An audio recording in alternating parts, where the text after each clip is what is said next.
Chapter 1 Fog. It's night. Yi Chen drove a yellow Ferrari on the highway between the two mountains. The evening wind came, and it was very cool. It is now Saint-Fautien. Although the temperature is as high as 35 degrees during the day, the temperature plummets sharply at night, only about 22 degrees. After the sports car drove for a while, Yi Chen saw a yellow notice board standing beside the road on the left. When the headlights shine, the words reflect the light. It is clearly written that there are many foggy sections on it. Please drive carefully. Such notice boards are common on highways. Yi Chen didn't take it to heart. However, not long after he drove the yellow notice board, there was a fog on the road in front of him. If it's in the morning, it's not surprising that it's foggy, but it's night. How can it be foggy at night? Yi Chen frowned and muttered, "It's strange that it's foggy in the middle of the night." Yi Xiao, who was dozing in the car next to her, opened her eyes and glanced at Yi Chen, who was driving next to her. This was not an ordinary fog. The speaker is Yi Xiao, the half-sister he picked up from Qingyu Temple. Hearing Yi Xiao's words, Yi Chen frowned more tightly. "Isn't it an ordinary fog? What do you mean? Drive slowly." Then Yi Chen slowed down obediently. Yi Xiao raised her eyelids and looked at the fog in front of her. This area was so evil that there should have been a lot of car accidents. Those fogs were used to kill you. His sister was sent to a Taoist temple by her grandfather when she was 3 years old because of her special fate. For so many years, she has been practicing in the Taoist temple. Her identity, that is, familiar to everyone, specializes in fortune-telling for others, catching ghosts and exorcising evil spirits. If this is what other people say, he will definitely not believe it, and he may have to scold him a few words. But this was said by his sister. His sister is a Taoist. Since she said that it was haunted here, it must be haunted here. At the thought of haunting here, Yi Chen's face became ugly. He was so scared that a layer of cold sweat came out of his vest. When he spoke, his tongue seemed to be knotted. "Shi Yao, your brother and I haven't married yet. I don't want to be a short-lived ghost. You have to protect your brother and me." I was so scared when I heard the word ghost. It's worthy of being immortal. Yi Xiao raised a trace of contempt from the corners of her lips. "Don't worry, I can promise not to let them hurt you." "Yi Xiao, pull over the car." Okay. Yi Chen parked his car on the side of the road. Yi Xiao took out 8 talismans from the jiankang bag she carried with her, got out of the car and pasted them around the sports car, and then got into the car again. The charms on the car are windless and fluttering, which looks very strange. Yi Chen held the steering wheel tightly with both hands and clamped his neck with his shoulders. No matter how ugly that face was, did these charms work? Yi Xiao smiled proudly. Don't underestimate them. They are not ordinary brush-painted charms. They are just some wronged souls. With these charms, they can't get close to you. Drive. Okay. Yi Chen drove the car and left slowly. Just as his car drove almost 10 meters, a strange sound sounded in his ear. "Handsome man, come and accompany us. We are so bored. Come and accompany us." This voice is a woman's voice, which sounds dead and miserable. In an instant, it makes Yi Chen's hair stand on end and his body cold. "Brother. Come and play with me, brother." This time it's a little girl's voice again. Yi Chen was so scared that his legs trembled. Xiao, did you hear that?" Yi Xiao leaned on the car and closed her eyes leisurely. "Leave them alone and drive your car well. Oh, by the way, I forgot to tell you that no matter what anyone says, you don't have to respond." "Huh? Why?" Yi Chen asked tremblingly. Yi Xiao opened her eyes and glanced at him, "Because if you answer, they will think that you have agreed. Even if these charms are there, they can't save you, because you promised yourself, so don't talk and drive your car." Yi Chen was so scared. How dare he squeak now? He immediately closed his mouth. "Yi Chen, I'm Jiao Jiao. Can you take care of me?" "Yi Chen, I'm Qianzi. Come and accompany me." "Xiao Chen, do you want to miss Grandma? Grandma misses you very much. Can you come and accompany Grandma?" These sounds are all Yi Chen's most familiar sounds. It's just that he knows very well that whether it's Jiao Jiao, grandfather and grandmother, they have all passed away. He really couldn't believe that they would use the voice of his relatives to seduce him. His hair stood on end, and his heart was about to jump to his throat. At first, Yi Chen only heard the sound, but within a few minutes, he vaguely saw several figures in the fog.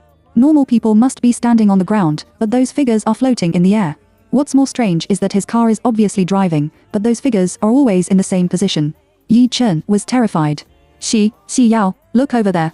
When Yi Chen was about to point, Yi Xiao's face changed, and she directly pressed down the hand he had just raised. "Are you looking for death?" She stared at him, and displeasure appeared on her little porcelain white face. "Huh. If you point at them, they will always follow you. Don't point, don't listen, don't look, and drive your car." Oh, okay. Yi Chen didn't dare to point, let alone listen to those voices, and drove his car intently.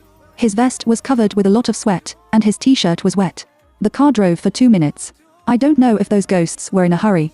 Yi Chen actually saw a long-haired female ghost in a red skirt flying towards him from the fog. The female ghost's nails were red and long, and her face was even more rotten. Her eyeballs fell off, and it was full of maggots.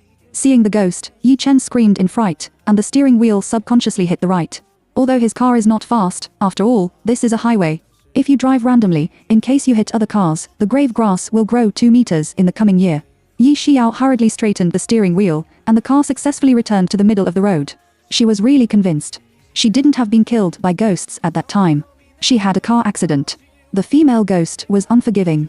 Just as she rushed over and was about to hit the car, a dazzling golden light appeared on the charm that Yi Xiao had originally attached to the car. The golden light was like a barrier, directly separating Yi Chen from the female ghost, and the moment the female ghost was touched by the golden light, she was immediately bounced away, and at the same time, she screamed. Seeing this, the other ghosts guarding in the fog did not dare to come to hook Yi Chen's soul again. This scene made Yi Chen dumbfounded. Yi Xiao slapped his forehead with a solemn expression. "You want me to have a car accident with you, don't you? Drive your car well and don't look around." Yi Chen smiled. No, I'm going to drive well, hee. Now, he is 100% sure that these charms can protect him. Originally, he was still scared, but because he saw the power of these charms, he was no longer afraid. Even if he heard the sound, he didn't take it to heart anymore. Yi Xiao leaned on the car and moved her eyes to the fog on Yi Chen's left. Her face became cold. Because she opened her eyes, she could clearly see rows of ghosts standing on the left side of the road, that is, in the fog. They are old and young, male and female. Some have broken arms and legs, some have their heads hanging aside, and a few more heads don't know where they have fallen, leaving only the body below the neck standing in the group of ghosts. If it's just 1 or 2 ghosts, she can still deal with them, but there are too many ghosts here, and they are extremely resentful. They must set up a formation to get rid of them. It's night now, and it's still a highway here, so it's impossible to park.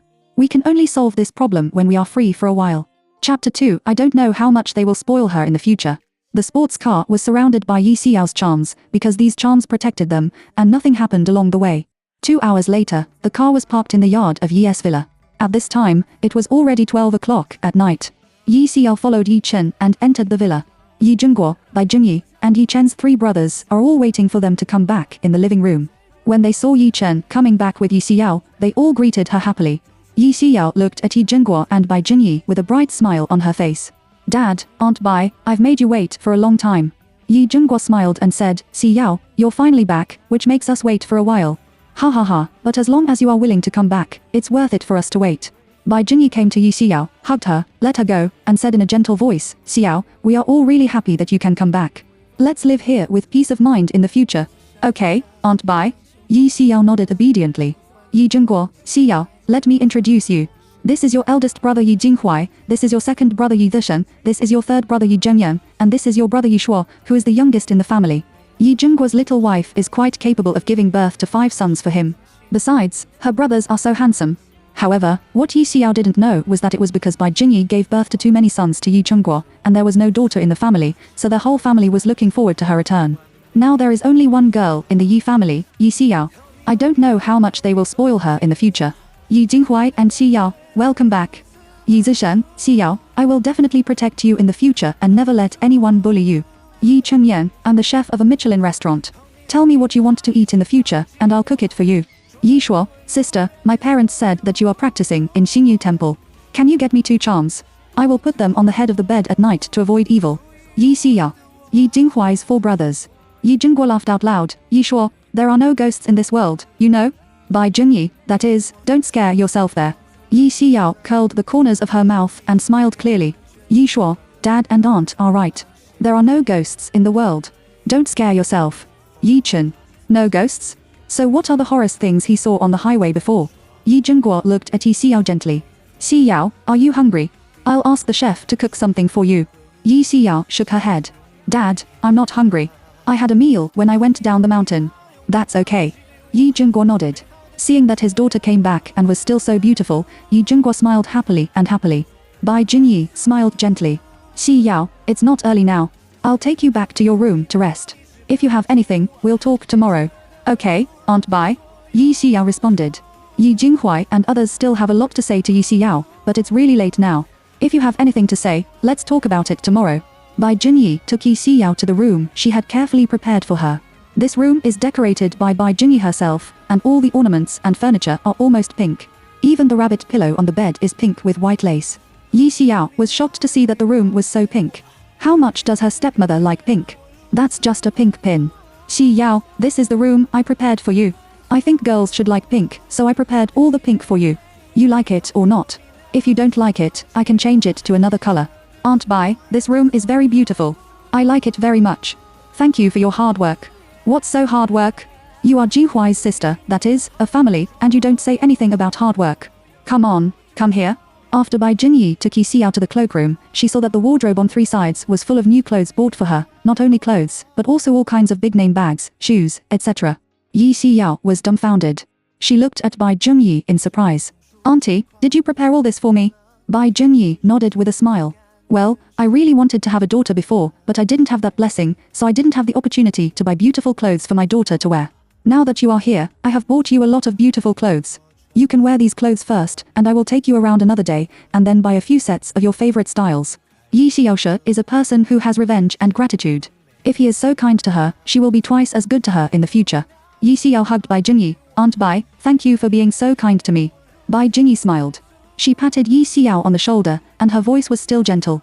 We are a family. If I don't treat you well, who will treat you well? If anyone bullies you outside in the future, just tell me, and I will definitely let him eat and walk around. In addition to being the wife of Yi Jingguo of the Yi family, Bai Junyi is also the most favorite daughter of the head of the Bai family of the 4 major families in Kyoto. The position of the Bai family in Kyoto, if the Liu family and the Huo family rank second, then the Bai family ranks third. With such a strong family background, Bai Junyi naturally has the strength to say those words. Okay, Aunt Bai. Oh, then you go to bed early. I'll go out first. Okay. Yi Xiao sent Bai Junyi to the door and waited for her to leave before closing the door. She went to the cloakroom, took a set of pajamas, took a shower, and then lay down. The bed is soft and big. It was the first time for her to sleep in such a comfortable bed. After a while, she fell asleep. When I woke up again, it was already 8 o'clock the next morning. After staying in bed for a while, I got up to wash. As soon as I came out of the wash and changed my clothes, there was a loud knock on the door. Yi Xiao opened the door and saw Bai Jinyi standing at the door. She still smiled as usual. Xiao, let's go and have breakfast. Okay. Yi Xiao nodded and followed Bai Jinyi downstairs. Chapter 3: A man full of golden glory of merit. All the people in the Yi family have been sitting at the dining table and waiting for Yi Xiao. When they saw Yi Xiao coming, they greeted her kindly. Yi Xiao also greeted them with a smile. Then, Bai Jinyi arranged for her to sit beside him. There is a full table of breakfast on the table. Special abundance. While Yi Xiao was eating, Yi Jingguo asked her, Xiao, how is Taoist Master Qingxu? Yi Jingguo also went to the Taoist to see Yi Xiao 5 years ago. At that time, he had a good chat with Taoist Master Qingxu, that is, Yi Xiao's master. We haven't seen him for many years, so he asked about the situation of Taoist Master Qingxu curiously. Yi Xiao looked at Yi Jingguo. My master is in good health, but he is not in the Taoist temple now, but has gone down the mountain. Then, everyone started to chat again, but they were talking about Yi Xiao's time in the Taoist temple. When they heard that Yi Xiao had to fetch water to cook in the Taoist temple and get up to practice at 5:30, they were really heartbroken. Yi Jinghuai, Xiao, we have servants in our family. If you have any work in the future, just leave it to the servants directly. Bai Jinyi has a charming smile. You are now the Tianjin Miss of the Yi family, and you must be spoiled. Miss Tianjin? She really can't get used to it. However, she didn't refuse and nodded with a smile. After breakfast, Yi Jingguo and Yi Jinghuai went out. The originally bustling house is now left with Bai Zhengyi, Yi Xiao and Yi Chen. Yi Chen, your sister is not familiar with Kyoto for the first time. Take her out for a walk. Bai Jinyi then looked at Yi Xiao, and her voice was soft and gentle. Xiao, here is a card. The password is 6 or 6. You can take it and buy whatever you want. Don't be polite to me. Yi Xiao politely refused. Auntie, I don't want this card. Now that you have bought so many clothes for me, I don't need to buy anything else. Thank you. That's fine. Tell me what you want to buy in the future. Bai Junyi touched Yi Xiao's hair, and her movements were as intimate as an old mother touching her beloved palm pearl. I'm going to get the car key. Yi Chen went back to the room, took the car key, and went out with Yi Xiao. Yi Chen parked the car on the side of the road, and took Yi Xiao to visit the most upscale shopping mall in Kyoto. Bai Junyi bought a lot of clothes and bags for Yi Xiao, so she had nothing to buy in the mall, just to see a rare one. Yi Chen wanted to buy it for her, but she refused. Then I'll take you to eat ice cream. It's so hot. Eat something cold to relieve the summer heat. Yi Chen then took Yi Xiao to the door of an ice cream shop. Yi Xiao had never eaten ice cream. When Yi Chen handed her an ice cream, she took a bite and it was like opening the door to a new world. It's delicious. Yi Xiao couldn't help saying something, only to see that her eyes were shining and her eyes were full of ice cream. This ice cream tastes really good. I'll buy you another one. After Yi Chen finished speaking, he bought another one for Yi Xiao. Then Yi Xiao ate ice cream and walked towards the end of the mall. After a while, Yi Xiao finished the ice cream in her hand. She looked at the ice cream in Yi Chen's hand and licked her lips. Yi Chen smiled and spoiledly handed her the ice cream in his hand. While he was eating, Yi Chen suddenly opened his mouth. "For Arya, what a coincidence. I didn't expect to meet you here." Fu Xian, a friend of brother Yi Chen, came towards him. He was tall and long-legged, straight, and wearing a precious watch on his wrist that showed his identity. He is wearing a grey shirt and a pair of black trousers on his lower body. The fabric of the shirt and trousers is exquisite, without a trace of wrinkles. His face is like an ingenious work of art, and his facial features are exquisite and flawless. His temperament is noble and cold, and there is a little coldness between his eyebrows, which makes people feel inexplicably depressed. Fu Xian stopped in front of Yi Chen, looking at him coldly, and his voice was low, which was quite a coincidence. Yi Chen looked at the graceful middle-aged woman standing next to Fu Xian. "Hello, aunt. This is Chen Ying, Fu Shiha's mother." Chen Ying nodded. She looked at Yi Xiao beside Yi Chen. "Yi Chen, I haven't seen you for a long time. Do you have a girlfriend?" Yi Chen explained with a smile. "Aunt, you can't talk nonsense. She is not my girlfriend, she is my sister Yi Xiao." Yi Xiao didn't look at Chen Ying. Her eyes were always on Fu Xian. Looking at his eyes, it was as if he had found a huge amount of money and saw the ancestor of Xiaomen. He couldn't recover for a long time. Even the ice cream in her hand had melted, and she didn't react, because her attention had been completely attracted by Fu Xian. The reason why she was so shocked was that she saw Fu Shiha's body covered by a faint layer of light, which looked like a halo around the moon at night. That light is very light golden. For Shenmen Taoists, that is the so-called golden light of merit. This indicates that this man's previous generations, as well as the ancestors of their family, must be great good people who have accumulated virtue and done good deeds. Otherwise, he would not have had so many merits and golden light on his body. Moreover, what shocked Yi Xiao was that he not only had the golden light of merit, but also a circle of purple gas around his body. She had heard the Taoist minister Qingxi say before that a man with this kind of purple gas, if he was placed in ancient times, he would not be an emperor or a prince or a general. Chapter 4 Golden Bumps. This is simply a golden lump. Moreover, he is so tall and handsome, 10 times more handsome than the star models she saw on TV. Even Qing Youguan agreed that the most handsome second brother, Chu Yuxing, could not be compared. Yi Xiao thought, the corners of her mouth drooled unconsciously, and her mouth also made a hee-hee sound, and her eyes stared at her like a. She is good-looking and meritorious. If she can marry him, she will be a winner in life. At that time, she would rub his merits every day. She felt that she could be promoted without being 70 or 80 years old. When Fu Xian saw her staring at him like that, his handsome face immediately sank. Seeing that he was already angry, Yi Chen quickly pulled Yi Xiao back to reality. "Xiao, let's go." "Oh, baby, see you next time." Yi Xiao turned her head and waved to Fu Xian, and did not forget to smile. Fu Shiha's face was as black as the bottom of a pot, and his eyes were more like a layer of frost, which made people feel a sense of oppression. How dare that woman call him baby? It's simply outrageous. Chen Yin looked at Yi Xiao's back and looked at Fu Xian. She smiled. The little girl was quite interesting. Fu Xian glanced at her in a cold tone. "Do you want to go shopping? If you don't, I'm going to work." Chen Yin forced her son to go shopping with her.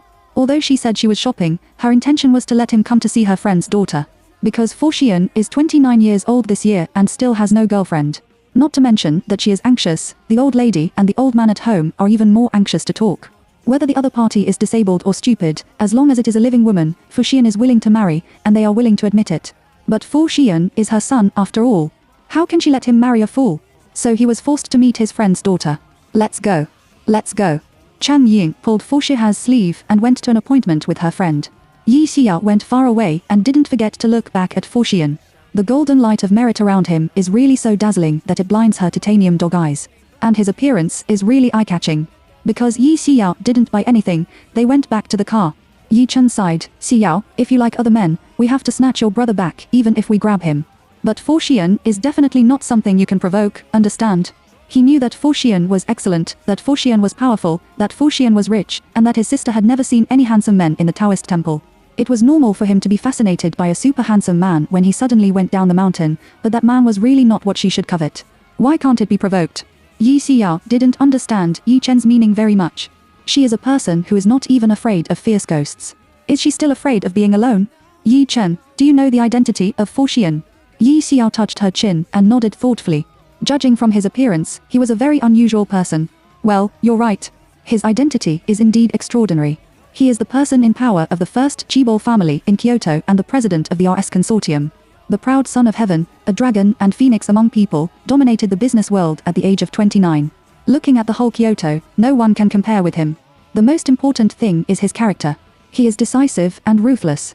Such a person is really not something you, a little girl, can mess with. Listen to me, stay away from him when you see him in the future, and don't have anything to do with him. When Yi Xiao was about to speak, the mobile phone in the Qiankun bag suddenly rang. Wait a minute, I'll answer the phone. Yi Xiao came out and saw that it was her master Qingxi Taoist who beat her. Yi Xiao leaned on the car and called out, "Master." On the other end of the XL phone, there was a quiet but gentle and kind voice. "Xiao, are you at Yi's house now? How about it? How are they doing to you?" He, master, don't worry, my father is very kind to me, and my aunt also prepared a room for me and bought me a lot of new clothes. She said in a light tone with a cheerful smile. Haha, that's good. The voice of the Taoist master Qing Shu became serious. Xiao, since you have come down the mountain, let me tell you something about you. This matter is very important. Listen carefully. Yi Xiao became serious in a second. Master, you said. In those years, it was because of your special destiny that your grandfather sent you to the Taoist temple. The reason why your destiny is special is that your 4 pillars are all yin, and your fate is to commit the lonely star of the sky, and you will defeat your father, mother and brother before the age of 20, and so on. At the age of 23, you must marry a man with 4 pillars of full yang, who is destined to be a nobleman of heaven, and has purple gas on his body. Only by marrying him, yin and yang are harmonious. At the same time, he can also suppress your heavenly, evil lonely star life, so that your special destiny can be dissolved. Otherwise, bad luck will come. In less than 3 months, you will. He said the last 3 words very heavily. Yi Xiao was shocked when she listened. Why didn't her master tell her such a big thing earlier? 23 years old, now she is already 22 years old, and she will be 23 in 2 months. If she is 23 years old, she will be less than 3 months old. That is to say, she still has 4 or 5 months to find a man with 4 pillars of all yang and still has purple gas. Yi Xiao frowned and asked doubtfully, Master, did you ask me to go down the mountain yesterday to find the man with purple gas? Yes, I was going to tell you yesterday, but I was too busy to withdraw, so I didn't tell you. But you still have almost 4 or 5 months to find him. It's 4 or 5 months, but she may have to do it in the 3rd month. So to be precise, she should only have 2 months. Because her master can't say 3 months, that is to say, during the 1st month, the 2nd month and the 3rd month, maybe she will die. Yi Xiao suddenly thought of something. She said with a surprised face, Master, I suddenly remembered that I had just met a man with purple gas on his body, but I don't know if his 8 characters are all yin in the 4 pillars, and he is destined to be a nobleman. That's really the blessing of the ancestor. You can inquire about his 8 characters. If not, just tell me. I'll ask someone to look for you everywhere. If he is your master, even if I use forbidden magic, I will let him marry you. Fu Xian is not only accompanied by purple gas, but also has a lot of golden light of merit. However, Yi Chen said that he was not something she could provoke, so even if Fu Xian was the one she was going to marry, that person might not be willing to marry her. Yi Xiao sighed. She leaned on the car and looked up at the high-rise building outside the window. Master, can my destiny only be solved by men? Over the years, I have been looking for other ways to solve it. During this period, I have looked up all the famous classics and books, but I have never been able to find them. Well, the only way is to marry the kind of person I told you about. Okay, Master, I'll ask someone to check it tomorrow and let you know then. At all. Oh, by the way, Master, has my mother contacted you during this period? Oh my god, she came to the Taoist temple once 5 months ago and hasn't contacted me since then. Yi Xiao's mother is a very mysterious person. She has only seen her once. She doesn't know what she does or where she lives. This morning, she also asked Yi Zhengguo, and Yi Zhengguo also said that he didn't know what she was doing. It's so mysterious, really too mysterious. All right, Master, I'll hang up first. Yi Xiao hung up the phone. She looked at Yi Chen, who was playing with her mobile phone next to her. First, she smiled, and then put her hand on his wrist and pushed his hand. Brother, I want to ask you a favor. The voice is soft and cute, and the tone is a little coquettish. This coquettishness is too sudden, especially the sound, which is as soft as marshmallows. The mobile phone in Yi Chen's hand fell directly into the car. He looked at Yi Xiao and was so happy that he couldn't close his mouth. He nodded like pounding garlic, completely losing himself. All right, whatever you say, I'll help you. Chapter 5. That's my sister. Yi Chen has no sisters, all of whom are brothers and brothers. No girl has ever spoiled him, and no girl has called him brother when he is spoiled. To be honest, at the moment when Yi Xiao coquettishly called his brother, she was so happy that she flew up and turned around. can you help me get the 8 characters of Fu Shihe's birthday? She blinked her eyes, and her eyes were clear and bright, like 2 crystal clear gems. Looking at such a well-behaved and lovely sister, if Yi Chen hadn't retained a trace of reason, he would have nodded directly. Although the younger sister is very cute, she still has to be rational. Well, Xi Yao, if you ask me to help you with other favors, I will definitely not give up. But how can you ask me to make Fu Shihe's birthday 8 characters for you? I've told you who he is before. If he knows that I'm secretly investigating his 8 characters, he must have to abolish me. Really, don't look at him who is so handsome. In fact, he is really cruel. Brother, this is not an excuse. What he said is true. Seeing that Yi Chen refused to help him investigate Fu Shihe's 8 characters, Yi Xiao curled her lips and became a pitiful little white flower in an instant. Brother, I beg you to help me, okay? Yi Chen really can't stand Yi Xiao's coquettishness. When she was spoiled, the hair on his body stood up, and he was really happy to explode. Brother, I beg you, just help me, okay? Yi Xiao pushed his hand, and her voice was delicate, which really made his heart crisp. In the end, he was defeated by this super spoiled sister. He smiled, and his eyes were full of this cute and well-behaved sister. I promised that I would help you get Fu Shihe's 8 characters. I knew you were the best. I love you. Yi Xiao's pink cherry mouth lifted, and her smile was like bright sunshine, almost blinding Yi Chen's eyes. Xi Yao, can you flirt with me again? I'll record the sound. He wants to play the recording to Yi Jinghuai and others, and he will definitely envy them to death. Yi Xiao raised her hand, leaned on the car, glanced at him with a disgusted face, and drove in a faint voice. Yi Chen. Where did his spoiled sister go? Where did his sister, who can sweetly call her brother, go? Everything that happened before is not an illusion, is it? You. Yi Chen just said a word. Before he finished speaking, Yi Xiao opened his mouth impatiently. What are you? Drive. Yi Chen was wronged. Where on earth did his spoiled sister go? He really wants to see her coquettish look again. It's so cute that it's really about to make his brother's heart cute. Alright. Although Yi Chen was wronged, in order not to make his sister angry, he still drove the car away obediently. After a while, Yi Jinghuai called Yi Chen. He slid down to answer the phone and turned on the hands-free. Brother, what's the matter? Isn't Xi Yao back? You and your second brother and I decided to set up a table in her fun restaurant to pick up Xi Yao. The time is 5:30. Remember to bring Xi Yao with you at that time. Yi Jinghuai's voice is low and magnetic. It sounds very good, just like the voice of the hero in an audio novel, which really makes girls like it. Xi Yao is with me. She has heard it. I will bring her here on time in the afternoon. At all. Yi Chen hung up the phone. He looked at Yi Xiao, who was dozing next to him. Xi Yao, did you hear that? I'm not deaf. Of course I heard it. Yi Xiao didn't open her eyes and said lightly. Yi Chen curling her lips, his sister is really spoiled when she has something to do. When she has nothing to do, it's like he borrowed money from her and didn't pay it back. She is really not enthusiastic about him at all. 5:30, her fun restaurant. When Yi Xiao and Yi Chen arrived, the dishes Yi Jinghuai and others had ordered before had been served. The eldest brother, the second brother, the third brother, Yi Shuo. Yi Xiao greeted them with a smile. After Yi Jinghuai asked Yi Xiao to sit next to Yi Zishan, Yi Zishan asked her, Xi Yao, what do you want to drink? Yi Xiao, I'll drink orange juice. At all. Yi Zishan then poured her a glass of orange juice. Yi Jinghuai, Xi Yao, we don't know what you like to eat, so we ordered one. There are about 30 dishes on the table, all of which are the signature dishes of Hufan restaurant. They just can't figure out Yi Xiao's taste. As long as it is recommended by the waiter, they all order it. Yi Xiao had eaten so many rich dishes on the mountain. When she saw the dishes full of the table, she was about to drool. It looks delicious. Yi Xiao pursed her lips, and her stomach had already made a sound for help. Yi Jinghuai, let's eat. Yi Zishan handed the chopsticks to Yi Xiao. Yi Xiao looked at the brothers and smiled. Brothers, then I'm not polite. Yi Jinghuai nodded with a smile. I know you are hungry. Let's eat. When she was in the Taoist temple, she ate very simple food, either cabbage or radish. She vomited every day. Occasionally, her elder brother will take her to the mountains to hunt for game, and at that time, they can get some meat and fish. She has never eaten such delicacies. Yi Jinghuai and they all looked at Yi Xiao in a daze, with a clear surprise in their eyes. Especially Yi Shuo, whose mouth can be stuffed with an egg open. Because Yi Xiao hasn't eaten such a delicious meal for more than 20 years, she really devoured it. Forget it. She even ate 4 bowls of rice in a row. No, when she was in the Taoist temple, did her master abuse her and not give her delicious food? Why does it look like the reincarnation of a starving ghost? Yi Jinghuai cleared his throat. Xi Yao, eat slowly. We won't grab it from you. Yi Xiao's mouth was full of oil, and it was like a fight when she started eating. That scene was really shocking. Brother, these dishes are really delicious. I have never eaten such delicious dishes. Yi Xiao said while eating, but because of too much rice in her mouth, she couldn't hear clearly. Yi Chen looked at Yi Jinghuai next to him and whispered in his ear, "Brother, she is so arrogant in front of her parents. Why is she like a vicious dog in front of us?" Yi Jinghuai directly slapped Yi Chen's forehead. He said with a calm face and angry, "What do you mean by a bad dog? That's my sister. If you dare to use such words to describe her next time, let's see how I deal with you." Yi Chen curled his lips.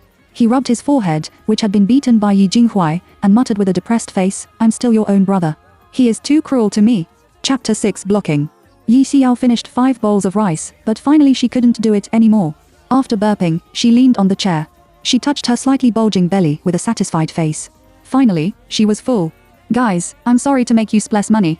I ate at home at noon, but there were too few dishes and too many people at home. In addition, Bai Junyi and Yi Jingguo were there. She was afraid of being disliked and embarrassed to eat too much, so she ate a bowl of rice. She usually eats a lot of rice. She has to eat about 5 bowls of rice per meal in the Taoist temple, so how can a bowl of rice fill her stomach? Fortunately, Yi Jinghuai and others came out to invite her to dinner, otherwise, she would have sneaked out at night to fill her stomach." Yi Chen asked cautiously, "Xiao, did your master abuse you when you were in the Taoist temple?" "Abuse me?" Yi Xiao frowned and didn't know why. Yi Chen nodded, "Yes, otherwise how can you eat so much?" Yi Jinghuai glared at Yi Chen and said, "Don't speak if you don't know how to speak." Yi Zishan smiled. "It's a blessing to be able to eat. It's good. Xiao, tell us what you want to eat in the future, and we will take you to eat." Yi Xiao pursed her lower lip. "You don't mind if I can eat so much, do you?" Yi Jinghuai smiled spoilingly. "No matter how much you eat, our Yi family can afford to raise you." Yi Shuo raised his hand and said with a smile, "Sister, if our family goes bankrupt one day, I will move bricks to support you." This sentence immediately made Yi Xiao laugh. "It's not like going bankrupt. It just scares them." Yi Chengyan asked curiously, "Xiao, are you having a hard time in the Taoist temple?" After such a large amount of food, he felt that Yi Xiao must have done a lot of physical work when she practiced in the Taoist temple. Yi Xiao nodded. "It's very hard. She has to chop firewood and cook every day, and she has to practice. Sometimes she has to climb Lingshan Mountain with her master in the morning. The master said that this can exercise our body and perseverance. 30 days a month, almost 29 days have to be like this." Yi Chen's eyes widened, chopping firewood to cook. Yi Shuo, climb Lingshan Mountain. Yi Zishan, practice. They couldn't believe that their sister worked so hard in the Taoist temple. And they, let alone chopping firewood and cooking, usually don't even touch the broom at home. It's too hard, and so has their sister. They will be more kind to her in the future. Yi Jinghuai, now that you have come down the mountain, you don't have to be so tired in the future. Yi Xiao nodded and suddenly thought of something, so she asked, "Brother, where can we set up a stall for fortune-telling here?" Yi Jinghuai frowned. "Do you want to set up a fortune-telling stall?" Although the Yi family is not as rich as the Hua family, the Bai family and the Fu family, they are also rich in Kyoto. How can his sister tell fortunes? That's so cold. Yi Xiao, my master said that you can't use other people's money because this will cause a cause. Once there is a cause, there will be a result. Once this kind of cause and effect occurs, it can't be returned in this life, so it has to be returned in the next life. As monks, we must never have cause and effect, which will hinder cultivation, so I want to earn money by myself. In addition, fortune-telling can accumulate merit. Although Yi Jinghuai and others spoil Yi Xiao, they will also respect her decision. Yi Chen, when I was shopping with my friends before, I saw a fortune teller at Shuahe Bridge. You can have a try. At all. Yi Xiao nodded. Yi Shuo got up and I went to the toilet. The bathroom in the box has been occupied by Yi Chengyang, so Yi Shuo can only go to the toilet outside. Several people were chatting one by one. Finally, we talked about taking Yi Xiao to the club opened by Yi Chen's friend. Yi Xiao has also seen the club on the internet. She has never been there in real life, so she said she would go and have a look. 20 minutes later, Yi Shuo hasn't come back yet. Yi Chen called him, but he didn't take his mobile phone. Did it fall into the toilet? I'll go out and have a look. After Yi Chen finished speaking, he got up and went to find Yi Shuo. Who knew that Yi Shuo was blocked at the door of the bathroom by 4 men? When Yi Chen went there, he also saw a man wearing a black t-shirt with tattoos on his arms pushing Yi Shuo. Seeing this, Yi Chen called Yi Jinghuai first, and then walked to Yi Shuo. After all, Yi Shuo was only a 17-year-old high school student. He had never been bullied. Now, he was bullied by several adults. He suddenly felt humiliated and wronged, and then he was afraid. He shouted Yi Chen and hid behind Yi Chen. "What's the matter?" Yi Chen asked with a calm face. The tattooed man's name was Zhou Yang. When he saw Yi Chen, he looked up and down at him, and was attracted by the watch he wore on his right wrist. That's a Patek Philippe watch, worth millions. Zhou Yang held his hand. He looked at Yi Chen with a sly smile on his mouth. "What's going on?" Your brother stepped on my shoes. Do you know how expensive these shoes are? There is a pair of white Nike on his feet, and there is indeed a shoe print with water stains on it. Yi Shuo pulled Yi Chen's clothes, and I have already apologized to him. Li An, the younger brother next to Zhou Yang, said, apologize. If an apology is useful, then just kill someone and apologize directly. Why do you need the police? Yi Chen, what do you want? Zhou Yang, simple, compensate me 100,000 ye, and then put on your watch, forget about this matter, otherwise, you two brothers don't want to leave the restaurant today. Zhou Yang and others saw that Yi Shuo was wearing famous brands, and his temperament was particularly like a rich young master, so they blocked him and didn't let him go. Originally, they just asked him to lose money, but Yi Chen suddenly appeared and was still wearing such an expensive watch, so they came up with his idea again. Just then, Yi Jinghuai and others came. Chapter 7. Look at the good play. Including Yi Xiao, there are 6 people on Yi Chen's side. However, Yi Xiao is a girl, and Yi Shuo is just a high school student.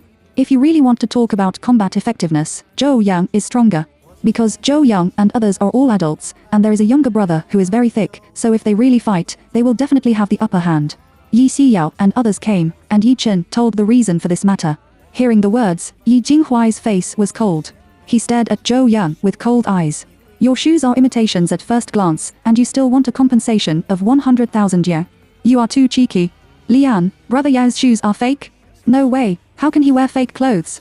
Zhang Ji, next to him said, yes, how can such a generous person as Brother Yang buy fake shoes? Another Shen Qian looked at Zhou Yang and asked, Brother Yang, these shoes should be real, right? When they said that, Zhou Yang's face immediately turned red. Zhou Yang's shoes are indeed imitations. After all, he is a gangster. How can he spend thousands to buy a pair of real things? But his brothers didn't know about this matter. This was said by Yi Jinghuai. He consciously lost face in front of his brother, snorted coldly, and his eyes immediately became fierce. He looked at Shen Qiang. Can't you hear that he is deliberately provoking the separation? Brother Yang, how can I buy fakes? The reaction is so big, and the expression is so fierce. It's really hammered. His shoes are fake. After that, Zhou Yang stared at Yi Jinghuai, and opened your dog's eyes to take a good look. Are these shoes real or fake? Then his eyes shifted to Yi Xiao's face. Yi Xiao is wearing a white t-shirt and light blue denim shorts, which makes her legs look slender and long, like the jade legs of the comic heroine. The beautiful black hair was tied into an iconic ball head, and a few shreds of broken hair were scattered on both sides of the forehead. Her skin is like white fat, her face is like a melon, her appearance is extremely beautiful, and her eyes are watery, which looks beautiful and agile, which makes people can't help but be moved. Such an innocent and flexible girl directly grew on Zhou Yang's aesthetics, so he had another condition. Zhou Yang had a vicious expression before, but when he saw that Yi Xiao was so beautiful, a cynical smile immediately appeared on his face. Such a good sister, if she doesn't sleep with her brother at night, she won't care. Seeing Zhou Yang flirting with Yi Xiao, Yi Zishan's face immediately became cold. Please keep your mouth clean, otherwise don't blame me for being rude to you. Multiplied by Yi Chen also has a calm face. If you dare to tease her again, will you want to leave here today? Yi Shuo saw that he was flirting with Yi Xiao, and he didn't hide behind Yi Chen. He walked to Yi Xiao and got up. I can pay for the money, but you are not allowed to flirt with my sister. Yi Xiao has only been protected by her master in her life, and her brothers and sisters have protected her. At this time, when she saw these half-brothers and brothers standing in front of her to protect her, she was really moved. If they protect her like this, she will definitely not let them suffer any harm. Then, Yi Xiao pulled Yi Shuo to the side. She raised the corners of her eyes and looked at Zhou Yao's careless smile. Do you want to sleep with me? Yi Jinghuai frowned and said, Xiao, don't interfere. We'll settle this matter. Yi Xiao looked at Yi Jinghuai and smiled.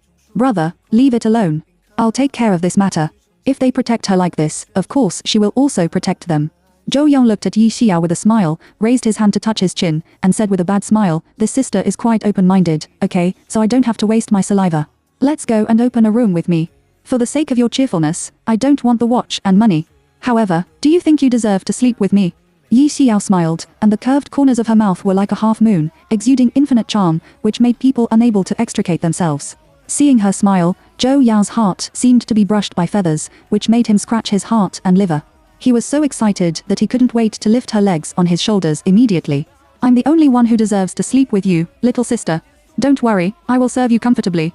What Zhou Yang said was very explicit, and his eyes and smile looked even more obscene. Yi Shuo and others were very angry. His back teeth are about to be worn out by him. Yi Chen couldn't stand it anymore. When he was about to beat Zhou Yang, he was pulled by Yi Jinghuai. He gritted his teeth. Brother, how can you stand it if he humiliates Xi Yao like this? You can't stand it. I can't help it. Let go of me and see how I deal with him, this bastard. Wait a minute. Yi Jinghui didn't look at him. His eyes were always on Yi Xiao. Yi Xiao said before that she often practiced when she was in the Taoist temple, and her so-called practice was thought by Yi Jinghui as the kind of martial arts written in the novel. Since she has practiced and Zhou Yang has insulted her like this, she will definitely not let him have good fruit to eat. Let's just watch the good drama first. Who knew that Yi Xiao didn't beat Zhou Yang at all? She slowly took out a yellow charm from the Qiankou bag. While reciting words in her mouth, her right hand was quickly pinching the trick. The speed was really fast, and several movements were very coherent. They saw it with their eyes, but their brains couldn't keep up. When Zhou Yang saw this, there was a strong interest in his eyes. The little sister didn't expect that she could play tricks. That's good. I have a lot of knowledge today. However, it's better to keep such a great trick in the room and show it to me alone. Edict. With a bang, the charm in Yi Xiao's hand spontaneously ignited without fire. Zhou Yang originally wanted to come over and pull her, but the fire was so sudden that it directly shocked him. Zhou Yang's brothers couldn't help saying 666 in their hearts.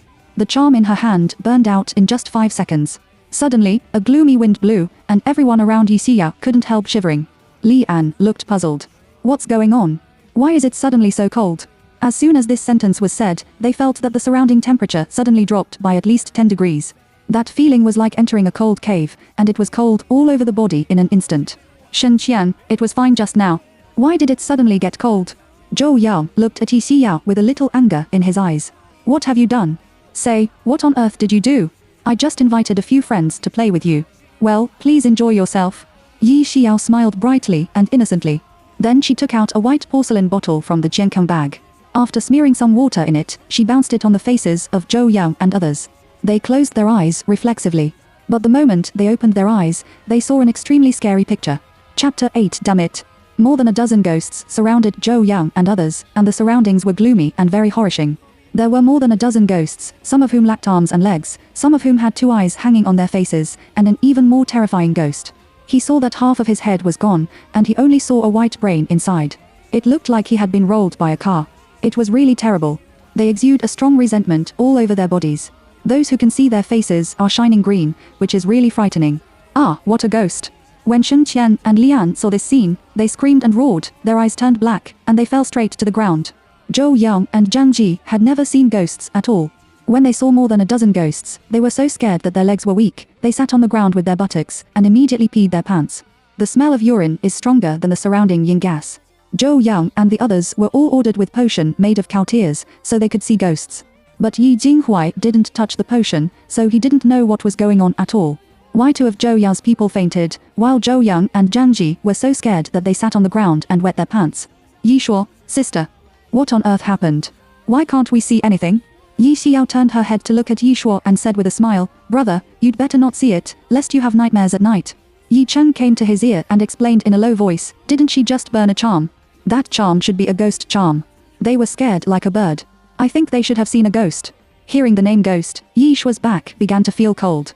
No wonder the temperature around was so low. No wonder Zhou Yang and others were so scared that it turned out that his sister had attracted the ghosts here. Then he asked doubtfully, didn't you say that there are no ghosts in the world? Yi Chen, her parents are here. She definitely can't tell the truth. Yi Shuo is also scared at this time. He held Yi Chen's hand tightly, with obvious fear in his eyes. Brother, those ghosts won't come to eat us, will they? Yi Chen touched his black and shiny short hair like black sesame. Xi Yao was there, no way. Although Yi Xiao was there, as long as he thought of ghosts here, he was so scared that his face turned pale. Other guests who came to the bathroom to the toilet saw that Zhou Yang and Zhang Ji were so scared that they wet their pants. In addition, the temperature here was much lower than that of other places. They were also very curious for a moment. They didn't even go to the toilet, so they stood aside to watch the drama. I'm so hungry, let me eat you. Come and accompany me, I'm so bored. I'm so hungry, so hungry. I want to eat your brain for me. Hearing these words, Zhang Ji was directly scared and fainted. When he fainted, his face was full of fear. Zhou Yang was so scared. If he doesn't beg for mercy, these ghosts will definitely eat him. He was so scared that he immediately knelt down to Yi Xiao, and then kowtowed and begged for mercy. I was wrong, master, I know I was wrong, I won't flirt with you again, please let them go quickly, I really know I was wrong. The crowd around began to talk about it. What's the situation? We can't see anything? Let who go? What is it? You must be stunned. Look at what they scared. Is it haunted? Nonsense, how can this society be haunted now? I guess they took some medicine and had hallucinations. Seeing that he still has a tattoo and that kind of bald head, he is not a good person at first glance. They must have been drugged and hallucinated. They would rather believe that Zhou Yang and others have been drugged than that it is really haunting here. When he heard what they said, he said excitedly, "We didn't take drugs. It's really haunting here. Really, if I want to lie to you, I'm my grandson." However, they still won't believe it. Because they didn't see it. Seeing that they didn't believe it, Zhou Yang continued to kneel down and beg Yi Xiao. Yi Xiao held her hand, her posture was leisurely, and there was a smile in her eyes. "Do you still want my brother to lose money?" Zhou Yao's face turned pale, and tears mixed with snot flowed into his mouth. He shook his head crazily. "No, don't let him lose money." Yi Xiao asked again, "Do you still want my brother's watch?" Zhou Yang still shook his head. "No, I don't want the watch either." "Yi Xiao, will you still bully people in the future?" Zhou Yang shook his head like a rattle. "Master, in the future, I will definitely change my evil and never bully others again. At all." Yi Xiao nodded with satisfaction. As the saying goes, it is easy to invite ghosts, but it is difficult to send ghosts.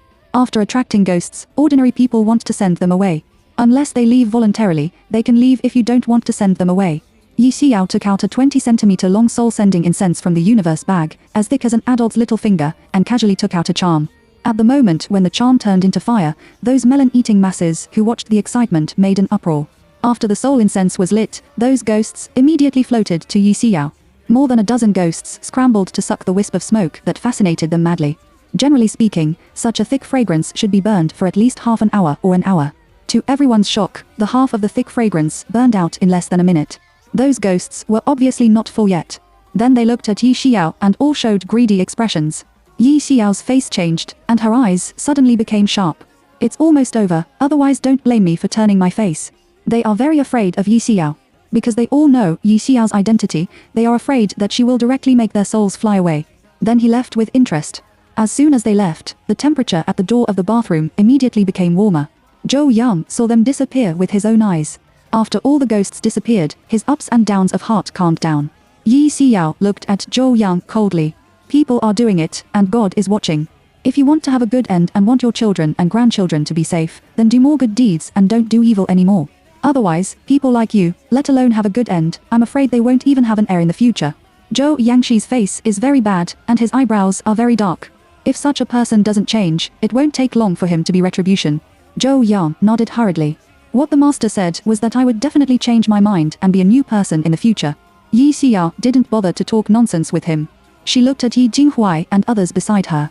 "Brother, let's go." Yi Jinghuai hummed, and then several brothers left behind Yi Xiao. Chapter 9 Solo Club. Yi Jinghuai settled the account and came to the gate of the restaurant. He looked at Yi Chen. "Yi Chen, it's not early. You send Si Yao home first." "Yi Chen, Dad just called me. I said we were going to take Si Yao out to play." "Yi Zizhen, big brother, we will also go together, so don't worry." "Where to take her to play?" Yi Jinghuai asked. "Yi Zizhen, go to Xiaobai's club." Yi Jinghuai, "Well, then take her there. I still have something to do in my company. I'll be back later." If Yi Xiao is an ordinary girl, then Yi Jinghuai must disagree. But she is not. Moreover, Yi Chen and others will follow. In addition, it is Xiaobai's territory, so he is relatively relieved. At all. Yi Chen responded and let Yi Xiao get in his own car, and then drove directly to Xiao Baikai's solo club. This club is located at No. 368 Woixi Road. Chuixi Road is adjacent to Shiganjoy City, and Shiganjoy City is one of the core locations of Kyoto, the Golden Business Circle, so the Solar Club is doing particularly well here. 7 days a week, there is no day when the business is not booming. Fortunately, Yi Chen called in advance, otherwise, they would have no seats. When Yi Xiao entered the club, her first reaction was black smoke. If her master knows that she has come to such a place, she will definitely be punished for kneeling in front of her ancestors for 3 days and 3 nights. However, her master Yinyo has gone and won't know. So as long as she doesn't say it, her master won't punish her. Yi Xiao and others were taken to the No. 8 card by the waiter. Although the seats are relatively close, they are not much better than those guests who have no place to sit. Yi Chen was ordering wine. Yi Xiao was curious about this place, so she looked around. At this glance, she was surprised to find that Fu Xian was also here. Fu Xian sat in the middle of the club, which was the second seat, directly opposite the stage. Next to him, there were 3 men, each holding a woman with a bumpy figure and exquisite makeup. But Fu Xian didn't have a female companion. He just sat there alone, not smiling. Sven was calm and looked out of place with his surroundings. Everyone was talking and laughing, and he was the only one who was drinking wine there with wine. Yi Xiao took out her mobile phone and quickly sent a WeChat message to Yi Jinghuai. This WeChat was still added by her in the morning. Fortunately, she added WeChat so she can contact him directly. After a while, Yi Jinghuai replied to her. I'm working, Xiao. Oh, brother, you just come to play. I beg you, okay? After sending it, she also sent a cute little rabbit expression with a red face. After Yi Xiao begged 3 times in a row, Yi Jinghuai finally agreed. Yi Xiao happily held her mobile phone and took up the boiled water in front of her. As soon as she took a sip, she frowned and looked at Yi Chen next to her. You are all wine, why is mine only boiled water? Since you are here to play, you must have to drink. If you don't drink, what are you playing for? Anyway, the master is not here. It's time to wave. She has been locked up for more than 20 years, and now she has go down the mountain. It's hard to be liberated. If it's not fun, wouldn't she lose too much in her life? Yi Chen, you drank orange juice in the restaurant. We thought we didn't drink, so we didn't pour it for you. Yi Xiao was speechless. That was eating in the restaurant. Now we are in the bar. We don't drink here. So what am I doing here? It's better to go home and draw charms. Yi Chenyan smiled. Xi Yao was right. Yi Chen, take the wine and pour it for her. At all. Yi Chen then poured a glass of wine for Yi Xiao. Yi Shuo, sister, this place is too noisy for us to play. Let's go. Yi Shuo is a good student. He has never been to such a place before. I came here this time because of Yi Xiao. However, this place is too noisy and smoky. He doesn't like it very much and still wants to leave. Go, Yi Xiao smiled inexplicably, and then she looked at many young people dancing on the dance floor and couldn't walk. Yi Shuo, sister, you just got home. If dad knew that you took me to such a place to play, he would definitely be angry. Let's go home. Yi Chen hooked Yi Shuo's neck and said with a smile, Yi Shuo, you won't tell your parents about this, will you? He only said that he would take Yi Xiao out to play, but did not specify where to take her to play. So if Yi Shuo tells his parents about bringing Yi Xiao to the club, they will be criticized. Yi Shuo, I definitely won't say it. Just kidding, if he says something, he will be criticized. He was just afraid that they would know, so he called Yi Xiao home. Yi Xiao looked at the dance floor and suddenly said something that made Yi Shuo and others feel cold. There are ghosts here. Even if you want to leave, you have to get rid of them before leaving. Yi Chenyan, Yi Zishen, Yi Chen and Yi Shuo, the 4 brothers, all looked at Yi Xiao. All the people said in unison, there are ghosts. Their expressions were full of fear and surprise. Is this club haunted? Can't it? There are so many people, and the young Shi must be sufficient. How can they haunt ghosts? Yi Xiao nodded and looked back at them. Seeing their unimaginable faces, she grinned. Brothers, do you want to see what it's like to see a ghost? Several brothers shook their heads together. They are afraid that they will want to see ghosts when they are full.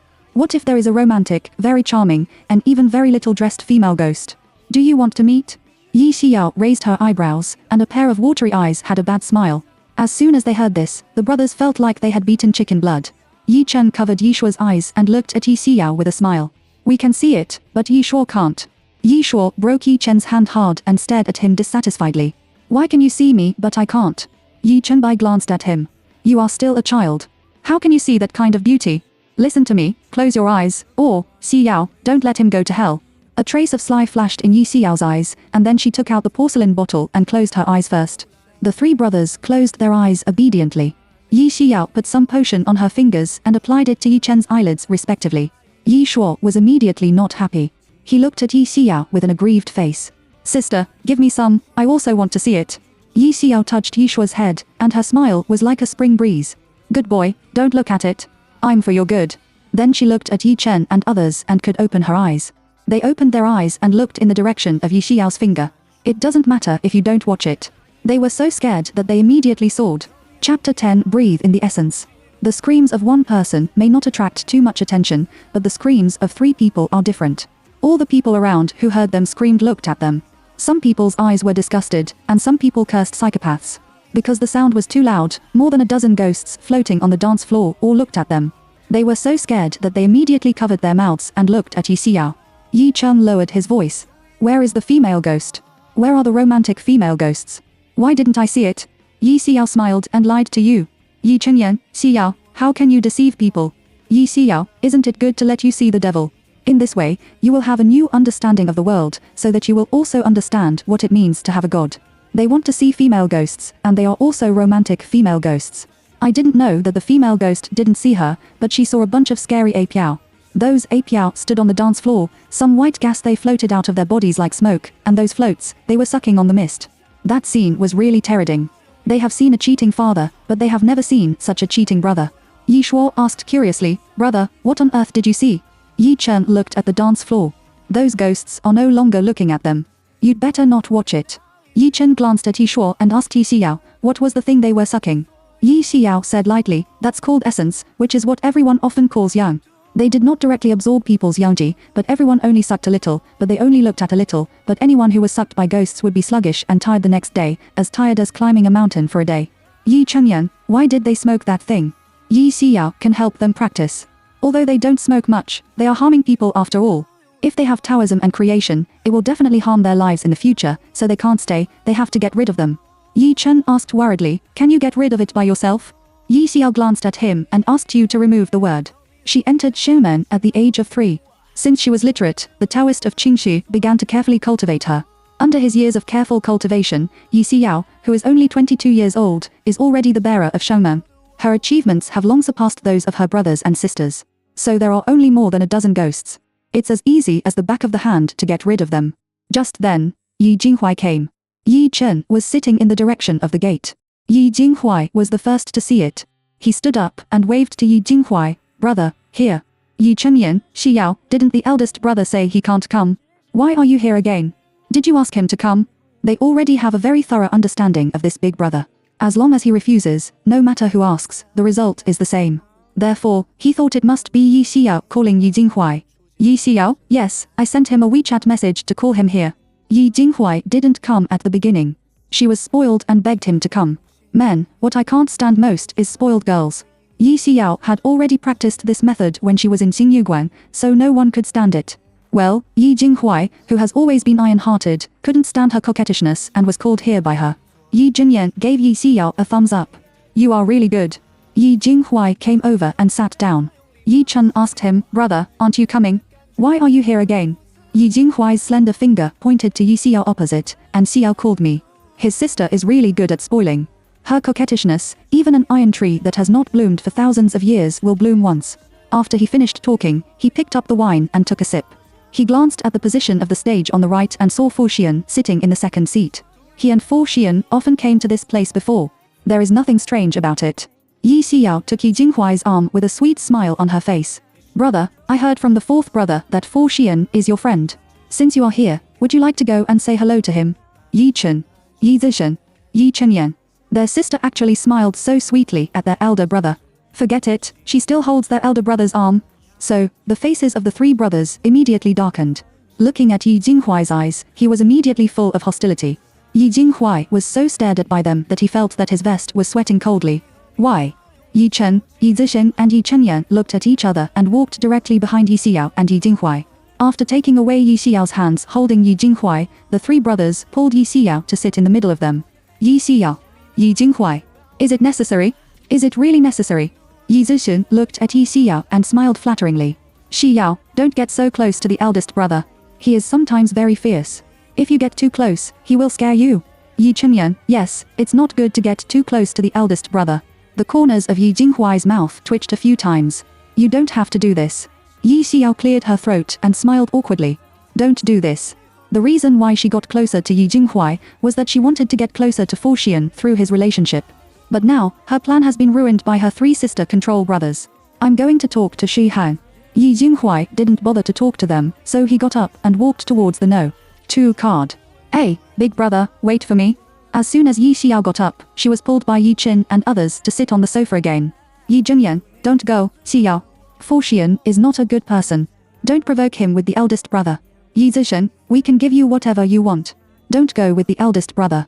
The corners of Yi Xiao's mouth twitched fiercely a few times, and 3 black lines flashed on her face. If you do this again, I'm anxious. As soon as he heard this, he all scattered her. They were afraid that Yi Xiao would be angry. So it's all loose. Therefore, Yi Xiao got up and followed Yi Jinghuai. Yi Chengyan curled his lips and looked aggrieved. Does Xiao hate us? Yi Zishan, it shouldn't be like that. She is a. It's okay. Yi Chen picked up the wine in front of him, drank half a glass leisurely, and then moved his eyes to the second seat. Yi Jinghuai sat beside Fu Xian, first greeted Guldakai and others, and then looked at Fu Xian. Xian, it's a coincidence. I didn't expect you to be here too. Fu Shihe's eyes were cold and his expression was not smiling. Are you alone? Yi Jinghuai shook his head. No, my brother is also here. Oh, by the way, let me introduce it to you. This is my sister, Yi Xiao. Chapter 11. You met her in my house. When Fu Xian saw Yi Xiao, he thought of the way she stared at her when she was in the mall before. Hi, Mr. Fu, good evening. The corners of Yi Xiao's mouth rose, her eyebrows were curved, and her smile was as bright as a rose in full bloom. The golden light of merit on Fu Shihe's body is really dazzling. If she can also have so much merit, she can complete her merits and soar at a young age. He didn't bother to look at her and ignored her directly. He turned his eyes to Yi Jinghuai. Why don't I remember that you still have such a sister? His sister, I don't know what to say, is too thick-skinned, which really annoys him when he sees it. Yi Jinghuai smiled. You met her in my house 19 years ago. You seemed to be only 10 years old at that time, right? She is just 3 years old. Have you forgotten? When Fu Xian heard what Yi Jinghuai said, he suddenly remembered that there was indeed such a thing. Because he and Yi Jinghuai were in the same class, he remembered that Yi Jinghuai said that his grandfather was going to send his sister to the Taoist temple, and then the whole family would get together for dinner. Therefore, as a classmate, he was invited by Yi Jinghuai, and then he saw his 3-year-old sister in the Yi family. What he remembers most is that his sister was wearing a small pink skirt with 2 small pulls on her head, a pair of big eyes and long eyelashes, which looked as cute as a Barbie doll. At that time, she was still chasing him, wanting to hide and seek with him, ask him to carry her, and ask him to catch dragonflies for her to play. Another thing I remember most is that she was so playful that she accidentally fell into the swimming pool in the yard when she was chasing me with her cousin's brother. He saved her at that time. Because he liked her very much at that time, he asked Yi Jinghuai to take a group photo of them when he finally left the show. Now, the group photo is still at home. It's just that he couldn't figure out why such a well-behaved and cute little girl has not been seen for more than 10 years, but she has become like this. Seeing his meaningful eyes, Yi Xiao's face was black. Can you stop looking at me with such eyes? It makes me seem to be quite annoying. Fu Xian didn't look at her anymore. He looked at Yi Jinghuai. Unexpectedly, time passed quickly. 19 years passed in a flash. Yi Jinghuai nodded. Yes, we were only 10 years old at that time. Time flies. Now, we are all 29 years old. Yi Xiao thought that they had such a good relationship and had known each other for so many years, so her brother should know when Fu Xian was born, right? But now Fu Xian is also here. She is embarrassed to ask. She will ask when she gets home. Fu Shihan's friends, Guo Zikai, Xi Zhao, Qing Zhousheng, and several girls they called went to the dance floor to dance together. In less than 5 minutes, there was a scream on the dance floor. The scream was made by a girl. The voice was really sharp and harsh, and even the music was covered by her harsh voice. Yi Xiao and others all looked at the dance floor. At a glance, I found that a man fell to the ground unconscious, and the young people dancing around him all hid aside in fear. There was no one around the man who fell to the ground, but 2 ghosts were standing beside him, and then showed a greedy and satisfied expression. Yi Zixi and the 4 brothers all ran to Yi Xiao. Yi Zixen's face was full of horror. Xiao, we saw it, we really saw it. Yi Jingyan nodded suddenly, and his face showed a fearful expression. It was terrible, really terrible. Fu Xian and Yi Jinghuai both looked at them. Yi Xiao, what's going on? Yi Chenyan, we saw the 2 ghosts sucking the man's essence at the same time. After sucking for a while, the man fell directly to the ground. Yi Zixen hurriedly said, not only that, the man is still dead, and we saw his soul float out of his body with our own eyes. Yi Jinghuai believes in all this. But Fu Xian frowned and looked like he didn't know what was saying. Yi Xiao looked at the direction of the dance floor, because they didn't know what had happened. All the people around them were at a loss, and some of them were still trying to give up the relationship. Yi Xiao didn't say anything. She got up and walked to the dance floor. As Yi Zixin and others said, the man's soul has floated out. At this moment, he is standing beside himself, looking at a loss for words, and even crying. It's just that the way he cried was too human, so that they didn't dare to look at Yi Zixin. As soon as Yi Xiao arrived, the 2 Apiao, who sucked the man to death, immediately felt a strong sense of oppression on Yi Xiao's body, and then they all floated into the air. Squatting on the ground, Yi Xiao looked at the dead man. He died because of the exhaustion of his essence. His face was different from that of normal death. It was dark black, his mouth was still wide open, and his eyes were also wide, and the whites of his eyes were full of red blood. She thought that those ghosts just sucked their essence a little, so that they would not harm human lives. But she didn't expect that they still sucked people to death. In this way, she won't let them go. Yi Xiao stood up and took out 3 ghost extermination charms and a ghost binding rope from the Qiankan bag she was carrying with her. When the sharp and cold eyes looked at the 2 ghosts again, it seemed that a huge deterrent enveloped them. Since you have harmed people, I can only destroy you. After Yi Xiao said that, she held the charm in her left hand and the ghost rope in her right hand. Her figure was like the wind, and soon she arrived in front of the 2 ghosts. She waved the ghost rope in her hand.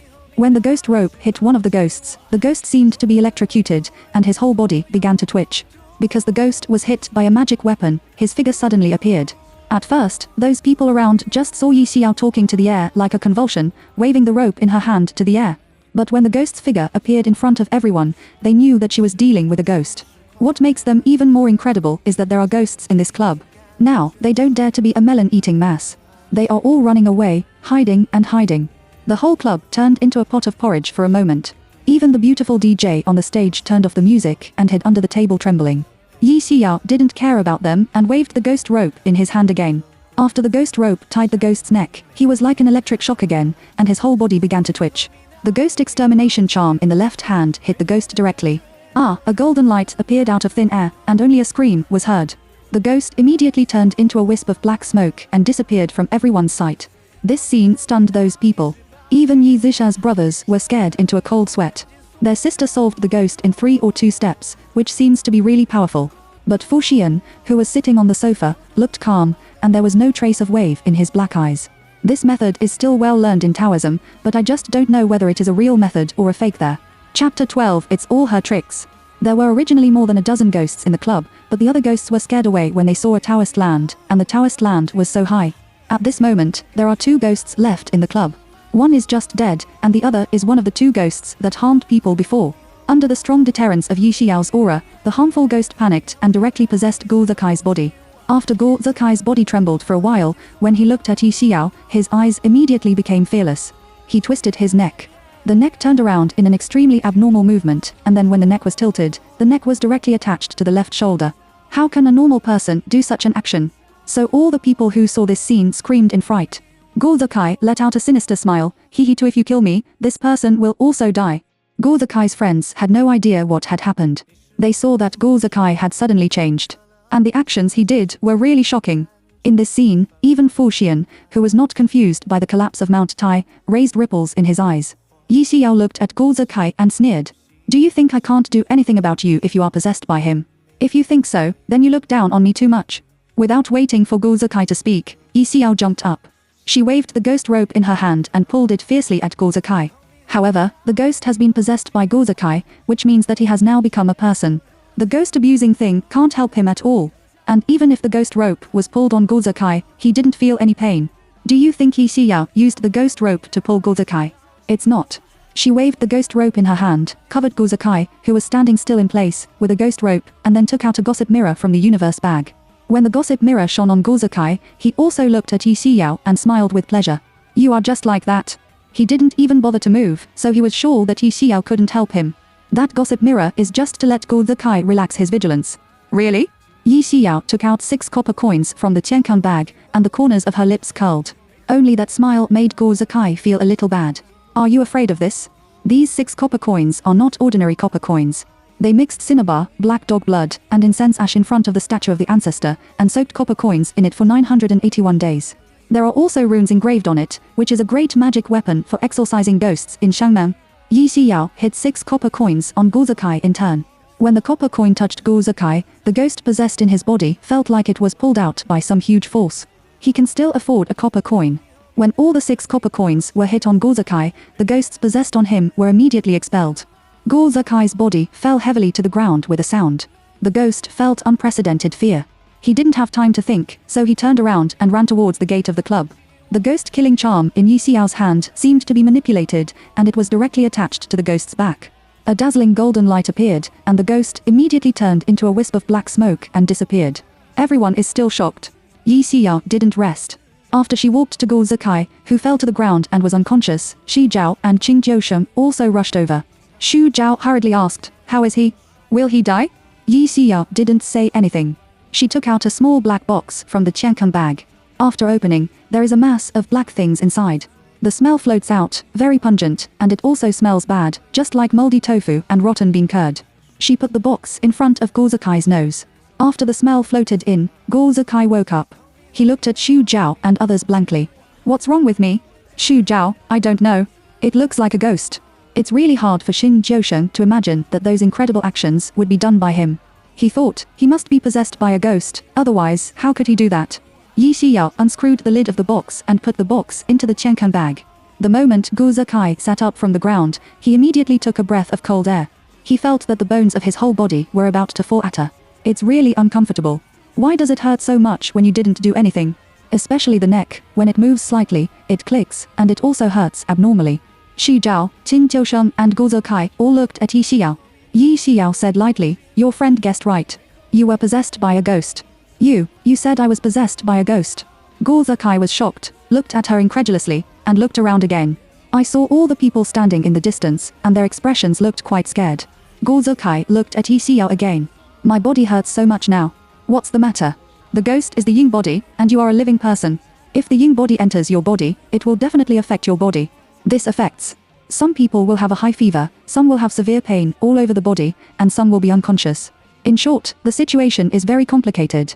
Yi Xiao took out a pill from the Qiankong bag and handed it to Gu Zikai. "You can take this medicine.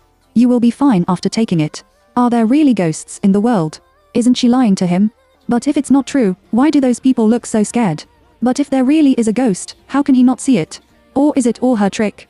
Now tell him to take the medicine she gave him, and then ask him for a high fee." Thinking of this, Gu Zikai didn't take the medicine. Now in the world, there are so many magic stick liars that he won't be fooled. "I don't need this medicine." Gu Zikai stood up, turned around and walked towards the second card. Seeing that he didn't want the medicine, Yi Xiao shrugged her shoulders and said nothing. Xiao Bai, the owner of the solo club, saw that such a big thing had happened to the club. Naturally, he did not dare to open again, so he dismissed the guests. Now in the huge club, there are only brothers of the Yi family, Fu Xian and his friends, as well as the staff of the club. Yi Xiao saw that there was nothing for her here. She walked to Yi Jinghuai and others and smiled. "Brother, let's go back." Her eyes were fierce before. The figure is as fast as lightning, just like the heroine in a martial arts movie. Not to mention ghosts, even they are also very shocked when they see it. Now, her smile is sweet, her beautiful eyes are as clear as water, and her smile is even more brilliant and beautiful. The whole gives people a lively and light feeling, which is in stark contrast to her previously. It is really difficult for them to imagine that Yi Xiao at this moment is the same person as Yi Xiao, who killed ghosts before. Chapter 13 Take People's Hands Short. Xiao Bai walked to Yi Xiao. When Yi Xiao caught ghosts before, Xiao Bai had already inquired about Yi Xiao's identity from Yi Zixing and others, so he had already learned that Yi Xiao was a Taoist. He looked at Yi Xiao with a grateful face, and his voice was as beautiful as a clear spring. "Miss Yi, thank you for solving such a big trouble for our club. I'll treat you to the wine and bento you drink today. If you are free in the future, you can come and play often. I won't charge you." Yi Xiao pointed to the man lying on the dance floor. He was dead. "Aren't you going to call the police?" A person suddenly died in the club.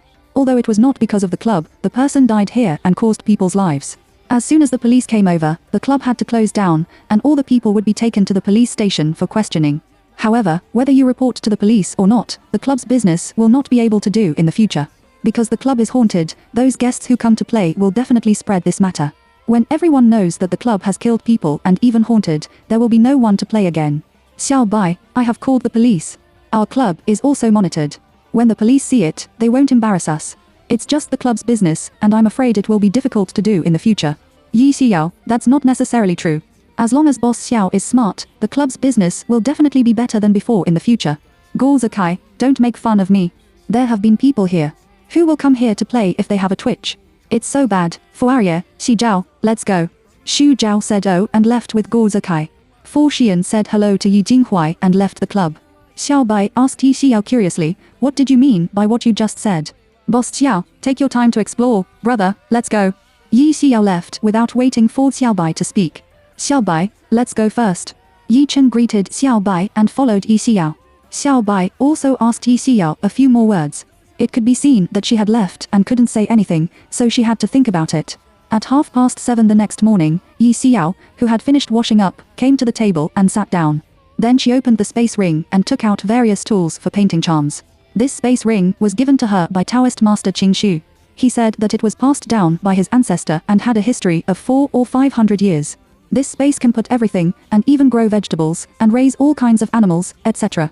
However, Yi Xiao hasn't tried these. She just uses them to store yellow paper, peachwood swords, black dog blood, and all kinds of magic weapons for catching ghosts, etc. At this moment, the brush in her hand is not an ordinary brush, which is also passed down by her master's ancestor, called Shengqian Pen. The charms drawn with it are much more powerful than those drawn by ordinary brushes. The charms that Yi Xiao pasted on Yi Chen's car before were drawn with this Shengqian brush. However, Shen Tianpen and Naxie's brothers and sisters didn't know, because this was secretly given to her by her master. If they knew that the master had sent her such a good magic weapon and ring, they would have made a fuss. After drawing the charm, Yi Xiao went downstairs to have breakfast, and then went back to her room to meditate. Half an hour later, Yi Xiao's mobile phone on the table suddenly rang. Opening her eyes, Yi Xiao got out of bed and took a look at her mobile phone. It was Yi Jinghuai's call. Sitting in the chair, Yi Xiao answered the phone. Brother, what's the matter? Xi Yao, she has friend Guo Zikai has a high fever all night, and even the doctor can't do anything about it. Can you go to the hospital to see what's going on? Yi Xiao took up the kettle, poured herself a glass of water, drank it slowly, and then opened her mouth. I gave him medicine last night, but he refused to ask for it, and he thought I was a liar. This kind of person deserved it. So you mean you don't go? It's okay to go, but you have to pay. The medicine is expensive. It's quite troublesome to make it. It costs at least 2,000 yuan a piece. She doesn't want to use the Yi family's money, because she doesn't want to be infected with cause and effect, so she wants to make money by herself. As the saying goes, if you are short-handed and soft-mouthed, you still have to make money and spend by yourself, so that you can feel secure. All me, let me tell you. Yi Xiao hung up the phone. She checked the charms she had drawn before. When she saw that they were all done, she classified them and put them into the space ring. Jing, jing, jing. There was a knock on the door. Yi Xiao went to open the door. When she saw Yi Chen, she was shocked. Brother, did you go up to steal cows last night? Why are the dark circles under your eyes so heavy? Not only his dark circles under his eyes are heavy, but even his eyebrows are dark. This is either bad luck or entangled with unclean things. What kind of cow? I went to bed when I came back last night. I don't get enough sleep. I'm so sleepy. Yi Chen yawned and looked at her lazily. Let's go see Guo Zikai. Wait a minute, I'm going to get the Qiankong bag. Yi Xiao went back to the room and put the Qiankong bag on her back. She got into Yi Chen's car and went to the hospital. Yi Xiao turned her head and looked at Yi Chen. He yawned all the time and was in a bad mood. It seems that he will fall asleep at any time when he is driving, which makes Yi Xiao a little worried about whether she can get to the hospital safely. Brother, let me drive. Can you drive? Of course it will. Not to mention that she can. All the brothers and sisters in their Taoist temple can drive. Even her master, Qingqi Taoist, he can drive. Forget it, I'll drive it. This car is a sports car. He is not worried about the car, but worried that Yi Xiao will not be able to drive. If something happens, he can't explain to his parents. Then cheer up and don't look like you're going to sleep at any time. Got it. With his sister in the car, even if he is sleepy to death, he does not take a nap. Half an hour later, the car arrived at Jiding Private Hospital. Yi Chen took Yi Xiao to the ward where Guo Zikai was. In the ward, in addition to Guo Zikai's parents, there are also Xi Zhao, Fu Xian, and a beautiful girl. Yi Xiao was not surprised by these people. She was surprised that Fu Xian was also here. She greeted Fu Xian with a smile. Mr. Fu, what a coincidence, we met again. Fu Xian just glanced at her indifferently and didn't say anything. The reason why he was here was that the old man was not in good health and was hospitalized. When he came to visit, he happened to meet Xi Zhao, so he came to see Guo Zikai by the way. I didn't know that I met Yi Xiao at this time. She is everywhere. It's really bad luck. Guo Jianming looked at Yi Xiao with obvious doubts in his eyes. Can she cure my son? Are you kidding me? She is a yellow-haired girl. If she can be cured, the doctor will stop eating. Yi Xiao held her hand and glared at Guo Jianmi with a faint expression. I don't know if the doctor can eat, but if your son doesn't get treated quickly, your whole family can eat his meal. Chapter 14, Let her get out. Yi Xiao's words immediately angered Guo Jianming. He looked at Yi Chen and said angrily, Yi Chen, who do you think you brought here? Let her get out of here. Li Wenfen, Guo Zikai's mother, also scolded Yi Xiao. She was not very old, but her mouth was very poisonous. I don't believe that you will cure my son with a vicious person like you. The corners of Yi Chen's mouth twitched a few times. Uncle Guo, she is actually my sister. Guo Jianmin sneered when he heard the words. With a sister like her, your Yi family has really fallen into mold for 8 lifetimes. When Yi Chen saw him saying that to Yi Xiao, his face sank. Uncle Guo, how can you say that? She is my sister. Why did she get in your way and let you say that to her? Guo Jianmin snorted coldly, didn't he? You heard what you just said. Why don't she curse my son? Can I say that about her? Yi Xiao said with a cold face, you old thing is really shameless. Obviously, you said that I was a yellow-haired girl first and asked me to get out. What's wrong with you talking? Could it be that this Kyoto is your family? Only you are allowed to spit dung all over your mouth, and others are not allowed to fight back. What a joke. Do you think I want to save your son? Let me tell you, even if you kneel down and beg me, I won't save him. Yi Xiao turned around and left, not giving Guo Jianming a chance to talk back at all. Guo Jianming's eldest daughter, Guo Jiaoran, looked at Guo Jianming with a reproachful look. Dad, the Kai's disease is so strange that even a doctor can't cure it. Then you can only let a knowledgeable person come to see it. You are good. Jing Huai called someone here, and you are talking satirizing others there. I want me to say, don't save your son, let him live and die by yourself. Yi Chen didn't bother to take care of it anymore, so he turned around and went out to chase Yi Xiao. Xu Zhao said angrily, the one just now was really a master. She solved the ghost in the club last night. If I hadn't known Jing Huai, she wouldn't have let her come here. Uncle Guo, you really offended people this time. Li Wenfeng, what should we do? Xu Zhao, what should I do? You can only coax people back. Is it possible that Zakai can still be good for himself? He is really speechless. Yi Jinghuai called his sister. He also told him before that Guo Zakai's high fever has not subsided because of the ghost's upper body. Only Yi Xiao can cure it. Why don't they believe it? That's good. He scolded him away. Guo Jianming also knew that his son could not even be saved by a doctor, and Yi Xiao was the only hope. However, when he saw that she was so young and still a girl, he immediately rejected her. Now that he heard Xu Zhao and others' words, he also knew that he had said something a little more important at that time, so he looked at Guo Jiaoran and said, you go. He is a man from the upper class with strong self-esteem. He will never beg Yi Xiao in person. Guo Jiaoran only had a younger brother like Guo Zakai. She really didn't want to see him die like this, so she had to go out and beg Yi Xiao. Yi Xiao didn't leave because she was stopped by Yi Chen at the elevator door. Xi Yao, although the old man is very angry, Zakai is Shiha's friend. Don't you want to get Shiha's birthday? If the Kai is cured, Shihan will believe that you are really a master, and then use it as an excuse to tell his fortunes. Won't the 8 characters be in hand? Having said so much, he just didn't want to investigate for Shiha's birthday by himself. Because Fu Xian is really terrible, he doesn't want to cause himself trouble. Guo Jiaoran came over. She pursed her lips and looked at Yi Xiao and Miss Yi apologetically. My parents are talking too much. I have already told them. Please save my brother for my face. I'm such a younger brother that I really can't bear to see him die. Miss Yi, as long as you are willing to promise to save my brother, then I owe you a fave. No matter what I do in the future, as long as I can do it, it is absolutely impossible, okay? Yi Xiao, you don't have to owe kindness. A medicine costs 2,000 yuan. Exchange things for money, you don't owe people, let alone cause and effect. Okay, no problem. Guo Jiaoran agreed in one word. Don't talk to your parents. I'm annoyed when I hear them talking. Yi Xiao finished speaking unceremoniously, then turned around and walked towards the ward. As soon as he entered the ward, Guo Jiaoran immediately asked Guo Jianming not to talk to Li Wenfeng. They knew that they were in debt, so they closed their mouths and didn't say a word. Yi Xiao from take out a palm-sized red square box from the Qiankan bag, then take out a pill from it and hand it to Guo Jiaoran, and let him drink water. Ah, all the best. Guo Jiaoran took the pill, picked up a glass of water, and threw the pill into it. She didn't need to stir it, and it melted by itself. Finally, the glass of water turned dark brown. There is no smell at all. Guo Jiaoran called Xi Zhao. One person opened Guo Zakai's mouth, and the other carefully fed the medicine into his mouth. Yi Chen asked curiously, Xi Yao, what kind of medicine is that? Yi Xiao held her hand and stared at Guo Zakai on the bed. He was possessed by ghosts and yinqi, which caused him to have a high fever. If he had taken the medicine last night, he would have been fine, but he refused to believe me, so he developed to this point. The food given to him is called Xiying Dan, which can dispel the yin qi in his body. After less than 10 minutes of feeding the medicine, Guo Zakai, who had been unconscious, finally opened his eyes. This scene made Guo Jianming and his family very excited. Even the doctor was helpless. Unexpectedly, Yi Xiao could be cured. Fu Xian glanced at Yi Xiao, but he didn't expect that she was quite comfortable. Mom and Dad, why am I in the hospital? Guo Zakai frowned and his face was full of doubts. His face, which had been pale before, has now been bloody. Guo Jianming, you were possessed by a ghost. You had a high fever last night and fell into a coma in the morning. Then he sent you to the hospital, but the doctor couldn't treat you, so Xu Zhao called Yi Jinghuai. He called his sister. Guo Zakai nodded. He looked at Yi Xiao, who was standing next to Yi Chen, with a guilty face. Yi Xiao, I'm sorry, I shouldn't have questioned you.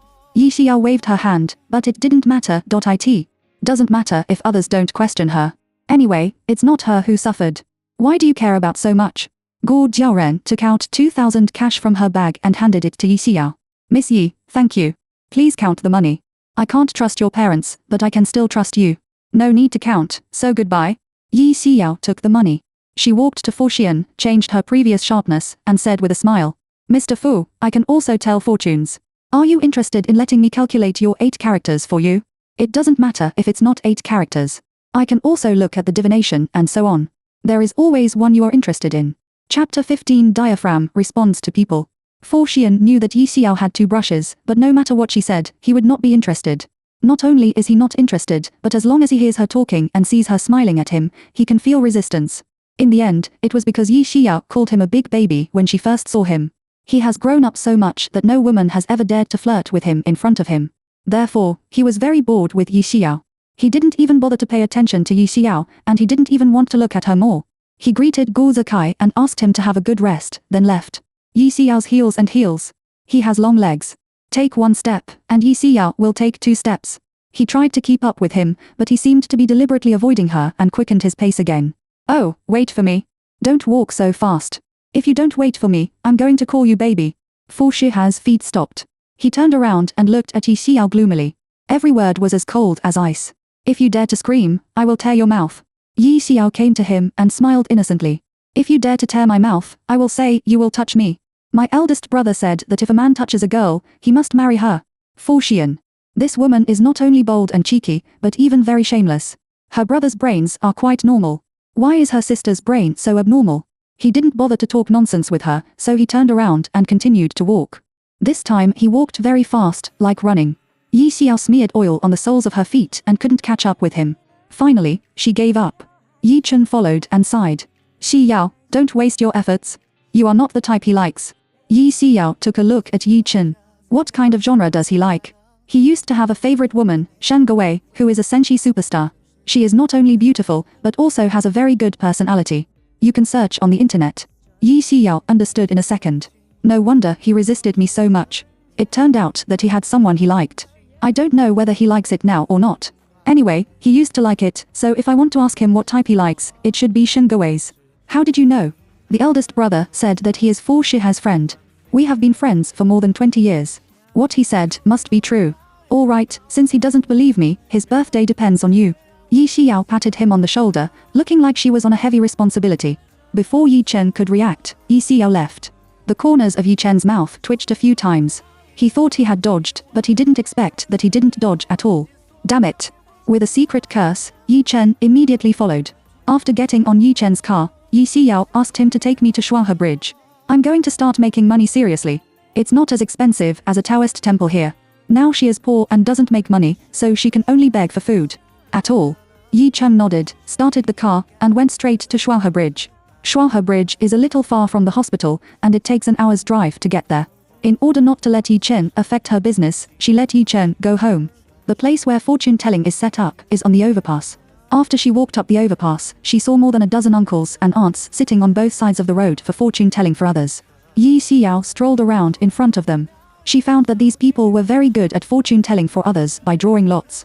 Some people hold pen and paper in their hands and give calculations to others, and some people pinch their fingers. What's more, you can also show others face and palmistry. There is an aunt who is giving 8 characters to others. She stood aside and looked for a while, curled her lips, and walked away. After an inspection, she found that none of these uncles and aunts were real. That is to say, they are real liars. Even in this way, she can make money, and it is worth 203 yen at a time. She thinks that if she sets up a stall here, she will definitely make more money. It was urgent to make money and earn merit points. I couldn't delay it, so I immediately took a taxi to the furniture market. I bought a simple folding table and a folding bench, and then took a taxi to Shuanghe Bridge. Yi Xiao found a place, opened a small folding wooden table, and placed tablecloths, turtle shells, copper coins and other things on the table. The stall was set up, and he smiled with satisfaction. Then he opened the folding stool and sat down. The old man next to her glanced at her and muttered that a yellow-haired girl actually came to set up a fortune-telling stall. Not everyone can eat this bowl of rice. The master has taught her before to be kind to others and not to have conflicts with others, and also made her open-minded, give up for others, and so on. She promised well in the past, and said that she would definitely do it, but after going down the mountain and interacting with people, she knew that it was easy, but few people could really do it.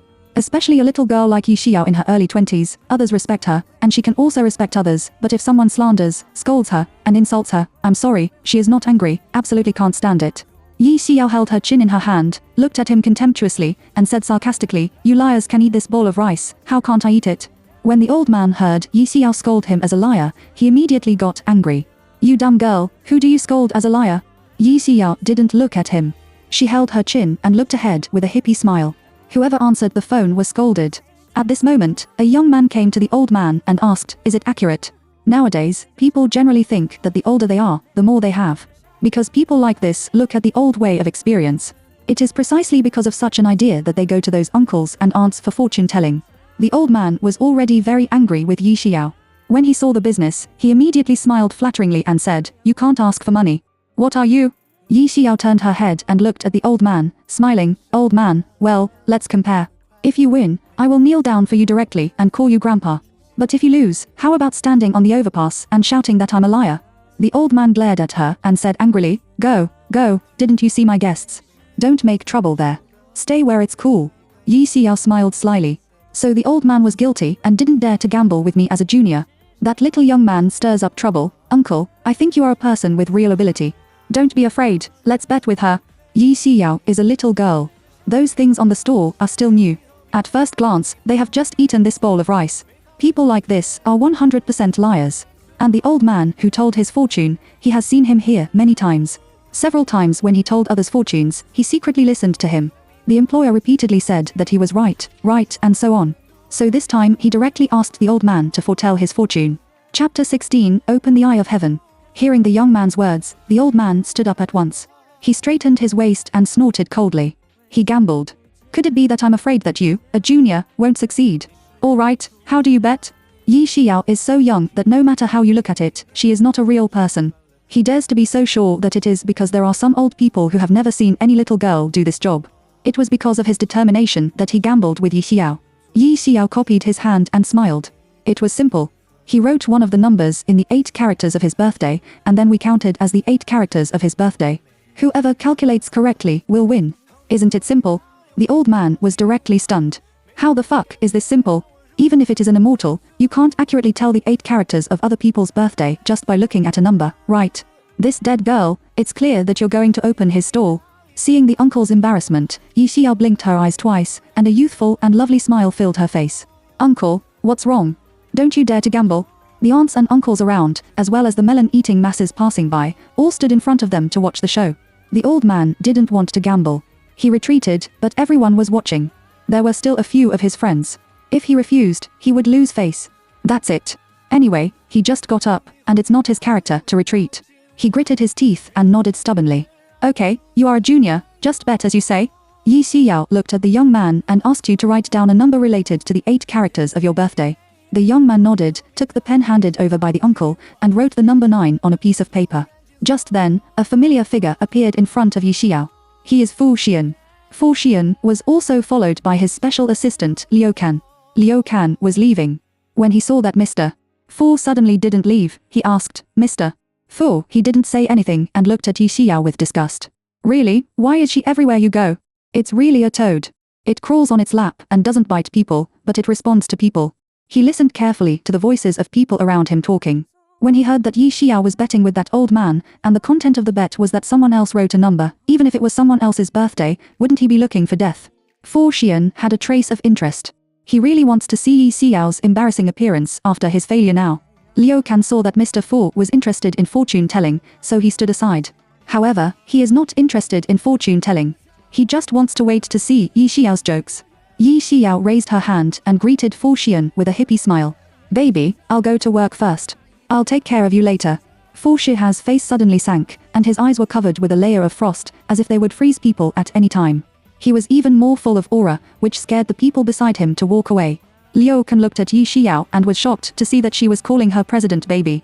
He thought to himself that the fortune-telling man was too bold. How dare you call them Mr. Lu's baby? In the RS consortium, everyone gave him the nickname of the King of Hell. To take such a nickname, you don't need to think about how scary he is at ordinary times. I really don't know whether to live or die. Yi Xiao became serious in a second. She looked at the young man, looked at his face, and began to pinch her fingers to calculate. 5 minutes later, Yi Xiao looked at the uncle and returned to the previous hippie smile. "Uncle, you go first." The old man didn't bother to look at her and said directly to the young man, between 1 a.m. and 2 a.m. on the 7th of October 1990. He really risked his best to move out the knowledge he had accumulated for most of his life. Then he looked at Yi Xiao proudly. "Damn girl, it's your turn." He called her a dead girl, and she didn't argue with him. Because he will look good later. At about 11 o'clock at the beginning of July 1990, your name was Xiekeng. Yi Xiao, since you are counting, you should calculate more accurately.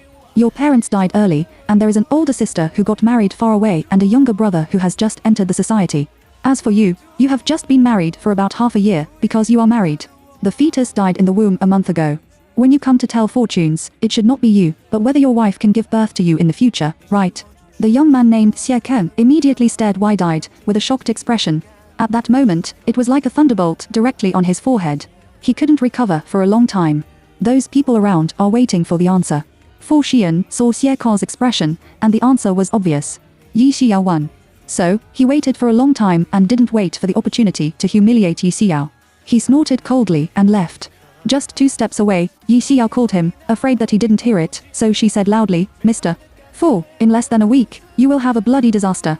If you believe me, you can contact my brother directly. I will tell you a solution. If you don't believe me, then pretend I didn't say it. Liu Kan shouted tremblingly, Mr. Fu. Fu Xian stared at him with cold eyes, shut up. Yes. Liu Kan secretly wiped a cold sweat. He reacted so much that he must be angry. He'd better not provoke him. However, the fortune-telling man is really bold, and he dares to say that Mr. Fu has a bloody disaster. By the way, according to Mr. Fu's usual style of doing things, the fortune-teller was so rude that he should take revenge on her. Why was he just angry but didn't take action? Xie Kong shook his head, and his eyes were shocked. Master, how do you know so accurately? You even know that my name and I got married.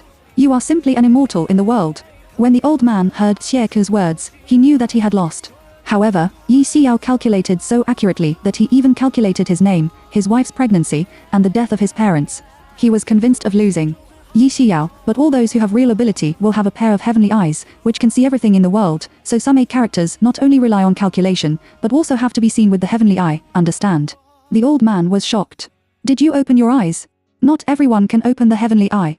Only those who are gifted and intelligent can exorcise evil and catch ghosts in Taoist temples, and even need the approval of their ancestors to open their eyes. 60 years ago, the old man also worshipped and learned Taoism in the Taoist temple. But because he had no talent, the ancestor could not identify with him, so he had to go down the mountain in the end. Unexpectedly, he saw a little girl with open eyes now. Looking at her age, in her early 20s, she must be intelligent and highly accomplished. Such a person, he bet with her, is simply selfless. Chapter 17. It's the same to have a son or a daughter. Yi Xiao nodded. What's so strange about opening the sky? But anyone who has a little ability will open their eyes, and the ancestor will reward him with food. The old man's embarrassed face turned red. Isn't it clear that he is saying that he is incompetent? Yi Xiao smiled. Uncle, is it time for you to cash it out? The old man's face turned redder, and even his ears turned red with embarrassment.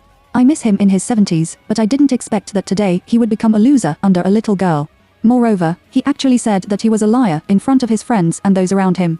A young man in the crowd said, forget it, it's not easy to be so old. A fat aunt said, yes, it's really not easy to make some money these days. Little girl, forget it, don't argue with him. The old man waved his hand and looked at Yi Xiao. I'm willing to gamble and lose. I'm an old man, and I have to do what I say. Otherwise, he will be even more ashamed.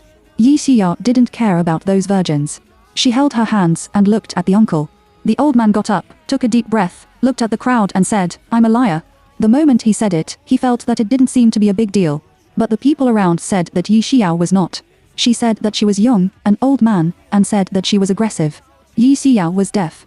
She still held her hands and sat on her own small stool, shouting, looking at the fortune-telling, don't ask for money. Those melon-eating masses immediately left. Only 5 idle people stayed. A man named Xie Ken came to Yi Xiao.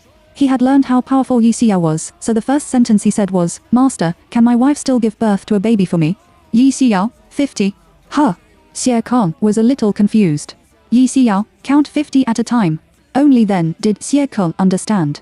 He took out 50 from his bag and handed it to Yi Xiao. It's not expensive to calculate 50 at a time. Before, he also asked someone else to calculate once, which cost him 300 yuan. In the end, he only got one sentence, whether the child can come or not depends on fate. It's unfair to spend that 300 yuan. However, the money has been given, and he has also given up. He has nowhere to take care of it, so he can only be a big wrong door. After Yi Xiao put the money into the pocket of the universe, she opened her mouth. Your son was not in his own fetus. It was you and your husband and wife who were not generous and killed her. Before he finished speaking, Xie Kong stared wide-eyed and looked in disbelief. Master, you... Yi Xiao didn't care, and then said, logically speaking, your daughter wants to he was born, and he will also be a rich and noble person in the future. But she died in her womb because of your husband and wife. This baby already has a soul body. It was hard for her to become a fetus, but because of the relationship between you and your husband, she was strangled by you before she was born, which made her very resentful. Do your daughter-in-law, and you often feel heavy on your back recently, and your back hurts at night, and you often can't sleep well. Even if you sleep, you will have nightmares, won't you? Xie Kun nodded fiercely. Master, you're right. Recently, we often feel sore and weak in our backs, and often feel heavy on our backs, as if we are carrying something, which is particularly heavy. I often can't sleep well at night, and I often have nightmares and dream that she comes to us. Yi Xiao said with a calm face, that's because she is grinding your lives. I think your seal is black and your eyes are absent-minded. In less than a month, you and your husband will die. So, your life is almost impossible to be saved, and how can you have children? The 5 people and the uncle were all stunned at night when they heard Yi Xiao's words.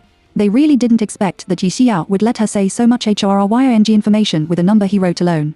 Now, they are even more curious about how Xie Keng and his daughter-in-law killed the unrenowned child. Xie Ke's face turned pale, and there was a look of fear and uneasiness in his eyes. Master, what should we do now? Yi Xiao said lightly, this is your own sin, and revenge is all your retribution. With a thud, Xie Kong knelt directly to Yi Xiao. His eyes turned red and he cried and begged, Master, we know we are wrong. Please find a way to save us. Yi Xiao is a Taoist. Although she knows that the fetus died unjustly, she is also harming people after all. Taking a deep breath, Yi Xiao said, tell me your home address. I'll come here at night, but I have to charge money. Well, I won't ask for prices all over the world. Just give me 500 yuan. Although it is her job to catch ghosts and exorcise evil spirits, she is also a human being, and she also has to live. So when it's time to charge, she will charge. Okay, master, leave a number. Call me when you come in the evening, and I'll pick you up. Leaving the phone numbers of both sides, Xie Ke got up and left. When the old man saw Xie Kong leave, he hurriedly asked, how did he and his wife kill the fetus? When the melon-eating masses saw the uncle's question, they also came over and listened. Yi Xiao pinched her eyebrows and glanced at the uncle. I only know a general idea. You can only ask the details by yourself. One of the 5 aunts took out 50 and gave it to Yi Xiao, asking Yi Xiao to give herself a fortune. Yi Xiao took the money and asked her to say the 8 characters of her birthday. She didn't turn over the book, let alone write anything on the paper with a pen. She directly pinched her fingers and calculated it. 4 or 5 minutes later, Yi Xiao stopped pinching her fingers and looked up at the aunt. You are very blessed. You also have inexhaustible money. You are a rich and noble man. It's not a problem for you to live like this. When my aunt heard Yi Xiao's words, she nodded with satisfaction. I just wanted to know if I could have a grandson in my life. Yi Xiao, it's the same to have a son and a daughter. Don't commit evil, otherwise, you will end up like that Xie Keng. The aunt sighed. To be honest, my daughter-in-law gave birth to 3 granddaughters for me. I really want a grandson. Our War family opened a small company. If we don't have grandchildren, won't the company fall into the hands of outsiders in the future? Yi Xiao, it's a blessing to have more daughters, do you understand? Auntie, what kind of blessing? 3 lost money and goods. In the future, our Wu family will not even have a male boy to be passed down from generation to generation. My old man is sick again, otherwise, I will have another one myself. Yi Xiao smiled and said nothing. The reason why this aunt's fate is good is that her ancestors have accumulated virtue, and she has also accumulated virtue in the previous 2 generations. Otherwise, how could she have such a good fate? However, if she does this in this life, she will suffer from cause and effect in the next life. Auntie, master, can you do something for me to have a grandson? Yi Xiao, auntie, whether your son has a son or not is in his life. He has no son in his life. No matter what you do, even if he finally gives birth to a son, the son will leave him in various ways. In today's society, both boys and girls are the same. Be open mend. Chapter 18 5 bowls of dry in a meal. The old man also advised his aunt to be more open and said that his granddaughter would love others more when she grows up. But the aunt didn't go to the road, but still wanted to have a grandson. Auntie, master, as long as you can let my son have a grandson, no matter how much money you want, I will give it to you. Yi Xiao's face sank. I just said that even if I can let your son give birth to a son, as long as he doesn't have a son in his life, even if he gives birth, his son will leave him in various ways. What I said about leaving is life or death, do you understand? Auntie, no matter what my grandson ends up, at least I have fulfilled my dream of having a grandson. Master, I beg you, please help me this time. No matter what the consequences are, I am willing to bear it myself. Just because I want a grandson, I completely ignore the future fate of others. This aunt is really stubborn. You will regret it. Yi Xiao said with a calm face. Auntie, even if I regret it in the future, I will admit it. Is the grandson that important? Isn't it enough to have 3 granddaughters? The old man asked Yi Xiao, do you really have a way to make her daughter-in-law pregnant with grandchildren? Yi Xiao ignored the uncle. She looked at her aunt and said, I can help you, but everything depends on your daughter-in-law and your son's creation. Okay, thank you, master. The aunt bowed to Yi Xiao with her palms together, and her face was full of gratitude. Yi Xiao, tell me the birthday of your son and your wife, as well as their names. My daughter-in-law's name is Qing Fang, and my son's name is Xu Yithe. After the aunt finished speaking, Yi Xiao took out a piece of cut yellow paper from the Qianqing bag, wrote down the 8 characters and names of her aunt's daughter-in-law and son, and then recited the begging spell in her mouth. After reciting the begging spell, Yi Xiao burned the charm, looked at her aunt and said, after returning home, take a pair of chopsticks, a pair of small shoes, and a red belly pocket. All of the above 3 are new. Put them at the door of the house at night, light 3 sticks of incense, and then put 3 sugars next to her when her daughter-in-law sleeps. Yi Xiao's words were all remembered by the uncle. Auntie was afraid of forgetting herself. After writing down what Yi Xiao said on her mobile phone, she took out 1,002 yin from her bag and put it on the table. Master, you take this 1,002 first. After that, I will give you a big red envelope. Auntie hurried to prepare these things. Uncle, what you said is really good. Yi Xiao glanced at him and said carelessly while closing the stall, sincere is spiritual. After closing the stall, Yi Xiao casually found a fast food restaurant for dinner. The old man didn't set up a stall anymore. He rode the bicycle left in a shop and rushed home. Then he was afraid that he would forget it, so he quickly wrote the spell recited by Yi Xiao and the 3 things on the notebook. His son, Qi Chen, saw that he ran back to write something, frowned and walked to him. He looked at the pair of children's shoes he wrote and frowned. Dad, what are you doing? Uncle Ji was afraid that he would forget, so he ignored Qi Chen. When he wrote the spell and the things he needed to buy, he looked at the content he had written and smiled with satisfaction. Son, our family will have a future. He looked at Ji Cheng, patted Ji Chen on the shoulder, and went out. Uncle's son, Ji Chen, has been married to his daughter-in-law for 3 years. The reproductive department has been watching again and again, promoting ovulation again and again, but his daughter-in-law just can't get pregnant. In the past, he also told his daughter-in-law and his son's fortune-telling. He didn't know whether his calculation was right or accurate. Anyway, according to fate, they had children. It's been 3 years. His daughter-in-law hasn't been pregnant yet, so he is a little anxious. They want to be the IVF, but it costs more than 10 to 200,000 yuan to do it once. How can there be so much money at home? She happened to hear that Yi Xiao had a way to have a baby, so she planned to try it. If his daughter-in-law can really get pregnant, he will admire Yi Xiao. But if it doesn't work, then he can only accept his fate. Yi Xiao set up a stall for 2 hours in the afternoon, plus the money she earned in the morning, a total of 2003. This is the time she has earned the most in her 22 years of life. I feel very satisfied and surprised. In the past, she watched her master make money. Now that she can also make money herself, she has a feeling of special pride and superiority. On the way back to Yi's house by car, Yi Xiao called Taoist Master Qing Shu. Master, I have good news for you. I set up a stall today and earned 2,300 yuan. Because he made a lot of money, when he said these words, his tone was obviously tinged with joy. Before going down the mountain, Yi Xiao learned about the salary of modern people on the internet. If you enter the factory, you can earn 5 or 6,000 yuan a month, but it's very hard. You have to work 11 or 12 hours a day, and it's still 2 shifts. This is more difficult than her practice in the Taoist sect. She can't make that money. Entering those enterprises, although the salary is high, there is no freedom at all, and she doesn't want to go. As for doing business, she didn't have the brain and the capital, so she didn't think about it. Now she can earn half a month's salary in a day just by setting up a stall. She really thinks it's a pretty profitable way. If you set up a stall every day, it's not a dream to gen tens of thousands of yuan a month. It's really better than going to work. Xi Yao, don't just think about making money, you should enjoy life more. Master, the consumption in Kyoto is too high. I'm going to have a lunch today. It cost me 20 yuan, and I don't have many dishes. If I don't work hard to make money, can't I cry back to the Taoist temple in the future? As for your amount of food, it's good not to charge you 50. Yi Xiao curled her lips. Master, do you think I eat too much? Now that you have gone down the mountain, you haven't found a partner yet.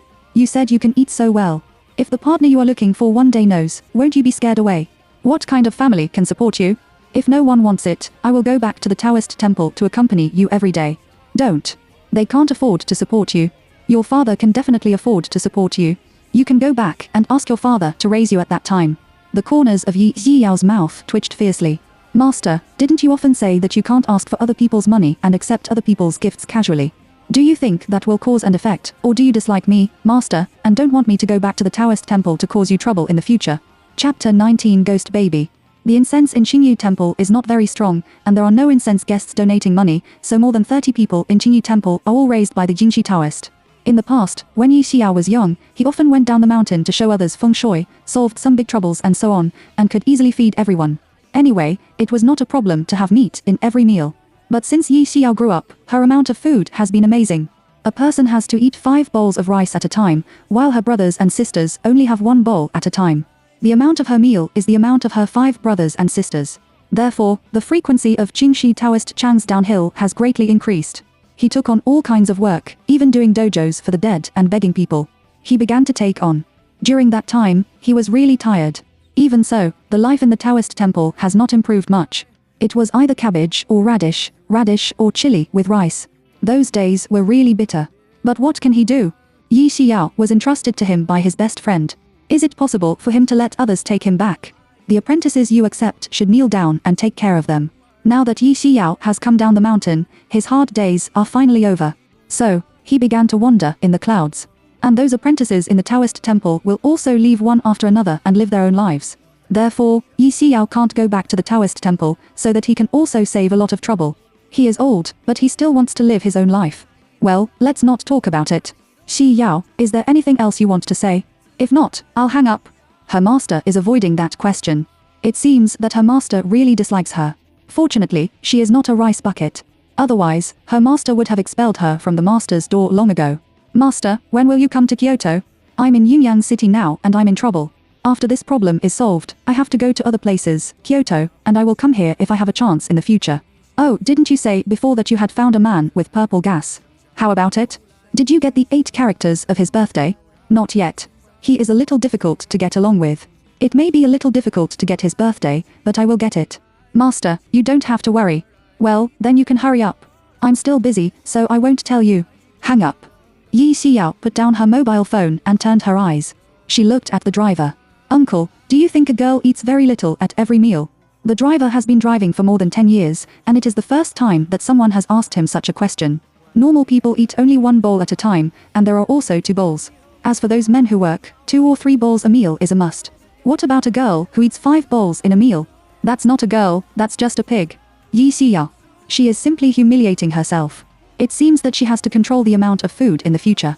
Otherwise, even if she will marry a man with purple gas in the future, for a long time, her parents-in-law will definitely dislike her, and her husband will often scold her for being a pig or something. The driver quickly sent Yi Xiao to the destination. She got out of the car and returned home. When Bai Zhenyi saw her coming back, she hurried to greet her warmly. Xiao, you're back. I bought you a cake in the morning. I'll make it for you. You can sit down and have a rest. Okay, auntie.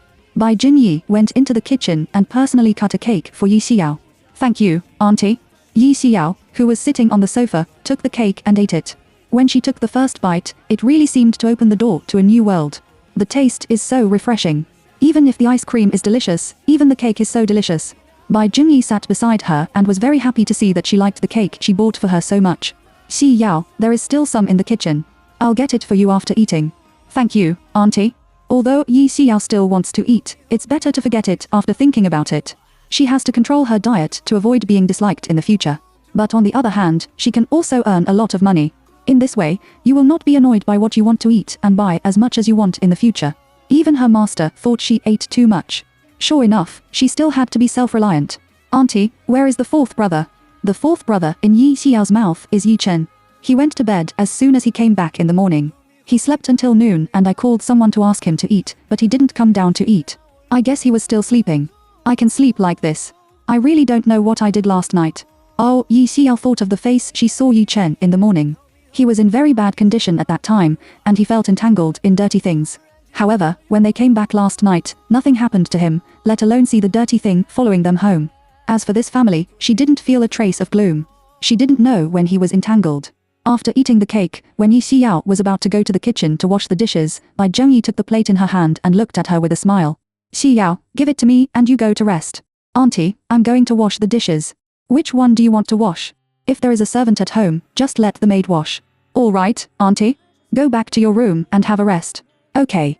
Yi Xiao immediately went back to her room. Lying in bed, when Yi Xiao was playing with her mobile phone, a strange number called her. Hello, I'm Yi Xiao. Hello, master. I'm Xie-kun. Can you come over now? Yi Xiao looked at the sky outside. The sun had already set, and it was almost over. Okay, I'll come right over. Yi Xiao hung up the phone, went downstairs to say hello to Bai Jingyi, and went out. The Yi family lives in a villa area. As soon as you leave the villa area, not far from the left is the subway station, and the street on the right is a bus stop. She has never taken the subway or the bus, so she doesn't plan to take these two means of transportation. After arriving at the bus station and waiting for a while, an Airbus taxi came. Stopping the taxi, Yi Xiao asked the driver to drive to Rose Bay Community. When we arrived at the Rose Bay Community, it was already dark. Yi Xiao called Xieke. Soon, Xieke came to the gate of the community to pick her up. When Xieke appeared, Yi Xiao's face immediately sank, because she saw a bare baby lying on Xieke's back. The little baby was dark purple under Yi Xiao's eyes. His eyes were pitch black and had no eyeballs. When Xieke walks, he can't straighten his waist during the day. Now he walks, it's really like carrying a heavy object on his back, and it's a little hard to walk. With an evil ghost baby on his back, can it not be heavy? Xieke came to Yi Xiao. Master, here you are. Well, let's go. Xieke responded and took Yi Xiao to his house. Halfway through, Yi Jinghuai called her. Brother, I'm going to do something outside and I'll be back later. You don't have to wait for me to eat. What do you need to do at night? Of course, it can only be done at night. Those dirty things usually come out only at night. It can't be done during the day, so we have to wait until the evening. Chapter 20. The resentment is great. That's all right. Call me when you're done and I'll pick you up. No, brother, I'll just take a taxi back by myself. Well, pay attention to your safety. If anything happens, call me in time. His sister has just come to Kyoto and is not familiar with the place. He is also worried that she will be cheated or bullied by those bad guys. Got it. Yi Xiao hung up the phone and followed Xieke to his house soon. As soon as she entered the house, Yi Xiao felt a very strong resentment in his family. I think the ghost baby stayed at home for a long time, so the family has such a heavy resentment. Not only is he very resentful, but the room is also cold. This is Saint-Fautien. Even if the temperature is to cool down, it has to be past 10 o'clock. It's only 7 o'clock now, and it's so cold in the room. You don't need to think about how much Yingqi is here. Xieke's parents and Xieke's daughter-in-law are sitting on the sofa. Xieke, parents, Wenfang, the master is here. Xieke's parents and Wenfang stood up and greeted Yi Xiao respectfully. They had known for a long time that Xieke had learned that the master was a young girl, so they were not too surprised when they saw Yi Xiao. Yi Xiao, uncle and aunt, good evening. Xie Chang frowned and asked, Master, is it true that the child is entangled with us now? Sun Yumei looked puzzled. According to reason, shouldn't she go to the underworld? Why are you pestering us? Moreover, such a small fetus has not been born yet. How can it have a soul? Yi Xiao, after the fetus is formed, she already has a soul. At this time, the fetus cannot be artificially aborted. For example, your granddaughter is 7 months old, and she will give birth in 2 months. She already has her own consciousness, but you killed her, and she was finally reincarnated. Now, she has been killed by you, and she is very resentful. Of course, she wants to haunt you. Hearing Yi Xiao's words, Sun Yumei and Xie Chang were shocked. If they had known this would happen, they would not have been allowed to have an abortion.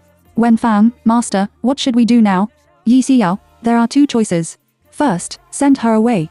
In the future, she will have a chance to reincarnate, but it depends on her own will. If she doesn't leave and insists on pestering you, then I can't help it.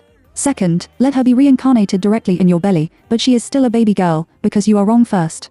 She will follow you in the future and also come to collect your debts. This is also up to her own choice. So you choose by yourself. The Xie family tried everything they could to kill her in their stomach because Wenfang was pregnant with a daughter. At this time, Yi Xiao made the ghost baby the granddaughter of their Xie family, and Sun Yumei and Xie Chao were immediately in trouble. They just didn't want their granddaughter, so they asked them to get rid of the child. If they chose the second way, wouldn't all this be in vain? Wenfang looked at Xie Qing with prayers in her eyes. Xie Kong, how about we choose the second option? I often dream of her. She is really pitiful. Isn't she a daughter? My daughter will be filial to us when she grows up. If you like your son, at worst, we will be pregnant again in the future. Don't make any more mistakes, okay? Sun Yumei's face became cold when she heard Wenfang's words. What if she can't give birth to a son in the future? Isn't our Xie family finished? What's the use of giving birth to a daughter? Just now, the master also said that even if she is born, she will still be the master of debt collectors in the future, you know? Sun Yumei's words directly angered the ghost baby lying on Xieken's back. She frowned, and her expression seemed to be very fierce. She left Xieken's back, and Xieken only felt that his back suddenly felt relieved. The ghost baby flew directly to Sun Yumei's shoulder and sat on it.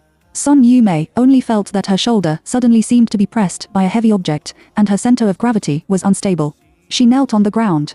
What's the matter? Sun Yumei looked at Yi Xiao with a little fear in her eyes. The ghost baby slapped Sun Yumei's face twice. She couldn't see herself, but when the ghost baby finished beating, her face immediately had 2 black palm prints. The palm print is so small that it looks like a cat's claw. This scene made Xie Ke and others dumbfounded. Wen Fang was so scared that she covered her mouth and shouted in a panic, "Ah!" The ghost baby immediately flew to Xie Ke's back and lay on his stomach. Xie Ke only felt that his back suddenly sank, as if a big stone suddenly pressed down, which made him a little out of breath. The ghost baby didn't stop. She roared at Sun Yumei. A strong yin gas spread in the living room, the glass on the floor-to-ceiling window was directly shattered, and the lamp in the living room suddenly shattered to the ground. The whole Xie family was so scared that they screamed. All the people hid behind Yi Xiao by the moonlight projected in from the window. Yi Xiao looked at the ghost baby on Xie Ke's back. She should hate them very much, so she didn't kill them directly, but slowly grind them to death. Yi Xiao didn't care about Xie Ke and others. She looked at the ghost baby, the little sister. You should have heard what I just said. Do you want them to continue to be your parents, or do you want to pester them to death and reincarnate later? The ghost baby was stunned at first, and then roared at Yi Xiao, "They don't want me, and I don't want them to be my parents. I want them to die, I don't want them to live." Although what she said sounded very fierce and resentful, her voice was very cute, milky and soft, which made her unbearable to get rid of her. Yi Xiao was patient and said in a gentle voice, "But if you kill them, then you will go down to the underworld in the future, and the king of hell will condemn you. You said that you suffered so much in your last life for reincarnation. If you harm people again in this life, you will not only be convicted of your sins, but also punished accordingly. Listen to your aunt and let them go. They have done something to hurt you and will be punished in the future. You can reincarnate with peace of mind. In the next life, you will definitely meet a parent who loves you very much." When Guiying heard Yi Xiao's words, 2 lines of blood and tears fell from her dark eyes. "I don't want to harm them either, but they are so hateful. I just want to be reincarnated as an adult. Why is it so difficult? Some people don't deserve to be parents. They are so hateful. Even if she gives birth to you in the future, you will not be happy in this family, understand?" The ghost baby jumped to the ground and crawled to Yi Xiao. She raised her little head and looked at Yi Xiao with a soft and cute voice. "Sister, will I really be reincarnated as an adult next time? Will anyone really be willing to give birth to me?" Yi Xiao squatted down, gently stroked the little head of the ghost baby, and smiled. "Of course, some parents will like the baby girl very much. I will write a love letter to Yin Su and ask him to reincarnate you into a family that likes baby girls. Some people like baby girls very much, while others do the opposite. Take the Yi family as an example. Bai Junyi gave birth to sons, but she wanted a girl. In the end, she didn't get what she wanted. After she went to the Yi family, their whole family liked her very much. Therefore, as long as she is reincarnated into the right family, her parents will love her very much." Chapter 21 A Bloody Disaster. The originally dark eyes of the ghost baby suddenly turned into a pair of normal eyes. She no longer has any resentment. She looks like an ordinary baby at this moment. This proves that Yi Xiao touched her and touched her. Yi Xiao was very satisfied with such a result. After all, she is already very pitiful. She doesn't want to use tough means to force her to leave, let alone let her be scattered. "Thank you, sister." "You're welcome." Yi Xiao took out 2 pieces of yellow paper from the Qianku bag, wrote a few lines of words with one of them, and then drew a charm on the other piece of yellow paper. She wrapped the previous yellow paper in a charm and burned it directly in front of the ghost baby. She got up, sealed her hands, and recited in her mouth, Taishao's edict, "Surpass your lonely soul, ghost everything, for lives are stained with grace, those with a head are super, those without a head are born." After reciting the curse of rebirth, a white light appeared in the direction of the west.it. It's just that only Guiying and Yi Xiao can see this white light. "All right, go ahead." The ghost baby nodded, his small body flew up, and then flew towards the light. Her figure was getting smaller and smaller, until she disappeared. The white light disappeared in front of Yi Xiao's eyes, as if it had never appeared. Yi Xiao looked at Xie Ke and others in a blink of an eye. "She will never pester you anymore. The house has always been soaked in the dark, but now they don't have that feeling. Not only do they not feel the dark, but they even feel a little hot. Xie Ke, won't she appear again in the future?" Yi Xiao, "Of course not. I have surpassed her. She should be in the underworld now. Wen Fang, I hope she can be reincarnated into a good family in her next life. They killed a baby, which is a very serious crime. Even if they live without retribution, Prince Yan will not spare them if they die in the future." Xie Ke took 500 yen and handed it to Yi Xiao. Yi Xiao took the money and put it directly into her bag. She was about to say goodbye and leave, but Sun Yumei blocked her way. "Master, my face hurts a lot. What's going on?" Obviously, everything was fine before, but why did it suddenly feel so painful? Because the light in the room was broken, they couldn't clearly see Sun Yumei's face. Now, the whole face has turned dark black. Moreover, her face hurts a lot. Yi Xiao said indifferently, this is what she beat. It's the retribution you deserve. Sun Yumei was shocked. Then what should we do? Will I die? Yi Xiao, you don't die to death, but you will be very painful, like 100,000 ants gnawing your flesh. Sunbathe every day and apply salt for 10.5 days. I still have something to do. I'll go first. Yi Xiao left without waiting for them to speak. And what she said about applying salt must be false. Sun Yumei is so hateful. If it weren't for her, such a small baby girl would not have died. This is her retribution. Yi Xiao took a taxi home, said hello to Yi Jingguo and others, and went back to the house. When Yi Xiao had just finished taking a shower and was about to lie down, there was a knock on the door, and then Yi Jinghuai's voice sounded outside the door. When Yi Jinghuai saw her, he asked, why don't you call me? I can also pick you up. Brother, there are many taxis now, which are quite convenient, so I took a taxi back by myself. Well, Yi Chen said you want Fushiha's date of birth. Hearing this, Yi Xiao's eyes lit up, as if she were dotted with 2 stars. She nodded hurriedly. That's right, big brother, do you know the 8 characters of his birthday? Yi Jinghuai, what do you want his birthday to do? To be honest, my fate is not very good. I need to marry a person with a nobleman in my life. Only by marrying such a person can he suppress my fate. In addition to this, he must have purple gas on his body. When I saw him before, I accidentally found that he had purple gas on his body. So, I asked the 4th brother to do his birthday for me. If it were someone else, Yi Xiao would definitely not be so detailed. It was because of Yi Jinghuai that she said it. Because Yi Jinghuai is Fushiha's friend, if she says it, Yi Jinghuai may have to arrange them. How good it is. Yi Xiao is a lonely star, which his grandfather told him before. It was with such a fate that his grandfather sent Yi Xiao to a Taoist temple in order not to let Yi Xiao defeat his family. Yi Jinghuai knows all these things. Didn't the Taoist Jing Shi completely solve your fate for you? This is what he is destined to bring, and he can't solve it in many ways. But don't worry, I will only defeat you until I am 20 years old, and now I won't defeat you. Is it useful to marry Foshian? Well, my master said that the old man has a deep sense of Taoism, and what he said is absolutely fine. Yi Jinghuai nodded and then told her the 8 characters of Fushiha's birthday. She kept it in mind and asked him, but how did you know? We have a good relationship, and I know a lot of things that others don't know. Her eldest brother is really powerful. It seems that she will really rely on him to arrange it in the future. First, calculate whether he is the one you are going to marry. Okay, you go back first. I'll tell you tomorrow. You can count it now. I want to see it. Yi Xiao was stunned for a moment, then let Yi Jinghuai into the room, and then closed the door. She went to the table and sat down, and carefully calculated Fushiha's birthday. In order to be more accurate, she also counted all the 28 stars. In the end, Yi Xiao frowned. Seeing her frown, Yi Jinghuai immediately had a bad feeling in his heart. What's the matter?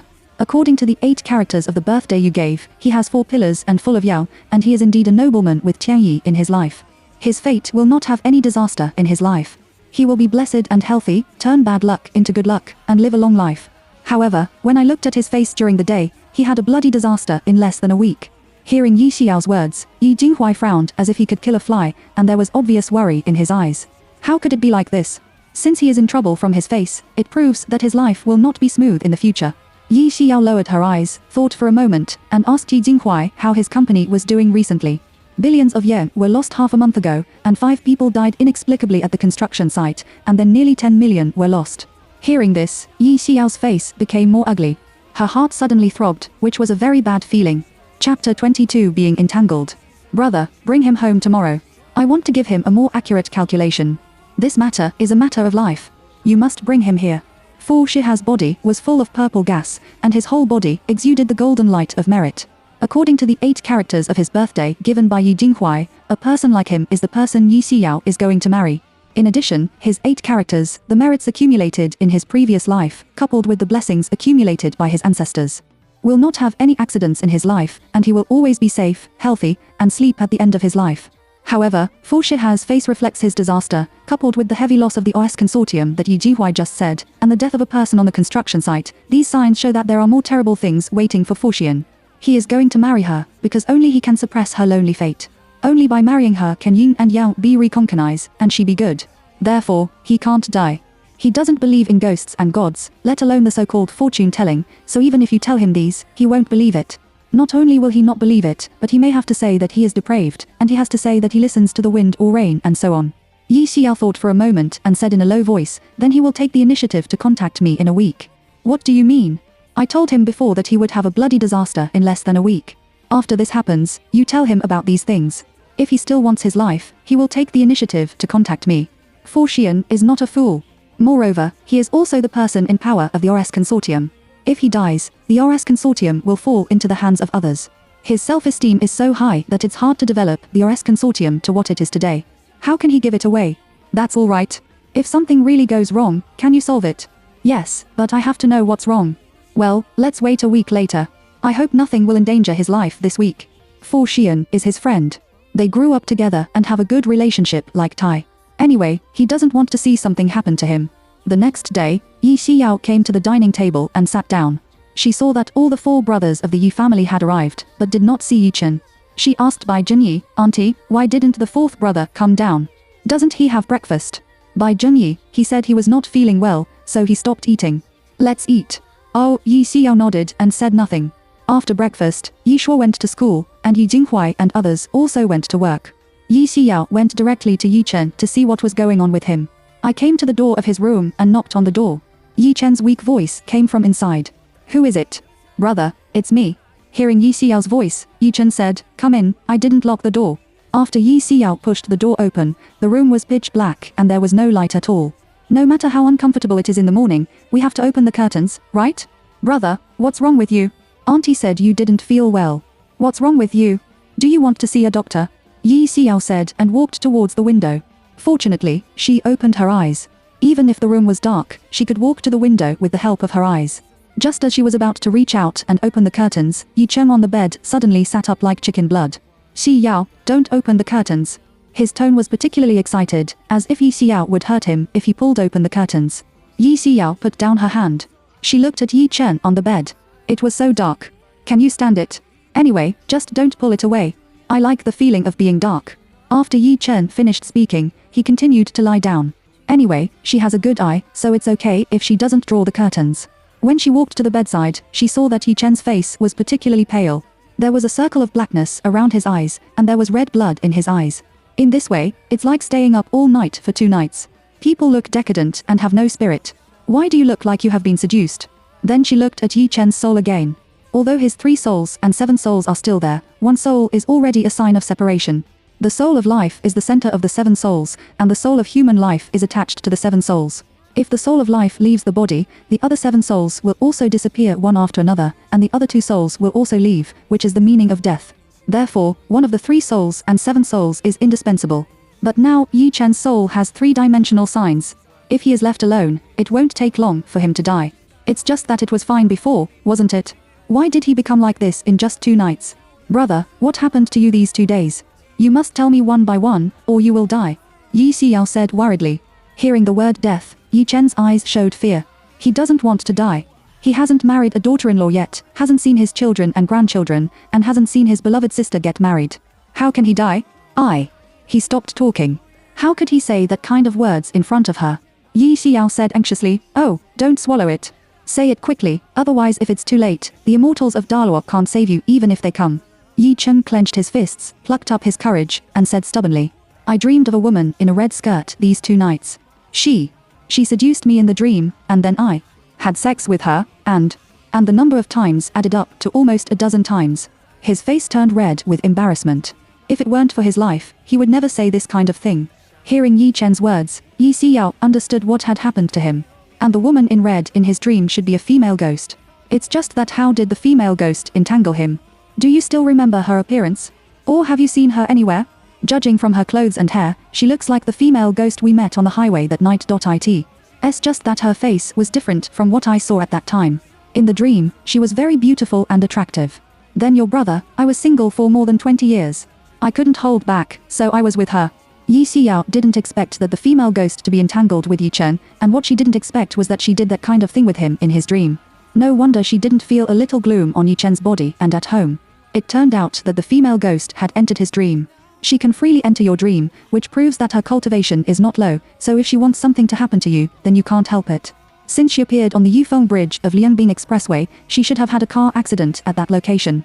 Now we have to investigate what year and month she had a car accident, the condition of her bones, and why she was reincarnated, etc.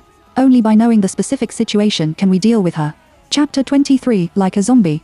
Xi Yao, what should I do now? As long as I fall asleep, she will come to my dream immediately.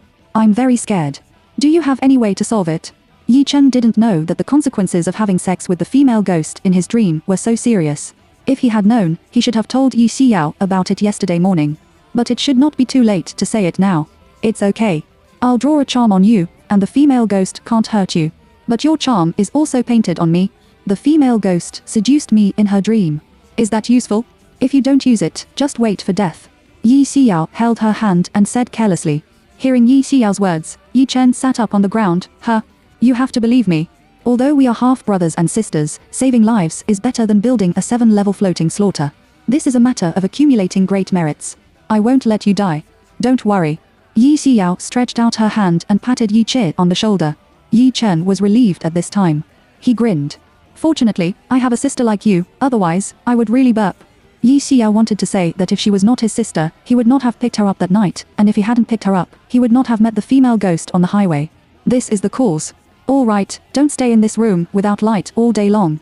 Go out to bask in the sun and absorb yang qi. I don't want to see the light. It's too dazzling. Look at your current appearance, like a ghost. If you don't go out to bask in the sun, where is the yang qi on your body? Without yang qi, what do you use to resist that female ghost? For the sake of his life, he can only listen to Yi Xiao. He nodded and had to get up and get dressed. Yi Xiao waited for him outside the door. When he got dressed, he went downstairs with him. Bai Junyi was on the phone with her best friend. When she saw Yi Chen, she was shocked. Yi Chen, what's wrong with you? Why do you look like a zombie? Yi Chen was stunned for a moment. Does he look so bad now? He hasn't looked in the mirror, so he doesn't know what his face looks like now. It's just that he really looks like a zombie now. His face was as pale as a blank sheet of paper. His eyes were still dark, and his eyes were even more distracted. If he goes out like this, he will definitely scare others. Bai Junyi hung up the phone and hurried to Yi Chen. She stared at him with surprised eyes. What on earth have you been doing these days? Look at your face. It's white and bloodless. It's really like a zombie. Yi Xiao, he was entangled by a female ghost. What? Bai Junyi's eyes widened, his eyes were full of disbelief and fear. He were entangled by the female ghost. Yi Xiao knew that Yi Chen was embarrassed, so she asked him to go out to bask in the sun first. After he left, he looked at Bai Junyi and explained, Auntie, when he picked me up that night, he met a female ghost on the road. The female ghost wanted to kill him at that time, but she didn't succeed. But who knew that she followed her brother all the way home, and then sneaked into his dream to have sex with him at night? His current appearance means that he has been sucked by the female ghost. If he doesn't care, he will die soon. Bai Junyi was so scared that she staggered back a few steps. If Yi Xiao hadn't helped her in time, she would have fallen. I really didn't expect that her son was haunted by a female ghost. In the past, she didn't believe in ghosts, but when she saw Yi Chen's appearance, and the words came from Yi Xiao's mouth, she had to believe it. Then, what should he do? He won't die, will he? Bai Junyi looked at Yi Xiao with a worried face. No, now it's timely to find out. Just don't let the female ghost continue to haunt him. As soon as the female ghost is solved tomorrow, it will be fine. Bai Junyi breathed a sigh of relief. She looked grateful. That's good, Xiao. Thank you so much. Fortunately, you are Taoist. Otherwise, I really don't know what to do. Auntie, didn't you say that we are a family before? Since we are a family, we don't have to be so outsider. Don't worry, I won't let anything happen to him. It's okay, it's okay. Thank you for your hard work. It's not hard. Auntie, then I'll go out first. Oh, good. Yi Xiao turned around and left the living room and came to the yard. It's 9 o'clock in the morning. The sun in the morning is not big, and the ultraviolet rays are not too strong. At this time, replenishing yang qi will not burn his body. Bai Junyi was also fine. In addition to being worried about Yi Chen, she followed her out. When Yi Chen saw Yi Xiao, he asked, Xiao, how can I show it? Do you just sit and sunbathe like you usually do? Of course not. Yi Xiao saw that the grass next to it was good, so she walked to the position of the grass. After asking Yi Chen to sit down, let him cross his legs, put his hands on his knees, his palms facing up, his mind empty, and relax his muscles. This is the posture that Yi Xiao often meditates in Taoists. In addition to cultivating the mind and strengthening the will, people like Yi Chen, who have been sucked in Jing Yang Qi, can also increase Yang Qi in this way to resist those evil spirits. The reason why Yi Chen is easily entangled by female ghosts is that his own Yang Qi is not enough. As the saying goes, if a person is full of Yang, the ghost will also be afraid of 3 points. Now let him strengthen his Yang Qi, and she will draw another charm on him, and the female ghost will not be close to him. Yi Xiao, don't talk. You will be discouraged as soon as you speak. How long does it take to meditate? Bai Junyi asked Yi Xiao. 1 hour. Yi Xiao sat next to her. When she twisted the ring on the middle finger of her left hand, a huge space appeared in front of Bai Zhengyi and Yi Chen. The mother and son were directly stunned. Bai Zhengyi asked in surprise, "Si Yao, what is this? Why have I never seen it?" That space is very large, which is estimated to be 300 or 400 square meters. There is a vast white area inside, and there is a feeling that a room has been built in the sky. It's unbelievable. Yi Xiao, this is the space ring my master gave me. It has also been passed down by my master's ancestors for many years. Bai Zhengyi, I didn't expect that there were such rare things in the world. It really opened my eyes. Yi Chen originally wanted to talk, but Yi Xiao just said that he couldn't talk, otherwise he would be discouraged and could only endure the curiosity full of his stomach. Yi Xiao, the world is big and strange. Auntie, maybe there will be zombies, immortals, monsters, mythical beasts and so on in the future. Bai Zhengyi, zombie, fairy, these should not appear. After all, this is the 21st century, not ancient times. If you want to say that there are these things, I will believe them, but now, I don't think there should be any. Chapter 24 5 Thunders to Exorcise Evil Charms. Yi Xiao, auntie, in this world, you have only seen one, but not the second one. Take this space ring as an example. You haven't seen it before, but now you have seen it, haven't you? Yi Chen thought to himself that he didn't believe that there were ghosts in the world before, but what about the result? Not only was there a ghost, but he also saw it, and there was also a female ghost who entangled him. It's really the big world, and there are no wonders. That's true. Bai Zhengyi. Yes, I haven't seen it, but it doesn't mean it doesn't exist. Yi Xiao then took out a Shantian pen, black ink, vermilion, black dog blood and gossip bowl from the space. Bai Zhengyi squatted in front of her, looked at the blood she was pouring into the gossip bowl, and asked doubtfully, "What kind of blood is this?" Unexpectedly, it doesn't solidify. Yi Xiao, this is black dog blood. It doesn't solidify because of this space. No matter what kind of liquid, as long as it is stored in the space, it will never solidify, let alone mold and smell. There is a strong aura in the space. If it is like those who cultivate immortals, they can completely enter this space to practice. Then this space is so awesome. Today's day opened my eyes. Ha ha. Yi Xiao smiled. She poured the last vermilion sand into the bowl, mixed it well, picked up the Shengqian pen, took out a piece of yellow paper from the universe bag, and drew a soul charm on it. Looking at Yi Xiao's skillful technique, Bai Zhengyi felt a burst of pride in her heart. What kind of charm is this? Fixed soul charm, brother, his soul is unstable, and he needs to use the fixed soul charm to fix his soul. Oh, Yi Xiao drew a charm, and she looked at Yi Chen. Yi Chen is meditating with his eyes closed. His originally pale face has now recovered a little, and his forehead has been covered with a thin layer of sweat. Seeing that his face was recovering, Yi Xiao and Bai Zhengyi were relieved. An hour later, Yi Chen's face looks very rosy, and the dark circles around his eyes have dissipated a lot. More importantly, he feels that his spirit is really much better. Unlike in the morning, he was weak to speak, and he was particularly depressed. He would have a feeling of wanting to die at any time. At that time, he was really depressed. Yi Chen now feels full of energy and has endless strength all over his body. He looked at Yi Xiao in surprise. This meditation really had a miraculous effect. If I had known, I would have come out to meditate. So don't hide anything, or no one can help you. Yi Xiao, take off your clothes. I'll draw a charm for you. All the best. Yi Chen immediately took off his coat. His skin is a standard wheat color, and he has 8 distinct abdominal muscles on his body. His chest muscles and arms look quite hard. I didn't expect his figure to be quite good. At first glance, he is the kind of person who often exercises. Yi Xiao took the Shengshu pen and smeared some ink in the gossip bowl, and skillfully drew a 5 thunder exorcism charm on Yi Chen's chest. This is the most advanced exorcism charm of Shomei. Ordinary Taoist earth cannot be painted, because drawing such a charm requires deep Taoism. If Taoism is not enough, such a charm drawing will not only have no effect, but will also be eaten back. After drawing the charm, Yi Xiao looked at Yi Chen and said, "All right, you can sleep with peace of mind now. What if she comes to me?" Yi Chen asked her. Yi Xiao, with this charm, she can't enter your dream. In addition, your own yang qi has also recovered a little, so she can't help you. Hearing Yi Xiao's words, Yi Chen was really relieved. That's great. When this matter is over, I will treat you to a big meal. All right. Yi Xiao nodded. When the charm is dry, you can put on your clothes, but remember, don't take a shower, or the charm will be spent. I got it. Yi Chen is a man with common sense. He has a charm drawn on his body. If he takes a shower, won't the charm on his body be painted? Even if Yi Xiao doesn't say anything, he won't take a shower. Yi Xiao returned to her room, lay on the bed, and took her mobile phone to search for the car accident on Yufeng Bridge on Lianbing Expressway. Yi Xiao was secretly shocked by this search. Yufeng Bridge used to be a secondary road, and under the bridge was a 100-meter cliff. At that time, a car accident occurred in Yufeng Bridge. At that time, a medium-sized bus from the county to a town Due to the heavy rain that day, the driver drove tiredly, and then hit the guardrail on the Yufeng Bridge. The guardrail was not high, only half a meter tall. At that time, when the guardrail was built, the bus directly smashed the guardrail and fell off the 100-meter high cliff without adding steel bars. In the car accident, there were 23 people in the car, and none of them survived. Less than half a year after the car accident, there was also a car accident at the same time and place. This time it was a bus with 108 passengers in it, and there was no return. 3 months after these 2 car accidents, another car had an accident in that location. A family of 4 all died there. As soon as this matter was announced, it immediately attracted the attention of the transportation department. Most of the officials do not believe in evil, and the road there is slippery on rainy days, so it is easy to have car accidents. They didn't think about the matter of the evil sect. In addition, it was planned to repair an expressway to Kyoto at that time, so they directly divided the Yufeng Bridge into the area where the expressway was built. But who knows that less than half a year after the highway was repaired and opened to traffic, another more tragic and thrilling car accident occurred.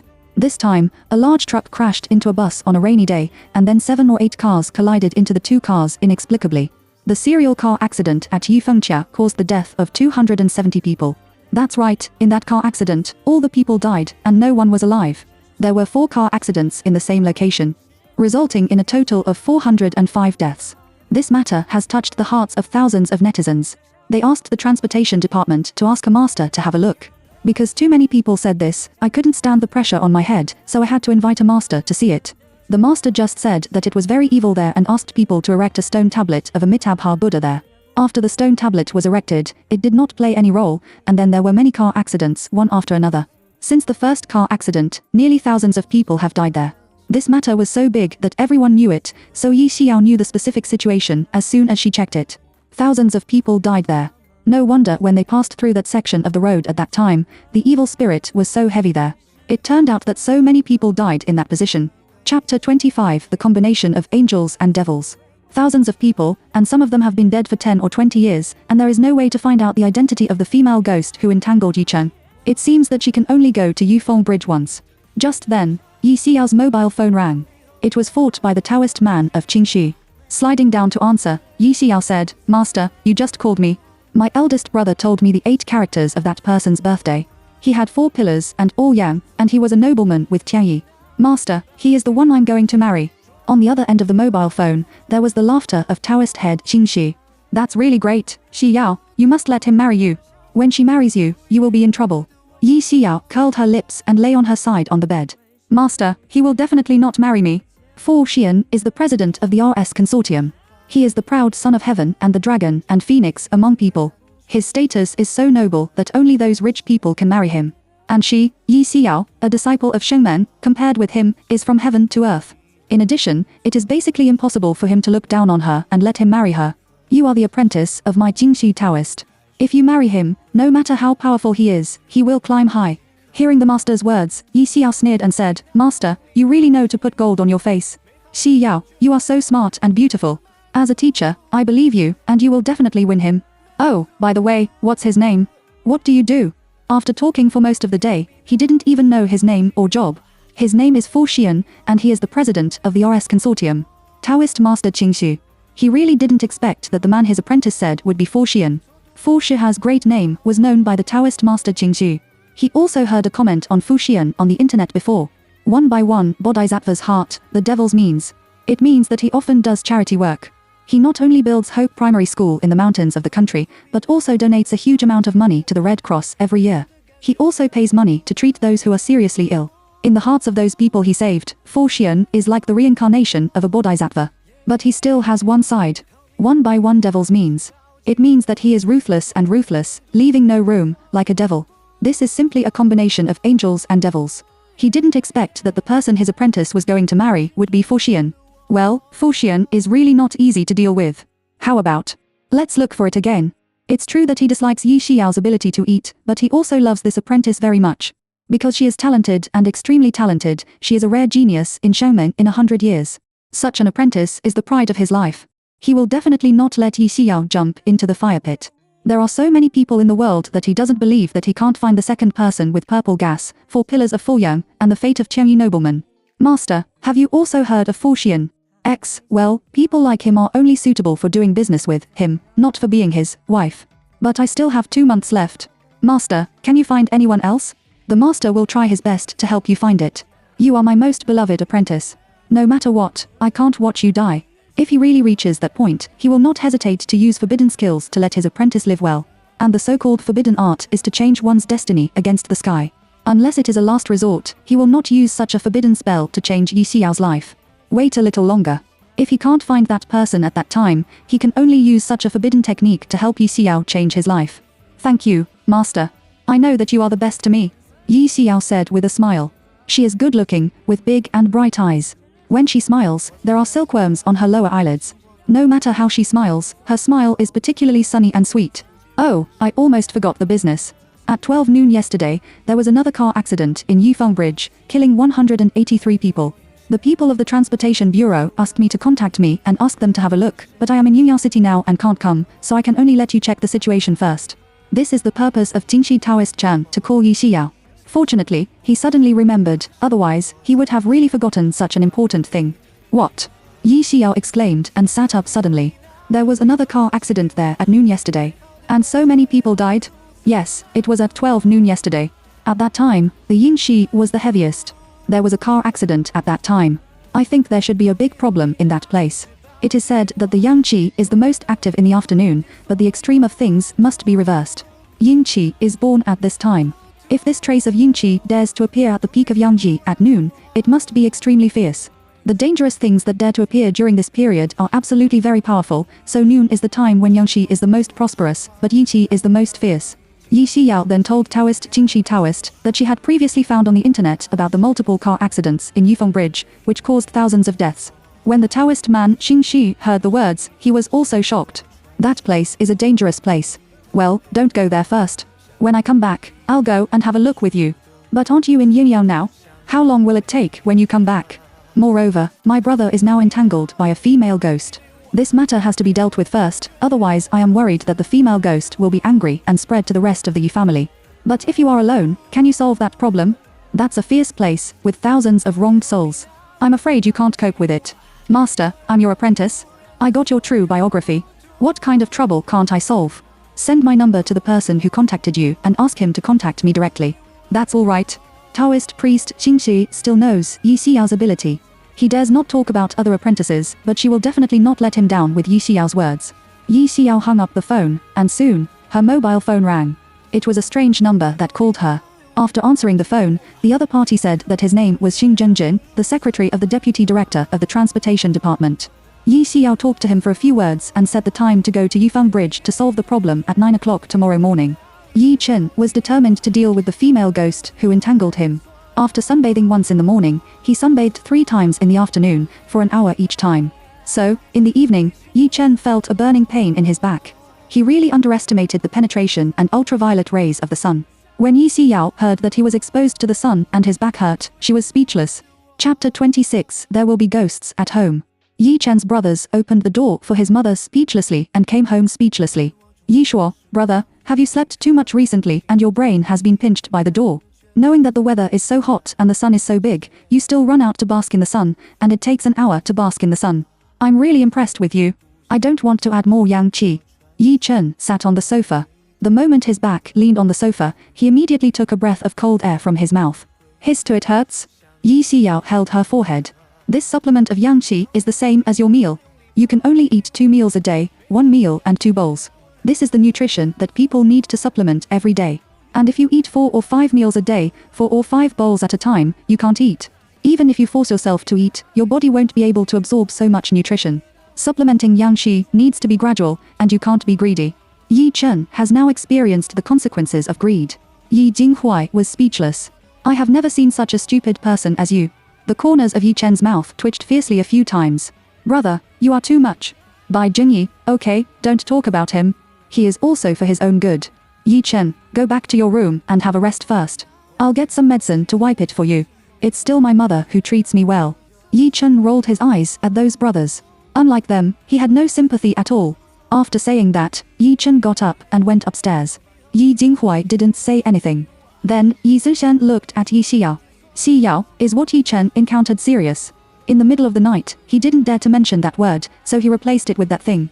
Yi Xiao sat on the sofa and said with a calm face, it's very serious, so I drew a charm on him with Sangtian pen today. Yi Jinghuai, can this matter be solved? Yi Xiyao looked at Yi Jinghuai. Brother, your sister and I are not ordinary people. Don't worry, no matter what kind of demon it is, as long as she dares to hurt him, I will never spare her. Yi Jinghuai, I'll leave the matter of Yi Chen to you. Yi Chenyan, can he spend the night safely? There should be no problem. After saying that, Yi Xiyao took out 12 charms from the Jiankun bag and gave them to Bai Zhengyi and Yi Jinghuai one by one. Yi Shuo wanted Yi Xiyao to give him a charm before. When he took the charm handed to him by Yi Xiyao, he was so excited. Bai Zhengyi, Xiyao, what are you doing with this charm for us? Yi Xiyao, auntie, the female ghost should come to see the fourth brother tonight. I drew a charm on the fourth brother's body, and she will definitely not be able to harm him. I'm afraid that when I deal with her, she will be angry and turn to harm you, so you stick this charm on the door and window, so that she can't hurt you. That female ghost may come to them. These words made everyone goosebumps. All the people showed a look of fear and panic. Especially Yi Shuo, he was already afraid of those dirty things. When he heard those words, he was so scared that he immediately hid behind Yi Zhengguo. Yi Tianyan sneered, Yi Shuo, even if you hide behind your father, she should come to you, she still has to come to you. Yi Shuo was even more scared, and his little face turned pale. He held Yi Zhengguo's clothes tightly, and his voice was a little trembling. Dad, I'm afraid. Seeing that his youngest son was afraid, Yi Zhengguo stared at Yi Zhenyan. Zhenyan, you know he is afraid of you and still scares him. Yi Chenyan, a big man, what's there to be afraid of? Yi Shuo snorted. If you are not afraid, give me your 2 charms. Here you are. What should I do if I give it to you? Yi Chenyan gave him a blank look and went upstairs with the charm. Yi Shuo. He just said that there is nothing to be afraid of a big man, and now he refuses to give him that pair. Isn't this a double standard? Yi Zhengguo looked at Yi Xiyao. Xiyao, will that female ghost really come to Yi Chen? Yi Xiyao should come, because she came to her for the past 2 nights. But you don't have to be afraid. He has charms on his body, and you also have charms in your hands. Just stick them on the door and window. Then she took a few more charms to the servants at home. Now that it was dark, they didn't dare to delay and immediately went back to the house to put charms. Yi Zishen, Yi Jinghuai and Yi Shuo also went upstairs. Thinking that there might be ghosts at home, Yi Shuo didn't dare to stay alone in the room, so he came to Yi Jinghuai for help. Yi Jinghuai opened the door and saw that it was Yi Shuo. He asked him, what's wrong? Brother, I'm scared. I dare not stay in the room alone. Let me sleep in your room for 1 night. Afraid of Yi Jinghuai's refusal, Yi Shuo hurriedly said, I don't sleep in bed, I sleep on the sofa. Come in. As soon as Yi Jinghuai let Yi Shuo into the room, Yi Chenyan and Yi Zishan came over. Both of them were also afraid of sleeping alone, so they both came to Yi Jinghuai. Originally, it was difficult for them to say anything. Seeing that Yi Shuo was also there was nothing to be embarrassed about. They directly said that they would come to his room to stay overnight and lay the floor. Yi Jinghuai's younger brothers are usually invincible, but he didn't expect that he was too bold at this time. Come on. Yi Jinghuai gave way. After the 2 of them entered the room, he put a charm on the door and closed the door. Yi Chenyan went to the closet to take the quilt and spread it on the ground, and the 3 brothers lay on it. Yi Zishen, if that thing really comes and can't find anyone, she should leave, right? Yi Chenyan, it should be possible. Yi Shuo, let's call my sister over. I'm afraid she's not here. Yi Xiyao is his life-saving straw. Only when Yi Xiyao is here will he have a sense of security. Yi Zishen patted Yi Shuo's head. It's okay. We're with you. Besides, there are charms on the door. Don't be afraid. Yi Chenyan, we men are full of yang spirit. Even if she comes in, we are not afraid. Yi Shuo sat up and looked at the one lying next to Yi Zishen. Yi Chenyan, you can pull it. There are so many people in the solo club, and there are still those things. Yi Chenyan. His words are actually not only comforting Yi Shuo, but also comforting himself. But Yi Shuo's words were like giving him a head. He was speechless in an instant. After a long time, he slowly sat up and looked at Yi Jinghuai, who was reading a book on the bed. He thought he was asleep, but he didn't expect that he was reading a book.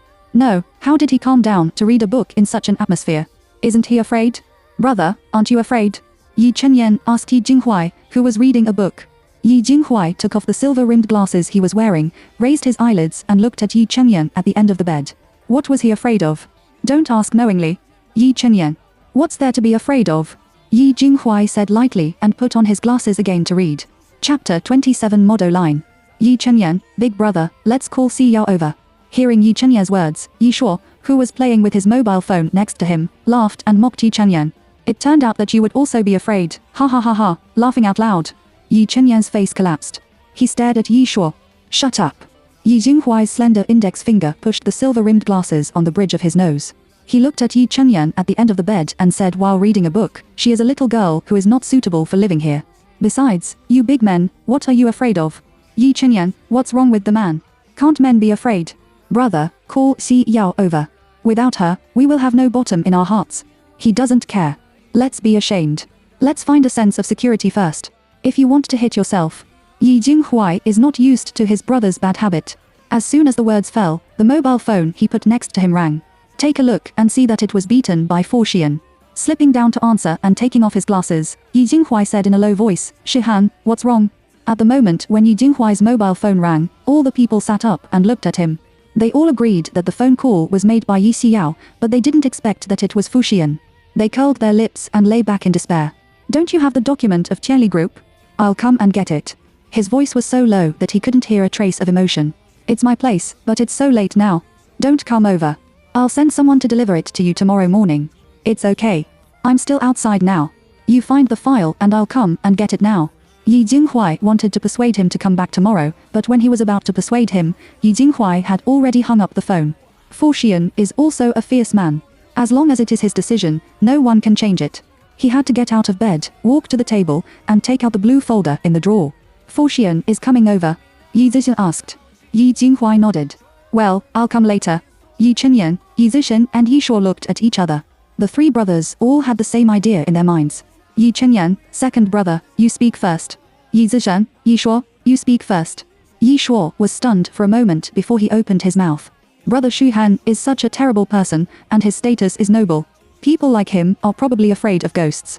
When he comes later, let him stay in our house for a night and let him bless us. Yi Chen held his forehead, then protection, not blessing. Yi Zishan held his forehead, and the dead talent was called blessing.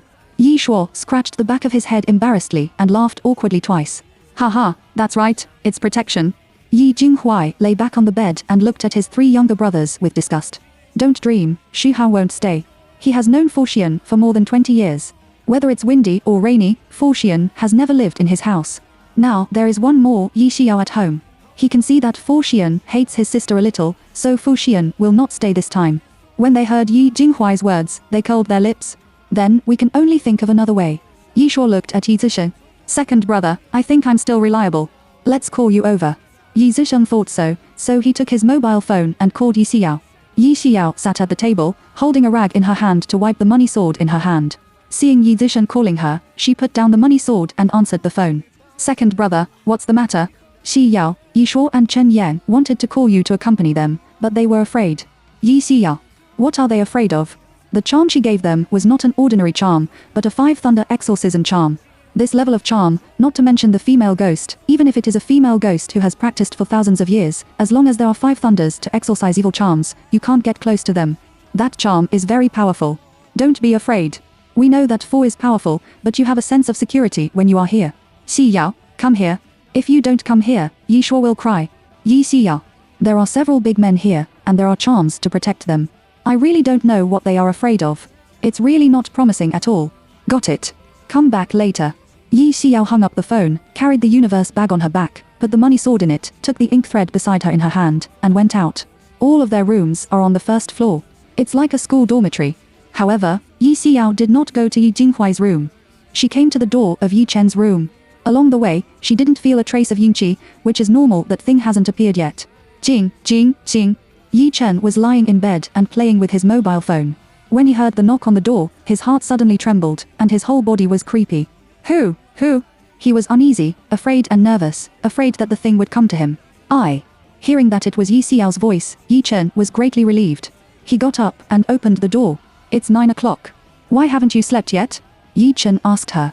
Sleep. I'm afraid that the female ghost will go crazy and mess around at home. If she doesn't solve the problem, I can't sleep now. Don't talk nonsense. You go into the room and lie down. I'll tie the ink thread to your toes. If she appears, you can move the ink thread so that I can come over immediately. Originally, she could have dealt with the female ghost directly. But she is afraid of Yi Chen. Unable to resist, he was directly fascinated by the female ghost, and then went into his dream to harm him, so it was safer to draw 5 thunders to exorcise evil charms. And she can't stay in Yi Chen's room, because she has righteous spirit. Righteousness and evil spirit are inextriate. As soon as that thing comes out, you can feel the breath coming out of her body. So she can only leave and tell her whether the thing is here in the form of an ink line. Yi Chen lay on the bed, and Yi Xiao tied the end of his left toe with an ink thread. When Yi Xiao was tied up and was about to leave, Yi Chen asked her, Xiao, where are you going? Go to the eldest brother's room, but you don't have to worry. If you move this thread, I will come over. But the eldest brother's room is more than 20 meters away from mine. It's so far away. Can you really feel it? Yi Chen's eyes were questioning. Of course. Yi Xiao, all right, you go to sleep. I'm leaving. Yi Xiao tied the ink thread and arrived at the door of the room. She passed the thread through the gap under the door, and then took the thread and went to Yi Jinghuai's room. At the door of Yi Jinghuai's room, Yi Xiao raised her hand and knocked on the door. Brother, open the door. Yi Zixin came over and opened the door. Everyone was very happy to see Yi Xiao coming. But when Yi Zixin saw the ink thread in her hand, he couldn't help frowning. What kind of thread is this? Why is it so dark? Yi Xiao, this is Modoline. I'll explain it to you later. She put the thread on the door. After closing the door, she sat cross-legged at the door, and in her hand, she held the ink bucket thread with more than 10 meters left. Chapter 28. Don't hesitate. Yi Chenyan, Yi Shuo and Yi Jinghuai all walked to Yi Xiao and stood next to her. Yi Shuo asked curiously, Sister, what is this ink thread used for? Yi Xiao, the function is to connect. I can't be enforced staying in my brother's room. I didn't know if the female ghost appeared, so I tied one end of the ink thread to the fourth brother's toes. As soon as the female ghost appeared, as long as he moved the thread, I could feel that I could go directly to deal with the female ghost. Yi Chenyan had doubts in his eyes. Can't the female ghost see this thread? Yi Xiao shook her head. This thread was specially made, and she couldn't see it. Just then, there were 2 footsteps outside the door. Then, they heard Yi Jingguo talking to Bai Jingyi again. At Yi Jinghuai's door, Yi Jingguo raised his hand and knocked on the door. Jinghuai, open the door. Yi Xiao was afraid that they would break the line, so she asked them to stand on the right. Then, Yi Xiao opened the door. Yi Jingguo and Bai Jingyi immediately entered the room, and Yi Xiao then closed the door. The couple thought that Yi Jinghuai was the only one in the room, but they didn't expect that everyone was here. Yi Jinghuai, Mom and Dad, why did you come here? Bai Jingyi smiled suddenly. You and your father were also afraid. We didn't dare to stay in the room, so we came over. Yi Zixin and others were afraid. Unexpectedly, Bai Jingyi and Yi Jingguo were also afraid. But that's true. That's a female ghost who is not afraid of people. Yi Jingguo saw that Yi Xiao was holding a black thread in his hand, so he asked her what it was. Yi Xiao explained. When Yi Jingguo was about to speak, Yi Jinghuai's mobile phone rang. It was beaten by Fu Xian. He slid down to answer. Fu Xian said at the door of the house and asked him to take the document down to him. Yi Jinghuai said that he would come down immediately, hung up the phone, went to the table with the documents in his hand, and walked towards the door. Yi Chenyan, big brother, it's past 9 o'clock now, and that thing will appear at any time. Aren't you afraid? Yi Shuo, yes, big brother, your life is important. Let Fu Aria come back tomorrow to get it. Yi Jinghuai, he is already at the door. It should be okay. I'll go down first. Yi Jinghuai opened the door. Yi Xiao was also worried about him. After asking him to wait, she took out a bell from the Qiankun bag and handed it to him. Brother, if the bell rings, go back to the room quickly and don't hesitate, okay? Ari, I got it. Yi Jinghuai took the bell and left. When the other 3 brothers saw this, they all showed admiration. He is worthy of being their big brother. He is really too bold. Bai Jingyi whispered, Jinghuai, pay attention to safety. If there is any movement, come back quickly, okay? Yi Jinghuai raised his hand above his head, gestured, and walked towards the stairwell. Walking down the stairs and coming to the living room, Yi Jinghuai turned on all the lights. The huge living room suddenly became bright. Walking to the gate, for the sake of caution, Yi Jinghuai did not open the door immediately. He stood at the door and shouted first, Shihan? The voice is as cold and indifferent as ever. Although the 2 of them have been friends for more than 20 years, when Fu Xian talks to him, he is the same as to others. But he is used to it and doesn't take it to heart. After confirming that it was Fu Xian himself outside, Yi Jinghuai opened the door. Outside the door, only Fu Xian stood. He wears a suit and leather shoes, and his facial features are exquisite, as if they were carved by God himself, and his body exudes a cold and noble temperament. Standing in the dark, he added a sense of mystery and coldness. Yi Jinghuai handed him the folder. As soon as he reached out, Yi Jinghuai saw that the trees on both sides of the iron door began to be windless. On both sides of the living room, the money tree planted in the flower pot is motionless. If the wind really blew, all the plants in the yard would definitely move, but not, only the trees on both sides of the iron gate in front were moving. Jingling. Then, Yi Jinghuai heard the bell in his hand ring. Yi Jinghuai suddenly felt bad, and his face immediately sank. You go back to the room with me first, and we'll talk about the rest later. Without waiting for Fu Xian to speak, Yi Jinghuai pulled him into the door, closed the door, and immediately walked upstairs. What's the matter? Fu Xian looked at his back and talked about it, which was not like his usual style. I'll tell you in a moment. Fu Xian didn't say much and soon took him back to his room. Seeing that the room was full of Yi Jinghuai's family, even Yi Xiao, a bold woman, was there. Fu Xian immediately frowned. What's the matter? Fu Xian asked in a low voice. Yi Jinghuai then entangled Yi Chen with a female ghost, and then told Fu Xian that the female ghost would come to Yi Chen tonight. After saying that, he added that the bell would ring when the thing appeared. At that time, you also heard it, so the thing has come now. In the past, Fu Xian did not believe in ghosts, but after he saw ghosts in the club that night, he believed that there was such a thing in the world. But what he didn't expect was that Yi Chen was entangled by that dirty thing. Yi Xia didn't make a sound. She sat cross-legged at the door, holding an ink thread in her hand. After about 3 minutes, the ink thread in his hand suddenly trembled. She frowned and immediately stood up and looked at Yi Jinghuai and others. The thing appeared, and now it was in the fourth brother's room. I'm going to meet her. No matter what you hear, you must not come out, okay? She looked serious and didn't smile. Fu Xian still saw her expression like this when she was in the club. By Zhengyi, Xiao, you should also pay attention to safety when you deal with that harmful thing.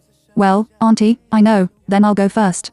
Yi Xiao threw down the ink sword, took out the money sword from the Qiankang bag, opened the door and walked towards Yi Chen's room. At Yi Chen's door, Yi Xiao immediately felt a strong evil spirit coming from the room. Her face sank and she pushed the door first. The door didn't move as if it had been welded. Then she took out a charm from the Qiankang bag, which was attached to the door, and the door was pushed open by her. The moment the door was pushed open, a wind came to his face, and the broken hair in front of Yi Xiao's forehead was blown up by the wind. In the room full of evil spirit, the woman in a red dress was standing at the end of the bed. There was nothing beautiful about that face. The face was rotten, with a bright green light on it, which looked particularly terrible. You stinky bastard, how dare you draw charms on his body? I won't kill you tonight. The female ghost in red looked ferocious and angry. She opened her sharp claws, lifted the sofa beside her with magic force, and then controlled the sofa to smash at Yi Xiao. Chapter 29. Did you offend the family? Yi Xiao flashed to both sides of the door, and the sofa fell heavily on the door. You evil obstacle, how dare you harm human life? Look, I won't walk for heaven today. Her cheeks suddenly felt cold. She took out the money sword in the universe bag and bit her index finger. When the blood smeared on the sword immediately emitted a golden light. Yi Xiao made a seal with her right hand and controlled the money sword to fly towards the female ghost in red. Look for death. The female ghost in red snorted coldly, waved her right hand, and the computer next to her flew towards the money sword. Yi Xiao controlled the money sword to fly to the ceiling, and then the sword turned straight down and attacked the female ghost in red. Just as the female ghost in red dodged, Yi Xiao took out 6 copper coins and took the lead in throwing 2 on the female ghost in red. There were only 2 bangs, and then a golden light suddenly appeared, and black smoke immediately appeared on the female ghost's body. He also spit out a mouthful of black blood. When the female ghost was injured, Yi Xiao once again controlled the money sword to attack the female ghost. When the sword attacked, in order not to let the female ghost find out, she directly showed the last copper coin in her hand. When the female ghost saw the copper coin, her eyes suddenly opened and subconsciously flashed to the right. But the money sword just flew from the right. She didn't have time to dodge, and the money sword directly pierced the collarbone of the female ghost in red. Ah! The female ghost in red let out a scream. She stared at Yi Xiao unwillingly. You bastard, wait for me, and I won't let you go. Yi Xiao could not let her escape. Just as she was about to escape to the door, she took out a ghost-killing charm, flashed quickly behind the female ghost, and then threw the ghost-killing charm in her hand to the female ghost. Ah! In the mouth of the female ghost in red, there was a sharp and harsh cry again. With a golden light, the female ghost in red suddenly turned into a wisp of black smoke and disappeared. How can a female ghost, who has been in Taoism for more than 10 years bet? He got rid of her without any effort. Yi Chen, who was lying in bed, saw that there was no movement of the female ghost in the room, and sat up suddenly. When he looked at Yi Xiao, his face was full of horror. Xiao, is that female ghost really dead? Yi Xiao frowned. Didn't you faint? Yi Chen didn't faint, but she was so scared that she didn't dare to sleep, so she kept pretending to be asleep. Clean up the red clothes. In Yi Gian the female ghost came. Yi Chen also squinted. When he saw the appearance of the female ghost, the vest was scared out of a layer of cold sweat. Even his toes were gripped, and his heart seemed to jump out at any time. It's so TRRIDING. Fortunately, his sister cleaned her up, otherwise, Yi Chen would have been ruined by the female ghost in red now. It turned out to be pretending to be asleep. I thought you were scared to faint. Since you haven't been scared out, it seems that you are still a little promising. The corners of Yi Chen's mouth twitched a few times. I'm your brother. It's a little too much for you to say that. What's too much? I'm praising you. Yi Xiao picked up the money sword on the ground. Because the money sword hurt the female ghost in red, the 3-inch position of the blade has been black. It's really troublesome. We have to clean up later. She picked up 3 copper coins on the ground and put them in a Qiankan bag. Yi Chen got out of bed. She came to Yi Xiao with a dog-legged touch. That female ghost is so powerful, but Xiao, you are even more powerful. You solved her in a few brushings. When I practice for a few more years, I will definitely surpass my master, and it will be easier to deal with ghosts. I believe you, you can definitely do it. Yi Xiao glanced at him. It's okay. You can go to bed. After saying that, Yi Xiao left. The room is a mess, and everywhere is damaged by the female ghost in red, and he has just fought. No matter how big his heart is, he can't continue to sleep here. I'll go to the eldest brother's room to spend the night. I'll stay there when they clean up tomorrow. Yi Xiao came to Yi Jinghuai's door and knocked on the door twice. Brother, I'm Xiao. The people in the room heard Yi Xiao's voice and came over to open the door. Yi Zishan was the first to ask, Xiao, has that female ghost been solved by you? Yi Chen rushed behind Yi Xiao and raised his hand to greet them. Hello, your lovely and brave brother Yi Chen is back. But he never thought that his parents and his brothers were all here. And Fu Xian, he is also here. That female ghost has been solved by me. Yi Xiao looked at Fu Xian and waved to him with a bright smile. Hello, Mr. Fu. She didn't talk to Fu Xian before because the atmosphere was a little tense, but now that the female ghost has been solved and the atmosphere has returned to the harmony of the past, she said hello to Fu Xian. However, Fu Xian ignored Yi Xiao at all. He looked at Yi Jinghuai and said that it was okay, I would go first. Yi Jinghuai nodded, okay, you go back. Fu Xian came to the door. He glared at Yi Xiao coldly, and his voice was indifferent. Yi Xiao took the initiative to step aside and looked at him with a smile. Brother, slow down. Fu Xian didn't dump her at all. By Jingyi, why do I feel that Shihan seems to hate Xiyao? Yi Jingguo, I also feel it. Xiyao, have you offended your family? Yi Xiao shook her head with an innocent face. No, the corners of Yi Chen's mouth twitched a few times. Didn't you offend others by calling other people's baby that day? Bai Jinyi and others were all stunned when they heard Yi Chen say that Yi Xiao called Fu Shihan's baby. Yi Shuo was stunned. Sister, you are so bold to call him baby. Yi Zishan, Xiao, you are so bold that you dare to call him that. Yi Jinghuai frowned. Did you really call him that? Yi Xiao's stomach was a little itchy. She scratched her stomach, blinked her eyes twice, nodded, and cried. Yi Jinghuai held his forehead. People like him, you call him baby. It's strange that he doesn't hate you. His sister plans to marry Fu Xian because Fu Shiha's birthday is very suitable for her. But now it seems that it is absolutely impossible to be his girlfriend, let alone marry him. Yi Chenyan, Xiao, there will be no more dirty things in our family in the future, will they? Yi Xiao, I can each of you get a piece of lightning wood and wear it on your body, so that no dirty things will come close to you and go home with you. Yi Zhengguo, thunder strikes more gui, right? Yi Xiao, it's more than 2,000 yuan a piece, but the lightning wood is relatively rare and needs to be found. Bai Jingyi, if our family has made a dirty trouble, can we still live in this family? Will there be anything to live in our house in the future? Chapter 30. There is no time to send her. Yi Xiao, auntie, don't worry, I will hang a gossip mirror at the door, so that those dirty things can't come to our house casually in the future. Yi Chenyan frowned and said, since you can use the gossip mirror to prevent them from coming to our house, why don't you just hang the gossip mirror and let the female ghost come to our house? Yi Xiao looked at Yi Chenyan. I only have a bagua mirror, and I want to use this bagua mirror. Moreover, there are many windows at home. You need to use mirrors and draw symbols on them, which is quite troublesome. Besides, only by letting the female ghost get close to the fourth brother can I deal with her. Otherwise, if I clean her up outside, it will be easy for her to escape, so I can only attract her to the house. After listening to Yi Xiao's explanation, everyone understood. Yi Zishan, Xiao, it's getting late. Go back to bed first. Well, auntie, dad, then I'll go back to bed first. Yi Xiao greeted them and left. Yi Chen looked at Yi Jinghuai. Brother, my room is a mess, and only a female ghost has died. I dare not live there. I will spend the night in your room tonight. He happened to be on the floor, and he didn't have to sleep on the sofa, bed, or something. It's up to you.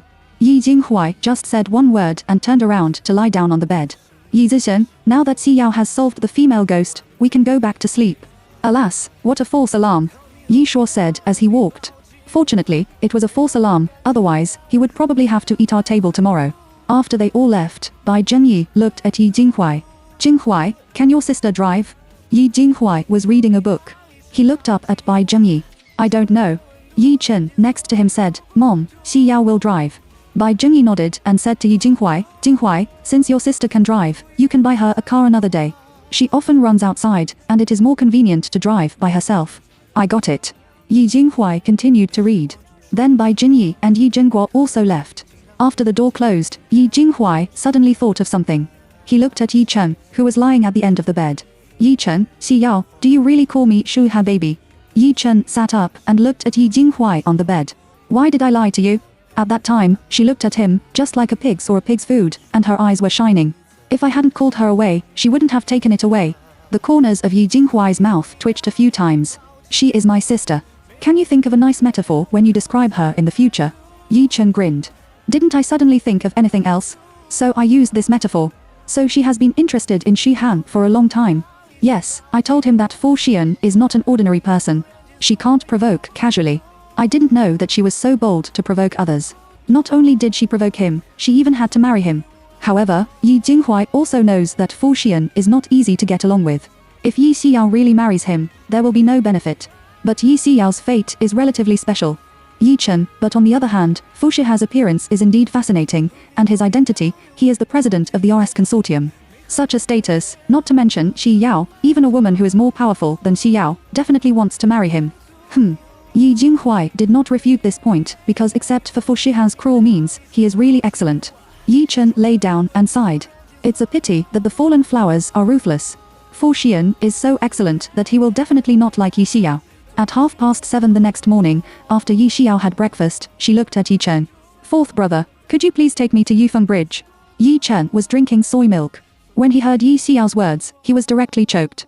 While coughing, the soy milk in his mouth flowed outward. Bai Junyi glared at him. Yi Chen, aren't you disgusting? Yi Chen coughed so hard that his face turned red. He turned aside and continued to cough violently. Yi Xiao came to him and patted him on the back. Brother, can't you calm down? I just asked you to take me to Yufeng Bridge, and I didn't ask you to take me to other places. Why are you so excited? Yi Chen looked at Yi Xiao and saw tears in his eyes, and a pair of eyes turned red. Yi Jinghuai, what are you going to Yufeng Bridge for? Yi Xiao patted Yi Chen on the back and looked at Yi Jinghuai on the opposite side and said, didn't there be a lot of car accidents in Yufeng Bridge, and many people died? The people from the Transportation Bureau contacted my master and asked him to go and deal with it, but his old man was in Yongyang. If he couldn't come, he asked me to have a look first. Yufeng Bridge is on the side of Liangbing Expressway. Almost everyone in Kyoto knows the number of car accidents and the number of deaths. And the female ghost in red who entangled Yi Chen came from Yufeng Bridge. Yi Zhongguo showed a proud smile on his face. My daughter is really awesome. Even the people of the Transportation Bureau invited you to see things. Haha, I have to show off with Wu Chenshan and others. With such a powerful daughter, Yi Zhongguo really has a light on his face. If it hadn't been for her special fate, she would have killed her family.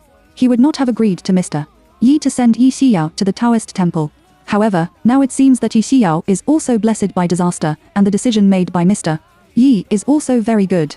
Yi Chen waited for a long time before he calmed down, but his eyes looked still bloodshot, there were still tears in it, and his voice was a little hoarse. Xi Yao, you know that the female ghost entangled me at the Yufeng Bridge. Today, I am easy to recruit those things, which proves that I am not suitable for that kind of place with heavy evil spirit. You might as well shout second brother, I'll take you there. Yi Chengyan and Yi Zisheng, who were mentioned, were stunned for a moment, and then they couldn't wait to beat Yi Chen up.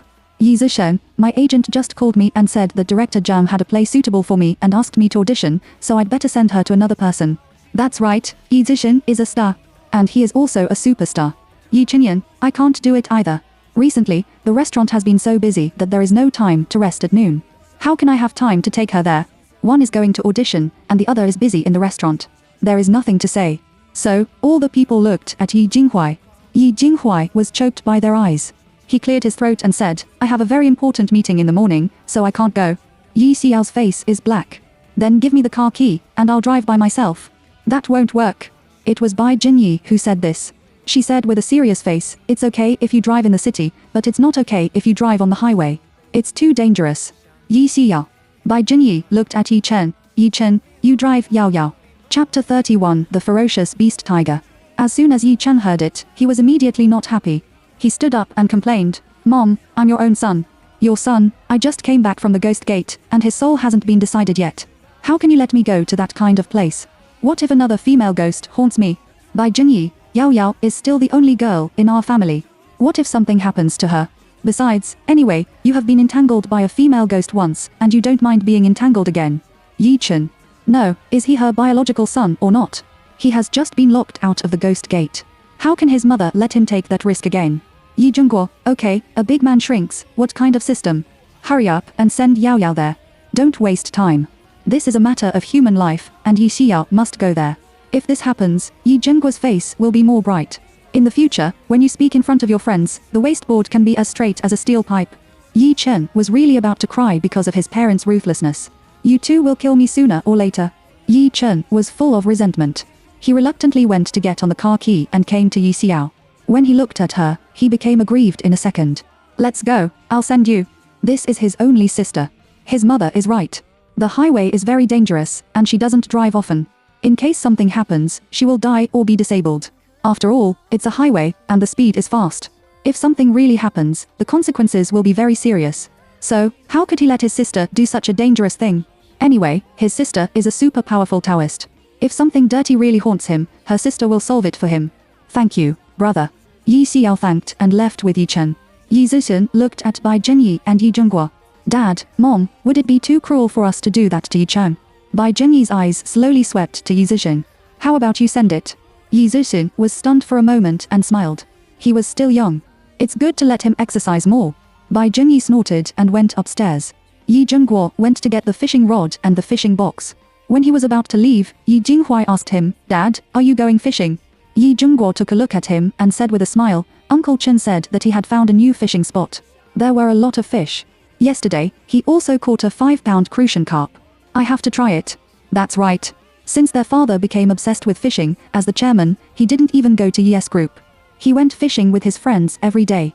Yes Group, which has tens of thousands of employees, was handed over to Yi Jinghuai to manage by Yi Zhenghua. He was really busy all day, so he just said he wouldn't see Yi Xiao off. It was not his excuse, but he was really busy. You go. It's time for me to go to the company. Yi Jinghuai left after saying that. The lively family left home one after another and went to do their own things. In the car, Yi Xiao turned her head and looked at Yi Chen. Why don't you give me the car key and I'll drive by myself? She knew that Yi Chen had a shadow over Yufeng Bridge, and also knew that he had no choice but to send her there. She didn't want to embarrass him. Yi Chen glanced at her and continued to drive. What are you kidding? If I let you drive to Yufeng Bridge by myself, my parents will scold me to death. But you obviously don't want to go. I don't want to embarrass you. Yi Xiao. You are my sister, and I am your brother. I am the only one at home who is free. Just send it. Anyway, I have already gone out. What are you talking about? I admire your courage and rest assured that I will definitely think of you if there is anything good in the future. All the best. That's it. Originally, Yi Chen was still very depressed, but now he is in a much better mood. It took nearly 2 hours for Yi Xiao and others to arrive at Yufeng Bridge. The scheduled time is 9 o'clock, so Yi Xiao is late. At that time, when they arrived at the toll booth on the highway, they were still stopped and not allowed to go, because the highway was closed today. It was Yi Xiao who called Qin Zhengjin and let him go. So the highway is very quiet today, and there is not a single car. Yi Xiao got out of the car, and a middle-aged man in the hall came towards her. As soon as he came, the 3 men in blue uniforms who followed him also came over. The angry man in the hall is called Qin Zhengjin, who is the secretary of the deputy director of the Transportation Bureau. Qin Zhengjin, you are Miss Yi Xiao, the apprentice of Jingxi Taoist, right? Yi Xiao, yes. Qin Zhengjin, hello, Miss Yi. I'm Qin Zhengjin. These 3 are the people in charge of repairing this expressway at the beginning. Yi Xiao nodded. Okay, Secretary Qin. I'll look around first, and you don't have to follow me. Miss Yi, please. Qin Zhengjin said politely. Yi Xiao hummed and looked around the Yufeng Bridge. There are still a lot of car fragments on the side of the road, and there are still a lot of blood stains on the ground. On the right side of Yufeng Bridge, there is a large strange stone hanging on the mountain wall, surrounded by weeds. Only the surrounding area of the stone is particularly clean, and there is no grass. Yi Xiao frowned. She looked at the stone carefully. Why did she think it looked like a tiger? Its eyes, mouth and ears all appear on the boulder. Especially in the position of its mouth, a stone fell, so it gives people the feeling that it is opening its mouth and roaring. And Yufeng Bridge is just opposite the tiger. Since ancient times, the tiger has been a fierce beast. It is facing the Yufeng Bridge, and a car is coming, which is equivalent to crashing into it. After carefully looking at the tiger, Yi Xiao stood by the highway and looked under the bridge. There are already many trees under the bridge. Look at this height, there is no doubt that people will die if they fall down, not to mention a car falling down. Qin Zhengjin and others did. They just stood aside quietly. After Yi Xiao finished patrolling, she took out the gossip compass in the Tiankong bag. The compass is only the size of a palm, which is very delicate. Its function is to explore feng shui and find hiding places for dirty things. In the middle of the compass, there are 5 elements, 8 and 9 palaces, and their function is to balance the surrounding aura. Because evil ghosts have magnetic fields, and the compass is positioned by the magnetic field. Once the pointer in the combs sways from side to side, the surrounding magnetic field must have changed. That is to say, ghosts and other dirty things are likely to be nearby. Even if you can't see them, their magnetic field is still there, so the gossip comps keeps turning. Yi Xiao has only seen this kind of scene once. That time, a child from a village was lost in the mountains. No matter what he do, he couldn't find it. Later, they listened to other people's advice, and then came to the Taoist temple to beg Yingxi Taoist to find children for them. Taoist Master Qingxu took Yi Xiao down the mountain to find the child. After entering the mountain, the time seemed to be in the evening, and then the pointer in the combs began to turn wildly. The attendant said that there was a mass grave nearby. You don't need to think about it, but you know that the yin is at work. The pointer that had been shaking suddenly pointed to the fierce beast tiger. Chapter 32. It is the culprit. Taoist man Qingxu said that as long as everything in the world cultivates the climate, it can harm people. That is to say, as long as it is things in the world, whether it is animals or these mountains, trees and stones, as long as they are old enough, they can cultivate the climate. The stone that looks like a tiger grows there, and its body also shows a kind of downhill action. In other words, it is a tiger down the mountain. Now the pointer in the compass suddenly pointed to it, and Yi Xiao immediately had a bad premonition in her heart. Then she opened her heavenly eyes and looked at the stone tiger. She couldn't help taking a breath of cold air. The eyes of the stone tiger turned, and Yi Xiao even saw the aura on it. That's not a good thing. Maybe so many car accidents on Yufeng Bridge have something to do with it. Yi Xiao turned around and walked to Jin Zhengjin. She pointed to the stone hanging on the mountain wall and asked, Secretary Qing, why didn't you chisel that stone when you were repairing the road? When the highway was being built, Jin Zhengjin did not participate, so he didn't know. The man next to him, called Li Jianhua, looked at the stone hanging on the mountain wall. We had smashed that stone before, but no matter how we chiseled it, even the stone chisel was used, and even the cannons were released, but it was still motionless. In the end, we had no choice but to give up. They tried everything, but the stone just couldn't be found. Thinking that it was so strong that it would definitely not fall off in the future, I didn't care about it anymore. Seeing that Yi Xiao was curious about the stone, Jin Zhengjin asked, Miss Yi, is there anything wrong with that stone? Yi Xiao put the gossip comps into the universe bag, looked at Qing Zhengjin, and said with a straight face, when you chiseled it at the beginning, you couldn't get it down with so many methods. Didn't you think it was strange at that time? The stone chisel machine has been used, and the cannon has also been released. If it had been an ordinary stone, it would have been solved long ago, but the stone was still. No matter how you look at it, the stone is not normal, but they didn't care about it. Li Jianhua, we didn't think so much at that time. We just thought that it should not be the kind of stone we common, so we didn't care about it. Yi Chen was very curious about this. He couldn't help asking, Xi Yao, what kind of stone is that? Yi Xiao held her hand, looked at the stone and said, there are so many car accidents here because of that stone. Don't you think it looks like an animal? For example, tigers. When Yi Xiao said this, Qing Zhengjin and others watched it carefully. Hey, it really looks like a tiger. Especially the way it opens its mouth, it's so similar. A layer of cold sweat came out of Li Jianhua's vest. Why does it look so much like a tiger? Yi Xiao, everything has spirits, which means that everything can be practiced. How long has the stone been hanging there? Li Jianhua, this highway was already there when it was built, and it has been almost 5 or 6 years now, right? Yi Xiao looked at Li Jianhua. Ask the people in the nearby village how much they know about this stone. Well, I happen to have a phone number from the head of a nearby village. I'll call to ask. Li Jianhua took out his mobile phone and immediately made a call. Qing Zhengjin, that looks like a stone that looks like a tiger.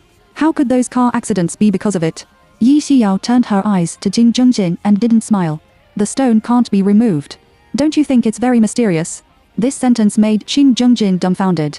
After a while, Li Jianhua, who called, came over. He looked at Yi Xiao and Miss Yi. I had already asked the village head. He said that the stone had existed since he was a child. When Yufeng Bridge was still the old road, they were afraid that the stone would fall and cause a car accident, so they tried to chisel it down, but no matter how they tried, the stone just couldn't be removed. How old is the village chief? Yi Xiao. Li Jianhua is in his 50s. The stone was there when he was a child, which proves that the stone has existed for a long time, 1 or 200 years, 2 or 300 years, which is all possible. Yi Xiao held her hand and rubbed her chin with her right hand. After thinking for a while, she said that it was impossible to get it down by ordinary means. There was only other methods. Is it okay to get the stone down and come here? Qing Zhengjin asked Yi Xiao. Yi Xiao, it is the culprit. If you solve it and deal with these ghosts, there will be no more things here in the future. Previously, they asked a master to come and have a look, and the master asked them to erect a monument of a Mitabha Buddha next to the highway. Now, the monument is still standing there, but it's useless at all. It's time to have a car accident. Li Jianhua, really? He knew about the master, so when he heard Yi Xiao say those words, he couldn't help but question it. Yi Xiao, unless you have other ways to solve it. Li Jianhua was stunned for a moment, and then stopped talking. They all know that Yi Xiao is an apprentice of Taoist man of Qingshu. Since they let Yi Xiao come here, they should believe her. Qin Zhongjin, then Miss Yi, please. Yi Xiao said with a straight sight, there are too many ghosts here. I thought there were only dozens, but there are far more than dozens here, and it may even reach thousands. It is impossible to destroy all so many ghosts, and we can only solve them in other ways. What's the solution? Miss Yi, please speak. Qin Zhongjin. Yi Xiao, build a tower under the bridge of Yifeng Bridge, use the tower to suppress them, and then build a new statue of Yingshi Tianzi in the tower, so that this place will be safe in the future. The project volume is a little large. And there are so many evil souls here. Even if they want to build a tower here, they can't build it. Qin Zhongjin looked embarrassed. Miss Yi, since there are evil spirits here, can this tower be built? And those workers, won't something happen to them? Yi Xiao, I have to come here before the construction starts. At that time, I will do a method here and build a pile. As long as I build a tower around this pile, nothing will be due. However, after the start of work, people can't be treated here after 5:30. All people have to leave and come back to work at dawn. Qin Zhongjin nodded, okay, I will report it, and then I will tell Miss Yi's words to the leader in detail. Yi Xiao looked at Li Jianhua and ordered, you go find a few workers and bring the stone chisel here. I'll do it later. You chisel down the stone and destroy its Taoism, and it will not harm people in the future. Okay, Miss Yi. Li Jianhua agreed and went to arrange it. Chapter 33. It's very troublesome. Near noon, Yi Xiao and Qin Zhongjin had not eaten yet, so at the invitation of Qin Zhongjin, they came to the restaurant in the nearby town. After eating here, they went to Yifeng Bridge again. When we arrived at Yifeng Bridge, it was already 1:30 when Li Jianhua called people over. Yi Xiao saw that the person had come, so she took out the Shetian bell from the Tianken bag. When she was about to go there, Yi Chen stopped her. Xiao, be careful. Yi Xiao glanced at him, All of them followed Yi Xiao to the bottom of the boulder. After Yi Xiao asked them to stand further away, she held Shetian bell in her left hand and recited a spell in her mouth. After reciting the spell, just as Yi Xiao shook the bell, I don't know if there were auditory hallucinations in their ears. They seemed to hear a low roar. Yi Xiao with a calm face, took out a talisman from the universe bag, and recited the spell again. After finishing the spell, Yi Xiao turned to look at Li Jianhua and others. All on, you can start work? Several people found by Li Jianhua set up the ladder, and then they climbed onto the stone. When the stone chisel began to work, a hole appeared in the stone immediately. Qin Zhongjin hurriedly asked, how is it going? One of the workers standing on the stone said, yes, no problem. Yi Xiao, it's just an ordinary stone now. Qin Zhongjin and Li Jianhua both showed surprised expressions. They tried a lot of ways to succeed in this stone before, but Yi Xiao recited a spell for a while and burned another charm to succeed. He is really worthy of being an apprentice of Qingshi Taoist. He is so awesome. Li Jianhua, Missy, thank you so much. Yi Xiao waved her hand. It's a small matter, no need to be polite. Qin Zhongjin's face was solemn. If he had known, he would have directly asked Miss Yi for help, so that so many people would not have had a car accident. If they had invited Yi Xiao or Taoist Qingxi for the first time, there would not have been so many car accidents here later. It's just that there are number 2 words if in this world at all. Yi Xiao, Secretary Qing, please report it first, and contact me if there is no problem. All, Miss Yi. Qin Zhongjin nodded. Miss Yi, today's fact is so grateful. I don't think it's too early. Miss Yi, you go back first. All, Secretary Qing, let's go first. Goodbye. Yi Xiao called Yi Chen and left. Not long after Yi Xiao and others left, the stone hanging on the mountain wall was chiseled down by several workers. Li Jianhua and Qin Zhongjin saw that scene with their own eyes. On the way back to Kyoto, Yi Chen said, Xiao, it's so easy to solve the stone. I thought it was very complicated. Simple? Yi Xiao laughed angrily at his words. Do you know what the spell is? That's the master's spell. That spell can't be recited by any Taoist land. It requires one's own cultivation. And that talisman, which is a spiritual charm, also needs cultivation. It will take at least 2 months of my cultivation to solve such a thing. Is it so serious? Yi Chen said in surprise. Otherwise, do you think this land is so good? Yi Xiao leaned on the car, put her hands on her chest, and began to close her eyes to recuperate. So didn't they pay? Yi Chen asked curiously. It is my job to defeat demons, not to mention that it is in the government. How can I collect money? In this case, even if others give it, it is not easy for her to accept it. Oh, where are you going now? I'm free in the afternoon. Just take me to Shuahe Bridge. All right? 2 hours later, the car arrived at Shuahe Bridge. Yi Xiao got out of the car and stood on the side of the road. After waiting for Yi Chen to drive away, she bought 2 buckets of instant noodles in the store next door and borrowed some boiling water bubble noodles. When the noodles were soaked, she went to the overpass with the instant noodles. Before with Qinwen Zhengjing and others were eating, because there were more people, she was too embarrassed to eat more, so she only ate 2 bowls of rice. She eats so much that 2 bowls of rice are not enough for her to eat. Well, she is still hungry now, so she bought 2 buckets of instant noodles to eat. Arriving at the overpass, Yi Xiao set up a stall and sat on the folding stool. Seeing that the instant noodles had been soaked, she took the instant noodle bucket and ate it. While eating, shout and fortune-telling, don't want to pay. The 2 girls came from the end of the overpass. When they passed by Yi Xiao's stall, they suddenly stopped, and then pointed to Yi Xiao and began to discuss. Yi Xiao frowned and looked up at the 2 young girls, one fat and one thin. What are you talking about? When the thin girl heard Yi Xiao's words, she quickly pulled her friend away. Yi Xiao didn't care about them and continued to shout. She didn't want money. Just then, 2 more young men came to her stall. Like the previous 2 girls, they muttered and didn't know what they were talking about. Yi Xiao didn't care about them and continued to eat instant noodles. 2 buckets of instant noodles were eaten up by Yi Xiao in a while. At this time, 7 or 8 people stood in front of Yi Xiao's booth. They didn't ask Yi Xiao for fortune-telling, but just stood there and pointed at her to discuss. What's the matter? There were 2 girls pointing at her before, and now so many people will point at her. Yi Xiao couldn't help asking, what on earth are you talking about? One of the men in black said, don't you know yet? Previously, your ghost catching in the club was filmed and sent to Kuaiying video, with more than 5 million likes. You are popular.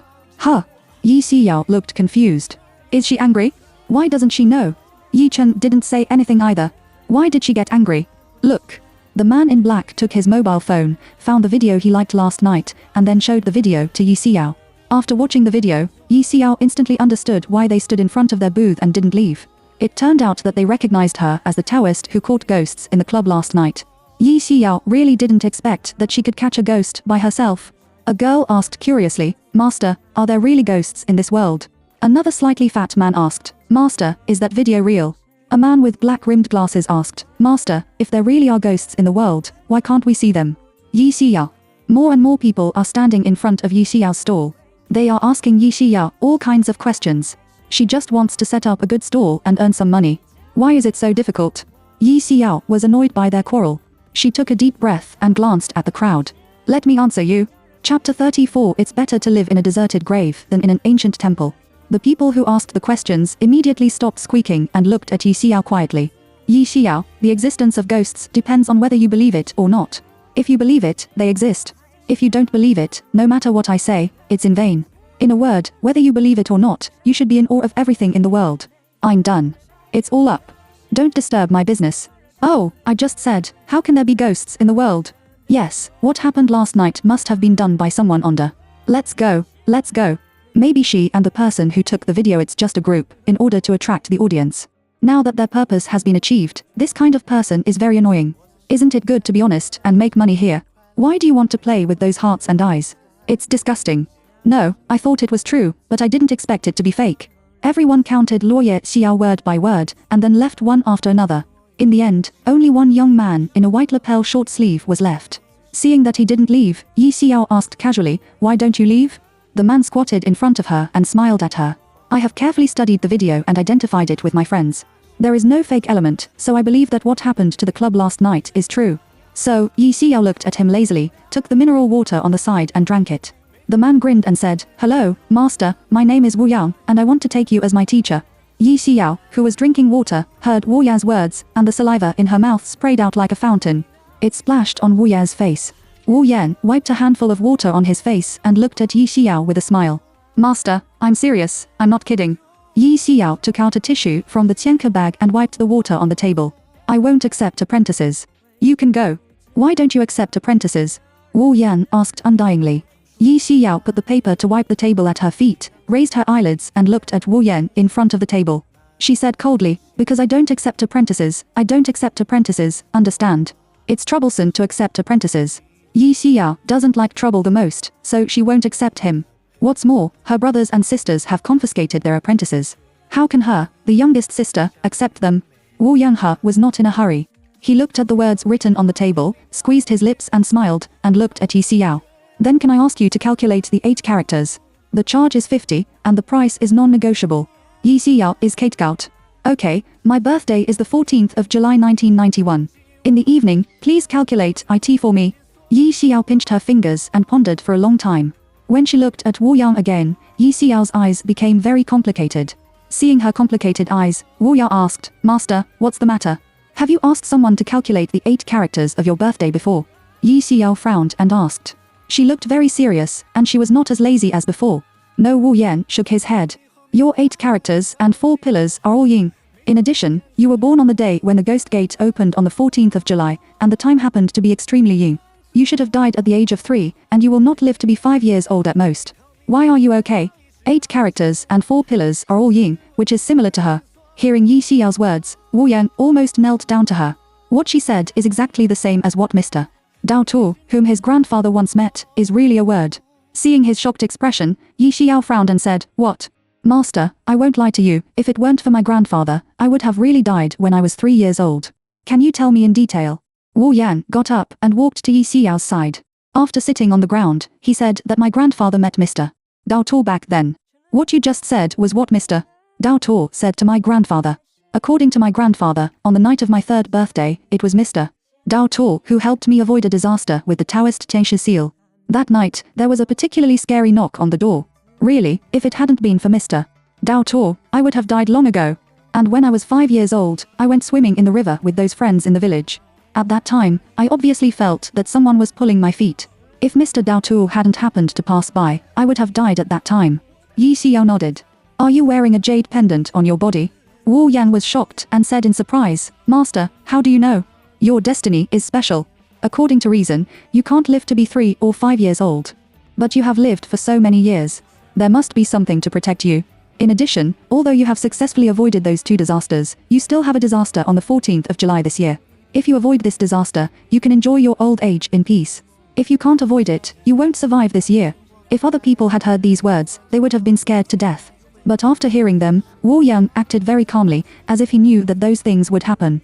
Seeing that he was so calm, Yi Xiao asked curiously, Aren't you afraid?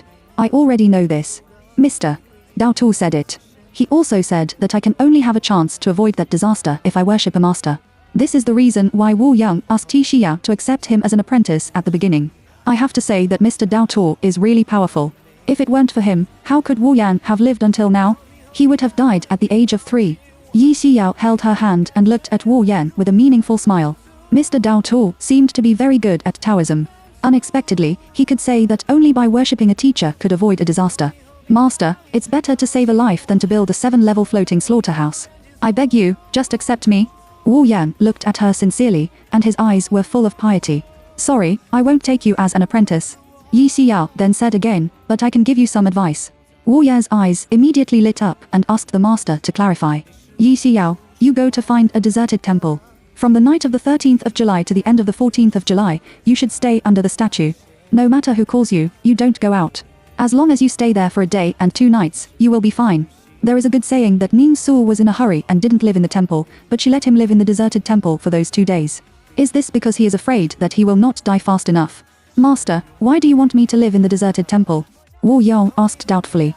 Yi Xiao, there are generally many lonely ghosts in the wasteland temple. If you live in such a place, those lonely ghosts will cover your popularity. In this way, those ghosts can't get your soul, but they want to cross, so they can only catch other souls to replace them. In this way, as long as you avoid this disaster, you can enjoy your old age in peace. When he heard that there were many lonely ghosts in the deserted temple, Wu Yang was so scared that his face turned pale. Chapter 35 Strongly twisted melons are not sweet. He is very afraid of those ghosts. If he really lives in such a place for those 2 nights, even if he is not seduced by ghosts, he will be scared to death by those ghosts. Will those ghosts harm me? As long as you don't go out, as long as you don't squeak, they won't find you. Really? If you believe me, then you can go. If you don't believe me, then I can't help it.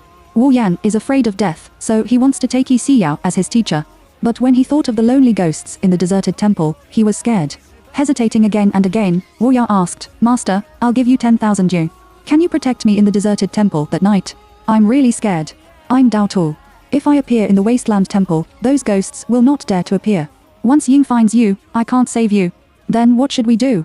That's 10,000 yuan. Yi Xiao now has more than 2,000 yuan left on her body. It won't take long for her to spend all the money. She can't ask the Yi family for money, which makes her very depressed. 10,000 yuan, this is really not a small amount. I have to say that the temptation is really great. Yi Xiao touched her chin and fell into meditation. After 2 minutes, Yi Xiao said, Okay, leave a contact information, and you can call me then. But 10,000 is too little. You have to increase the price to 20,000. Huh? Wu Yan was shocked. Isn't she Taoist? Shouldn't she save people from water and fire? Shouldn't it be her duty to save people? Why does she still start on the ground? Yi Xiao cleared her throat and said seriously, if I want you to avoid the underworld, then I have to control those ghosts to stay in the deserted temple to hide your popularity. It's very troublesome to control ghosts. How can 10,000 yen? Besides, your life is more than 20,000, isn't it? Wu Yao's identity is not simple. Yi Xiao calculated from the 8 characters of his birthday. He is now running a company, and his value is at least tens of millions. But it only costs him 20,000 yen, which is a piece of cake for him. But what Yi Xiao doesn't know is that although Wu Yan is rich, he is the kind of money fan who regards wealth as his life, so asking him to pay 20,000 yen is really more painful than pulling out the hair on his body. However, money is naturally more important than life.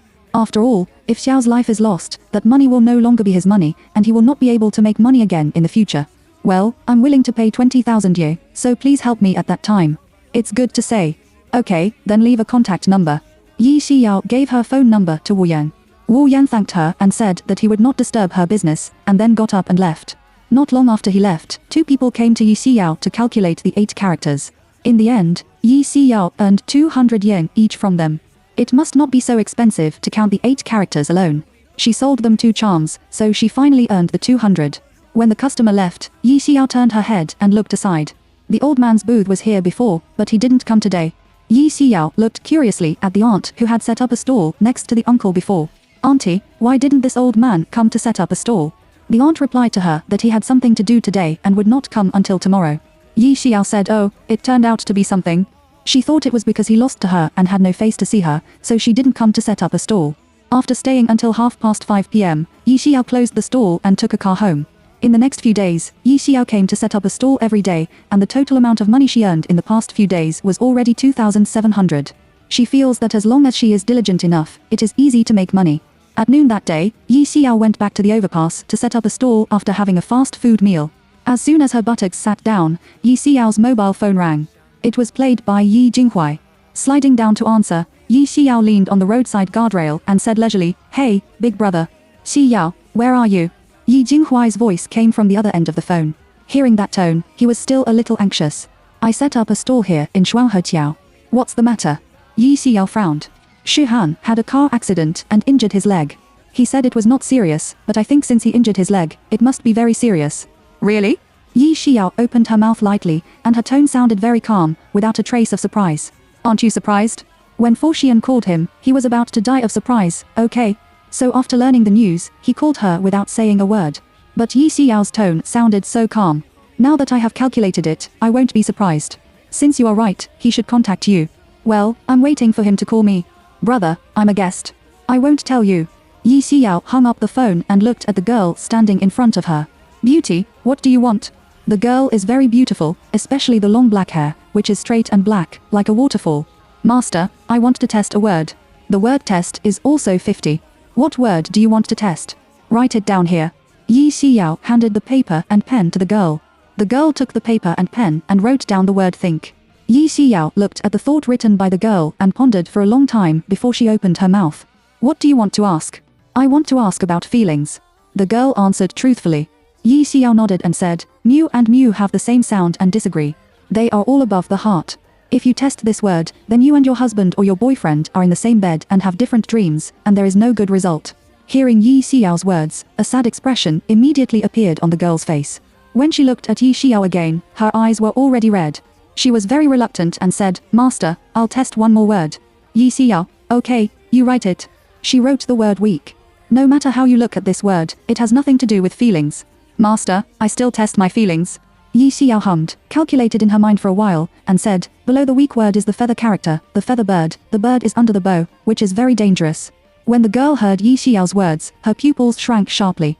Seeing her shocked expression, Yi Xiao advised, it's not sweet to twist the melon. You have to let go when it's time, otherwise the injured person will always be the one who twists the melon. When the girl heard this, she sobbed softly. I was 16 years old with him. We have been together for 10 years and have gone through a lot of ups and downs. He failed in business before, and I borrowed 100,000 yen from my parents to help him get through the difficulties. Now that his business is getting better and he has made money, he abandoned me to be with another girl. The key is that that girl is not as beautiful as me, not as rich as me, and not as good as me. I really don't understand why he treats me like this. Yi Xiao said oh and asked with a faint expression, do you know the date of your boyfriend's birth? I'll calculate it for you. I know. The girl named Xia Jia quickly told Yi Xiao the birthday of her boyfriend Xiaoming. Chapter 36 I will be cursed by heaven. Yi Xiao pinched her fingers for a while. And then looked at Xia Jia and said, I figured it out that your boyfriend will only have fortune this year. After this year, his fortune will continue to go downhill. Especially in the year he was 28 years old, he had another disaster. If he couldn't get through this disaster, he would bleed a little, and if it was serious, he would be imprisoned. So you'd better break up with him, lest he drag you down. Facts prove that God is still very fair. Yi Xiao's words shocked Xia Jia. She didn't expect that her boyfriend would be so miserable after this year. How could it be like this? Show me your 8 characters. At all. Xia Jia then told Yi Xiao her 8 characters. Yi Xiao calculated in combination with Xiaoming's 8 characters and said, your boyfriend's 8 characters have more fire and gold, while your 8 characters have more wood and soil. Wood makes fire and earth gives birth to gold. Judging from your 8 characters, you are very prosperous. If he is with you well, marries you, and has your fortune, he will be a big boss in the future. But he didn't. I don't have that idea, so as long as he breaks up with you, his life will be more and more difficult day by day. Then since I'm good at him, why did he lose money in that business? Shouldn't he make more money? Little sister, it's because he and that woman have been together for a long time, and he has betrayed you, so he lost money. And you foolishly asked your parents to take 100,000 yen for him to get through the sadness. Yi Xiao shook her head helplessly. Nowadays, young people don't have the ability to distinguish between good people and bad people. Isn't it reasonable to be deceived?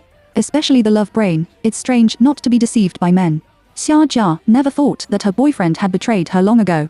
Counting the time, it was a year ago that he lost money in business, that is to say, he has betrayed her for a year. And this in the year, she helped him do business and asked her father to help him. She even lost money and gave him 100,000 yen to get through the difficulties. But he actually cheated her around. A layer of pain rose in Xia Jia's eyes, her eyes were red, and tears fell. Seeing her crying, Yi Xiao comforted, it's good for you to be separated from that kind of man. You don't have to be sad for that kind of man. Hearing this, Xia Jia's mood eased. She sobbed, Master, can you help me tie a paper man? I want to take revenge on that dog. She paid so much for him that she even wanted to marry him, and then took his parents to live in the city, but he betrayed her. She is not easy to mess with. Since he treats her like this, she won't let that dog man go easily. Yi Xiao. She is a serious Taoist, not a demon. She actually asked her to tie a paper man to harm her ex-boyfriend. Her ex-boyfriend is very scum and inhumane, but she is not a demon. She can't do that kind of thing. He will be punished. You can wait for that day. No, I can't wait. I want him to be punished right now. Sorry, I can't tie the paper man for you.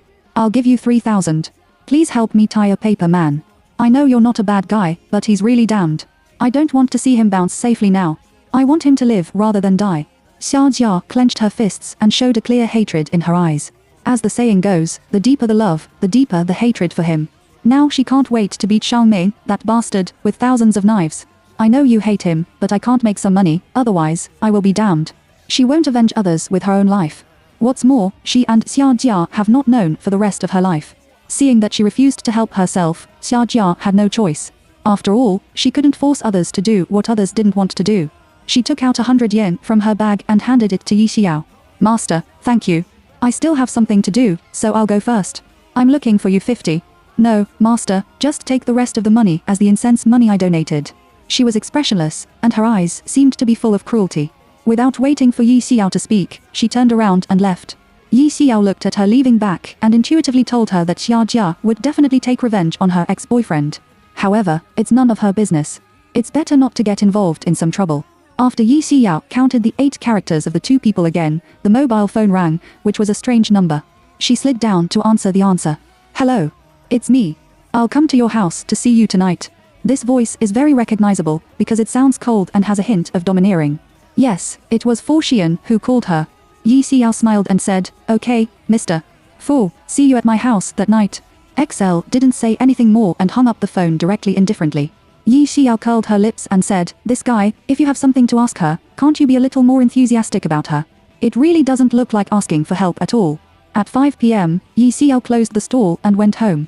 Seeing that she came back so early today, Bai Zhengyi asked her with a smile, Yao Yao, aren't you busy today? Yi Xiao's 2 pink lips raised. Yes, no one asked me to calculate 8 characters in the afternoon, so she came back. Yi Xiao didn't come back until almost 6:30 and 7 o'clock. But she was busy in those days. There are few people today, so naturally, I came back early. You can sit and have a rest for a while. It's almost over at night. When your father and your brother come back, you can have dinner. Okay. Yi Xiao put the folding table and stool aside and went to the sofa to sit down. Bai Junyi came to her side.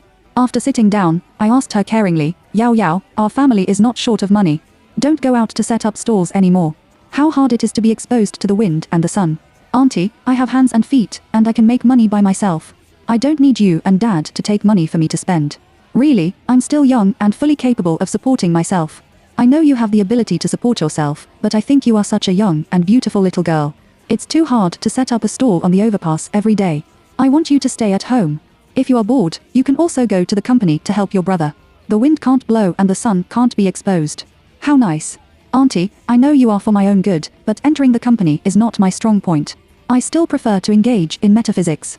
Hearing Yi Xiao's words, Bai Jinyi wanted to persuade her, but she was afraid that she would be impatient, so she had to give up.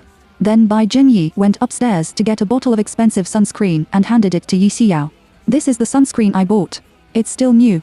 The sun protection effect is very good. You can apply some on your face and hands before going out every day, so that the sun won't tan you. Thank you, Auntie. Yi Xiao took the sunscreen handed to her by Bai Jinyi. Auntie, how much is this? I'll give it to you. Chapter 37. Something went wrong with the 8 characters. Since Yi Xiao came to Yi's house, no matter what she gave, Yi Xiao either refused or asked her how much money it was, and then gave her the money. It has been like this several times. Sometimes she gives her pocket money, but she doesn't even want it. This made her feel that Yi Xiao was deliberately alienating them.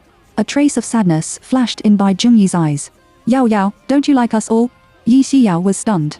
Auntie, why do you ask like this? Because every time I bring you something, you don't want it. I give you money, but you don't want it. Even the clothes I bought for you have been so many days, and you haven't worn any of them. Yao Yao, haven't we done it well? You can tell me, and I will try my best to change it. Yi Xiao knew that Bai Jinyi was good to her, and she also knew that they brought her things and bought her clothes because they liked her. However, there is a reason why she doesn't want to. The reason is that she doesn't want to get involved in cause and effect. Once the cause and effect are involved, it may only be able to repay it in the next life. She just wants to be a simple Taoist land, simple practice, and doesn't want to involve any cause and effect. But what she didn't know was that from the moment she was born, there was cause and effect on her body. Perhaps, the cause and effect of her previous life have continued to this life. Therefore, the form of cause and effect it is not something that can be avoided by people deliberately. Sometimes just a thought, a behavior and a feeling can create cause and effect, which is a natural cycle. It can't be escaped or avoided. And her master is simply educating her. How many people in the world have no cause and effect? Even he himself has countless causes and effects. After all, they are all mortals, not immortals. This is the reason why Taoist Qingxu is old and still wandering outside. In the outer cloud, you can help others get rid of evil, relieve disasters and rescue, and do good feng shui, etc., which is also a kind of practice. Therefore, everything is cause and effect, and only through practice can cause and effect be transformed. The Taoist master Qingxu has covered it clearly. Only Yi Xiao is still deeply immersed in his words. However, sooner or later, Yi Xiao will also understand. Auntie, I'm dressed more plainly. Those clothes are too fancy and expensive. I can't stand it. If there is, it's better to make it clear. Lest you have to guess around. Bai Junyi understood that the clothes she bought for her were too expensive and too fancy. No wonder she doesn't wear it. And what she wears is a white t-shirt, a pair of blue jeans, and sometimes, she also wears the kind of blue robe they wear. She just wanted to dress up Yi Xiao, but she didn't expect her identity problem. It was her abrupt. Ari. I got it. Auntie, you won't be angry, will you? Bai Jinyi smiled. It's too late for me to be happy if you can speak your heart. How can I be angry with you? Hearing Bai Jinyi's words, Yi Xiao was relieved. Half an hour later, Yi Jinghuai and Yi Jingguo came back. In the end, Yi Zixing and Yi Tian didn't come back. Why haven't Bai Jinyi, Jinghuai, Zixing and Jinyan come back yet? Yi Jinghuai pulled his tie. They had social gatherings at night and didn't come back for dinner. What about Yi Chen? Bai Jinyi asked him. Yi Jinghuai, I don't know. Yi Chen didn't come back for a day, and he didn't know what he was doing outside. Then Bai Jinyi called Yi Chen. Only then did she know that Yi Chen's friend's birthday was today, and they all went to the resort in the countryside to celebrate his birthday. Bai Jinyi hung up the phone. Let's have dinner. Yi Chen won't come back. She asked Yi Xiao to come to the restaurant and sit down for dinner. After dinner, Yi Xiao greeted Yi Jingguo and others, and then went back to the room. Yi Xiao took out the cut yellow paper in the space and mixed the ink, and then began to draw charms with the Shengshu pen. She usually draws symbols whenever she is free. Because the charm is a consumable, if you don't draw it, it will be easy to run out. She prefers to draw more and prepare, so that she doesn't have to worry about running out of inventory. Just as she drew more than a dozen ordinary exorcism charms, Yi Jinghuai's voice sounded outside the door. Xi Yao, Xu Han is coming. Since he can come, his leg is not seriously injured. Got it. Yi Xiao put the talisman into the Qiankun bag and then opened the door. Where is he? In my room, come on. Oh, Yi Xiao followed Yi Jinghuai and went to his room. The door was closed. Yi Jinghuai pushed open the door and saw Yi Jinghuai sitting on the sofa opposite the end of the bed. He is handing a white mug in his slender hand. Xu Han, Xi Yao is here. Yi Jinghuai. Fu Xian held the cup in his right hand, and his deep black eyes swept at Yi Xiao, who came over. Good evening, Mr. Fu. Yi Xiao greeted him with a smile. Good evening? What's good about him like this? I saw a piece of gauze attached to his eyebrows, and his left cheek was a little scratched, which was not serious. But his palm is wrapped in gauze, and blood can still be faintly seen in the palm of his hand. Because his legs are wearing trousers, she doesn't know what's going on. Fu Xian leaned on the sofa, his dark eyes looked at her, and his thin lips opened slightly. How did you know that I had a bloody disaster? In this car accident, he saw blood, but it was not very serious. But his driver was serious and he was still lying in the intensive care unit. If he hadn't crawled over and blocked the front at that time, Fu Xian would have been lying in the intensive care unit at this moment. Yi Xiao, I'm Dao Tu. It's not difficult to calculate that you have a bloody disaster. Yi Jinghuai, Xi Yao, didn't you say that his fate was a little strange? Tell him. Yi Jinghuai hasn't told Fu Xian about that matter yet. Because his sister needed to marry him to suppress her lonely star, in order to create opportunities, Yi Jinghuai prepared to let Yi Xiao tell him himself. What's strange about fate? Fu Xian looked at Yi Jinghuai and asked. Yi Xiao held her hand and said with a straight face, I have calculated your 8 characters. Of 10,000 people like your 8 characters, only one will have your 8 characters like that, so the 8 characters are one of thousands of miles. Such 8 characters can make you live a long and healthy life, turn bad luck into good luck, and live a long life. It is a very good 8 character. However, a week ago, I saw that your seal was black, and I expected that you would have a bloody disaster within a week. Logically speaking, you should not have these disasters. That day, my brother also said that your company has had a lot of problems recently and lost a lot. From these signs, it shows that there should be something wrong with your 8 characters. Chapter 38. Is there any other way to remedy it? For more than 20 years, Fu Shiha's life has indeed been very smooth. He has never even caught a cold. But just half a year ago, the cat named by Shi in his family suddenly got cancer. Obviously, it was safe and sound before, but the cancer really happened unexpectedly, which was unexpected. And his grandfather, when he went on a trip with his comrades in arms 2 months ago, he fell off the stone ladder. If it hadn't been for someone below to support him, he would have died or been injured. Half a month ago, he lost tens of billions. 10 days ago, 5 people died inexplicably at the construction site, and then nearly 10 million people were lost. However, just today, he even had a car accident. If the driver hadn't helped him block him, he would be 100% lying in the hospital now. Once Fu Xian has never believed in metaphysics, but now, when those things happen to him one by one, he believes it. So he listened to Yi Jinghuai's words and came to Yi Xiao. Fu Xian looked at Yi Xiao with a calm face and serious eyes. Do you think there is something wrong with my 8 characters? Yi Xiao nodded. Well, these things that happened to you recently should not have happened to you, but they did happen. Yi Jinghuai, Xi Yao, don't the 8 characters of people come with their own lives? How can there still be problems? Yi Xiao said with a straight fan, there is something wrong with what I said, that is, his life has been changed. Hearing this sentence, Yi Jinghuai's heart was stunned, and even Fu Xian, who has always been calm and will not be easily disturbed by the outside world, was shocked. He has heard of the change of the prince of the civet cat, but he has lived for 29 years, which is really unheard of. Fu Xian said in a low voice, how can you determine that my life has been changed? Yi Xiao, on the surface, ordinary people can't see it, only those who know numerology can see it. Take you as an example. Your 8 characters are excellent, and there can be no big disaster in your life. If there is something wrong with your 8 characters, it will affect your surroundings. That's why so many things happened around you one after another, and you also had a car accident today, which is the best proof. If you don't believe it, you can go to other people who know how to see if what he says is the same as what he said to me. Yi Jinghuai, what if he is really changed by someone? Is there any other way to remedy it? Yi Xiao smiled proudly. I can exchange his life for him again. However, I am not a good person.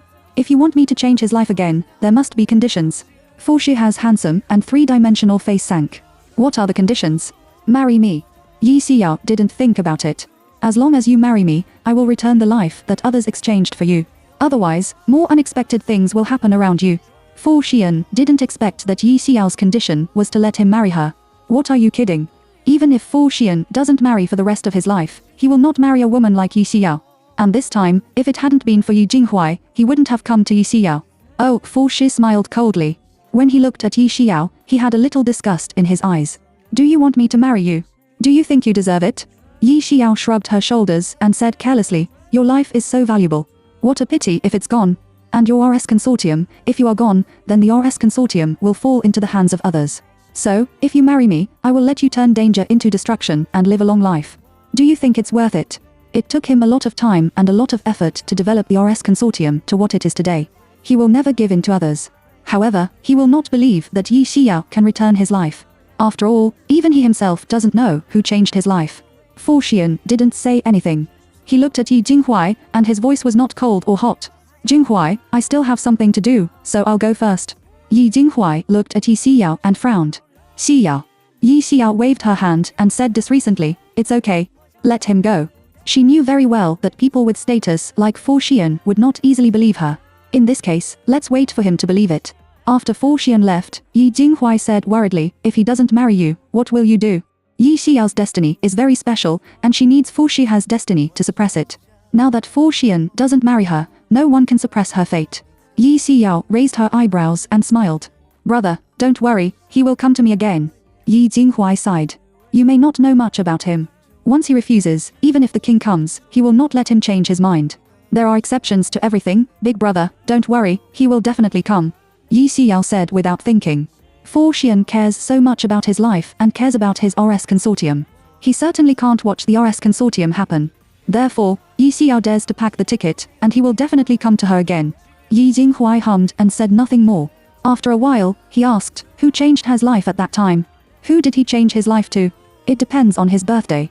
Yi Xiao got up. Brother, I'm back home. Go ahead. Yi Jinghuai nodded. He originally wanted to ask her what means she would use to exchange his life back, but when Yi Xiao wanted to leave, he did not stop her from asking about it. Then, Yi Xiao went back to the room. The next day, Yi Xiao went to set up a stall early again. The business is not bad today. As soon as the stall was set up, 3 people came to her to approve the 8 characters. I earned 150 yen in the whole morning. Seeing that it was almost time. I didn't eat much in the morning. I was really a little hungry, so I closed the stall and went to the fast food restaurant I often went to these days for dinner. This one is cheaper than the one she went to for the first time. It was only 20 yen for her meal. With this 20 yen, you can eat several kinds of dishes. As for rice, you can eat whatever you want, not to mention that you are full, and the price will not increase. This is very suitable for Yi Xiao, so she comes every day. When the boss's wife saw her coming, she greeted her with a smile. Xiao, here you are. Yes, the boss's wife. Yi Xiao paid the money first, and then took the plate to fill the dishes. Because of the affordable price, there are many customers in the fast food restaurant. Fortunately, there was a table of people who had just left, otherwise there would have been no place for her to sit. I chose several favorite foods, brought the dishes to the table and put them down, and then served a bowl of rice. Just as Yi Xiao was eating, a man named Shi Chanxing at the table behind suddenly said, we haven't seen Chen San for 2 days. Where did he go? Are you going home? A man named Wu Huai said, I don't know, I haven't seen him for 2 days. Yi Xiao looked back. The table was full of people in uniform blue clothes, with the words Blue Sky Project written on it. Chapter 39 hitting the pile. Yi Xiao turned around and continued to eat. Just as she was eating, another man named Zhou Ying behind her spoke. He whispered, he said, I saw Chen San the night before yesterday. When he came back from drinking outside, he was carried away by 3 other masked people.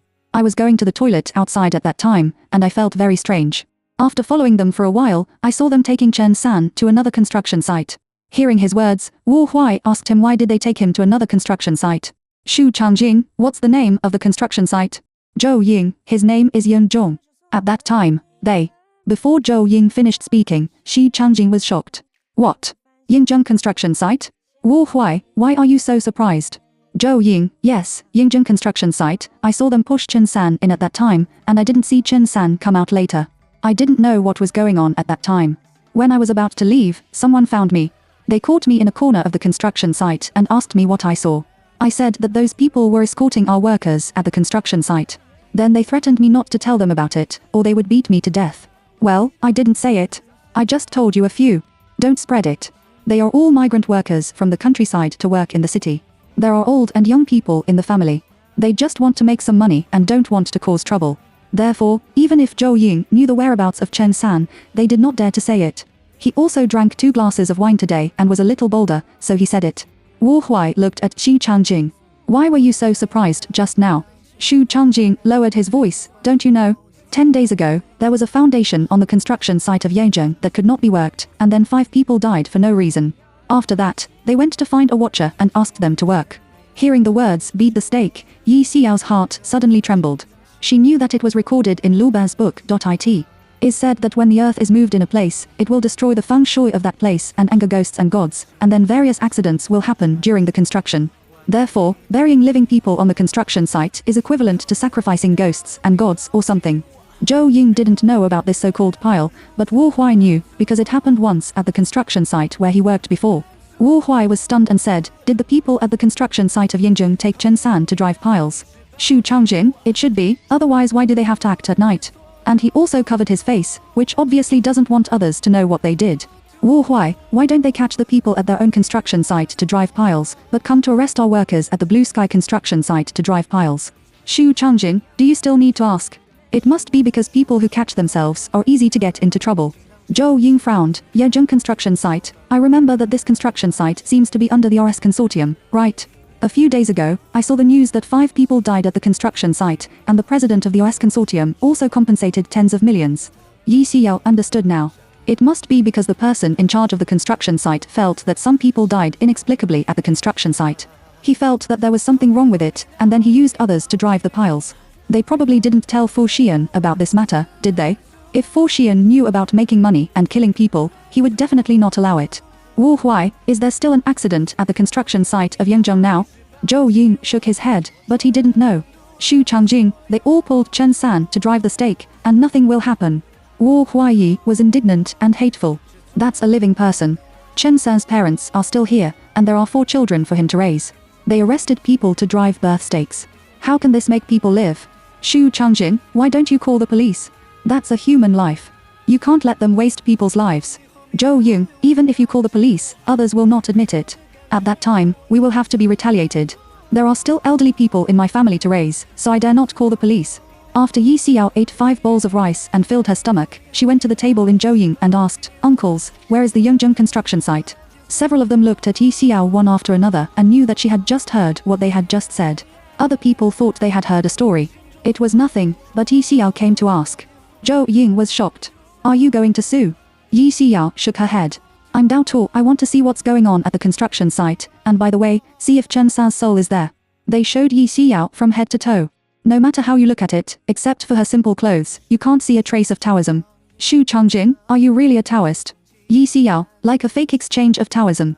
When they heard Yi Xiao's words, they no longer doubted her identity.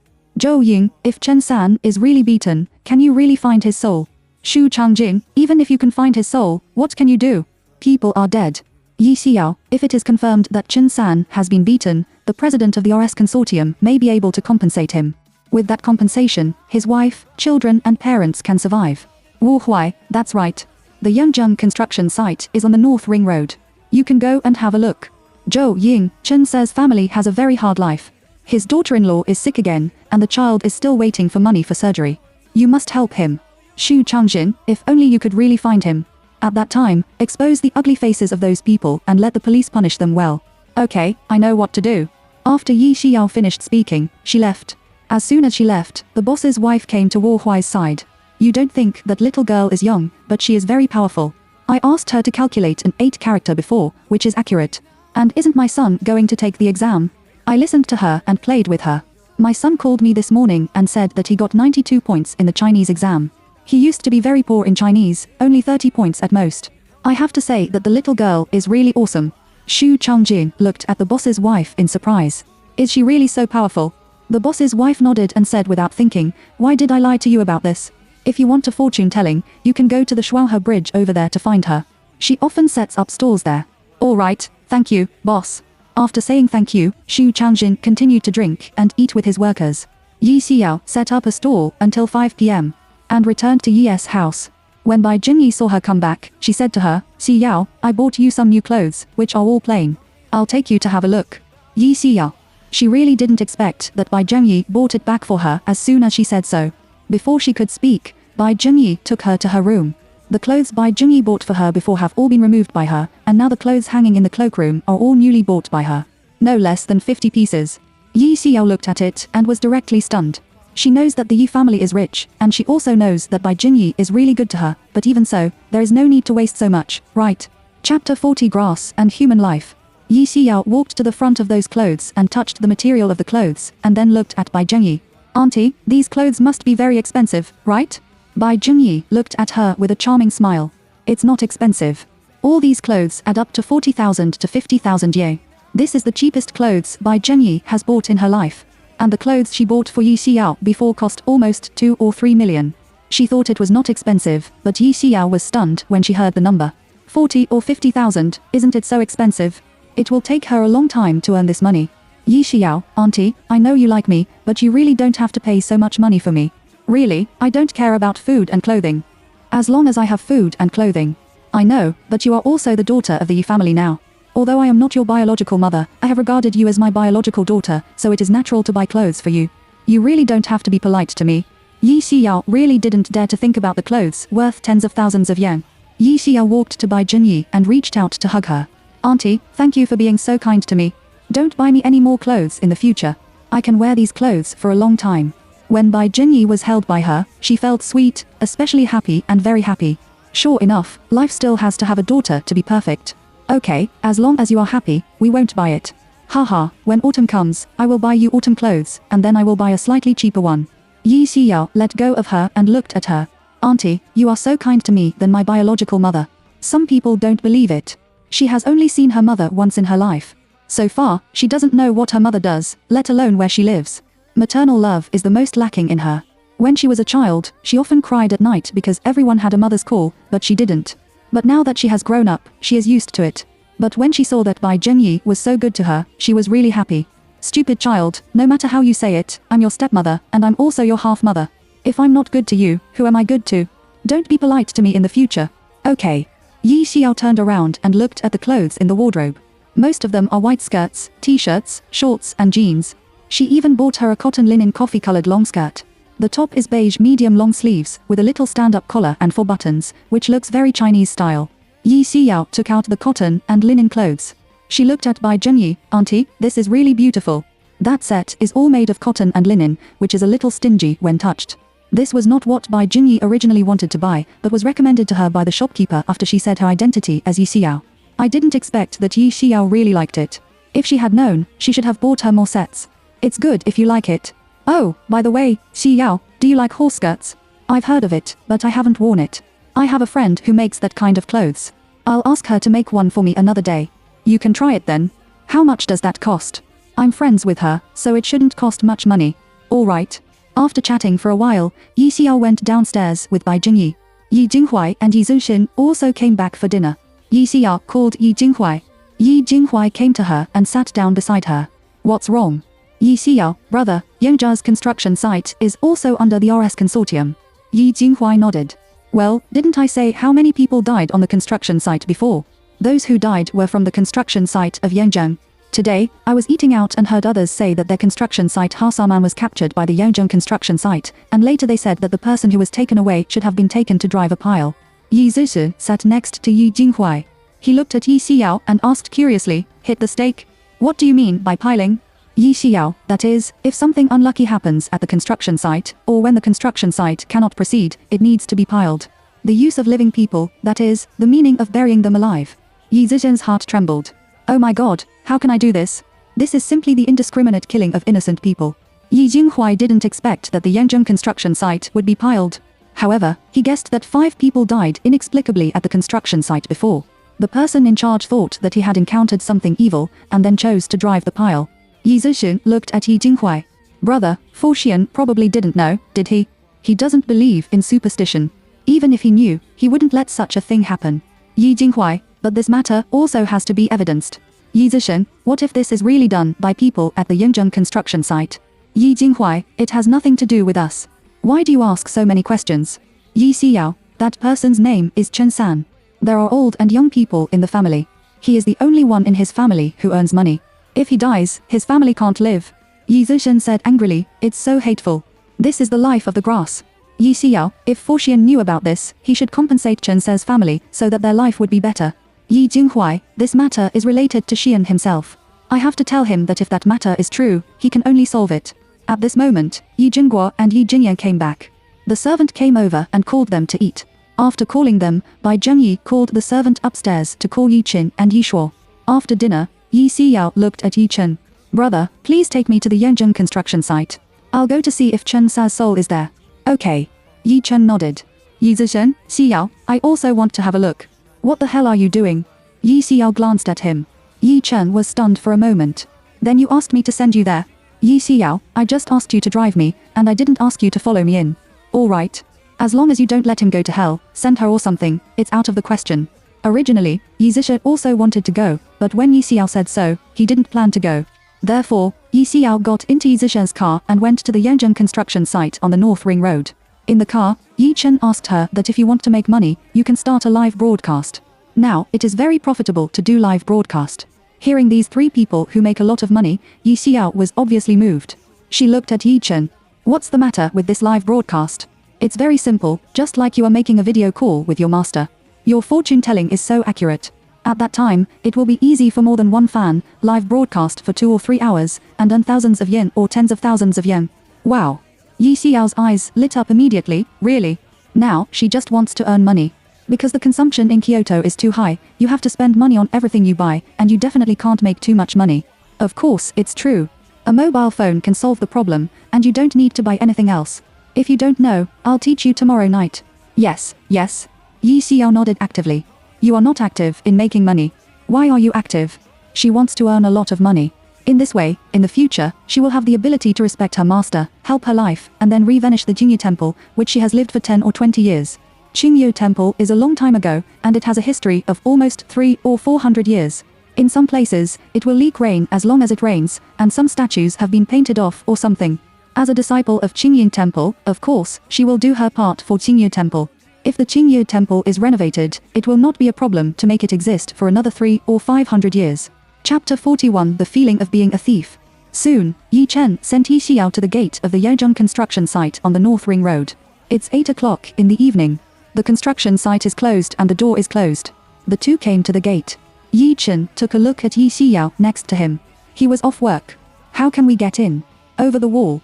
Ha, Yi Chen exclaimed, climb over the wall. What are you kidding? I climb over the wall and you stay in the car. If something happens, you can drive away after I come out and get into your car. Yi Chen. Why does he have a feeling that they are coming to be thieves? If it is caught, it will really be treated like a thief. He is a big man.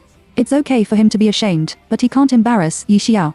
Xiyao, it's only 8 o'clock now. That ghost, no, that person's soul probably won't come out at this point, or you can go in later. At that time, almost all the people on the construction site were resting, so it was not easy to be found. Yi Xiao thought about it and agreed. They returned to the car. At 10:30, Yi Xiao was about to go out when Yi Chen's mobile phone rang. It was played by Bai Jinyi. Mom. It's past 10 o'clock. Why haven't you and Xiyao come back yet? Is something wrong? Mom, Xiyao hasn't started yet. You don't want the crow's mouth. Alright, Xiyao is going to start acting. Hang up. He hung up the phone and looked at Yi Xiao. It was past 10 o'clock now, and he was almost asleep. I'll go in with you. Just as I said before, you should be on standby in the car. If you have something to do, just drive away. That's not good. You are my parents' treasure. If you are caught and beaten up, your brother and I will have no birthday. The corners of Yi Xiao's mouth twitched. You think too much. Usually I beat others, and no one else will beat me. People usually get a few thuds on the construction site. If they are caught, it's hard to say. Let's go. I'll go with you. Yi Xiao pushed the door and got out of the car. Yi Chen walked to her side. Even if there are thugs, you may not be able to help me. Maybe you will drag me down. You'd better stand here and wait for me. Did I drag you back? Xiao, you also look down on your brother and me too much. Let me tell you, your brother is very awesome. It's not a problem to beat 10 alone. Yi Xiao tilted him with disgust in her eyes. If you want to follow him, just follow him. Anyway, don't drag me down. This guy, chipping is what he is best at. It's so late. Don't waste time and do her business. You stand at the door and I'll open the door for you. Huh. Just as Yi Chen was stunned, Yi Xiao jumped vertically, stepped on the wall of the tin fence, and jumped on it in 3 or 2 times. This scene stunned Yi Chen. Why is his sister the same as the martial arts master in the movie? Jumped up in 3 or 2 times. This is so awesome. The door in front of Yi Chen opened from the inside. Yi Xiao waved to him and said in a low voice, "Brother, come in." Well, the ingredients of being a thief are really getting richer and stronger. Yi Chen entered the construction site, and Yi Xiao closed the door. It was quiet in the construction site, and there was no one. However, there is a long row of residential containers on the right, 50 or 60 meters away, and the lights are on. Yi Xiao, who opened her eyes, also saw two black dogs lying on their stomachs at the door. In order not to be found out, Yi Xiao bowed to Yi Chen and walked towards the construction site. Yi Chen asked her in a low voice, "Where did the man die?" Yi Xiao didn't say anything.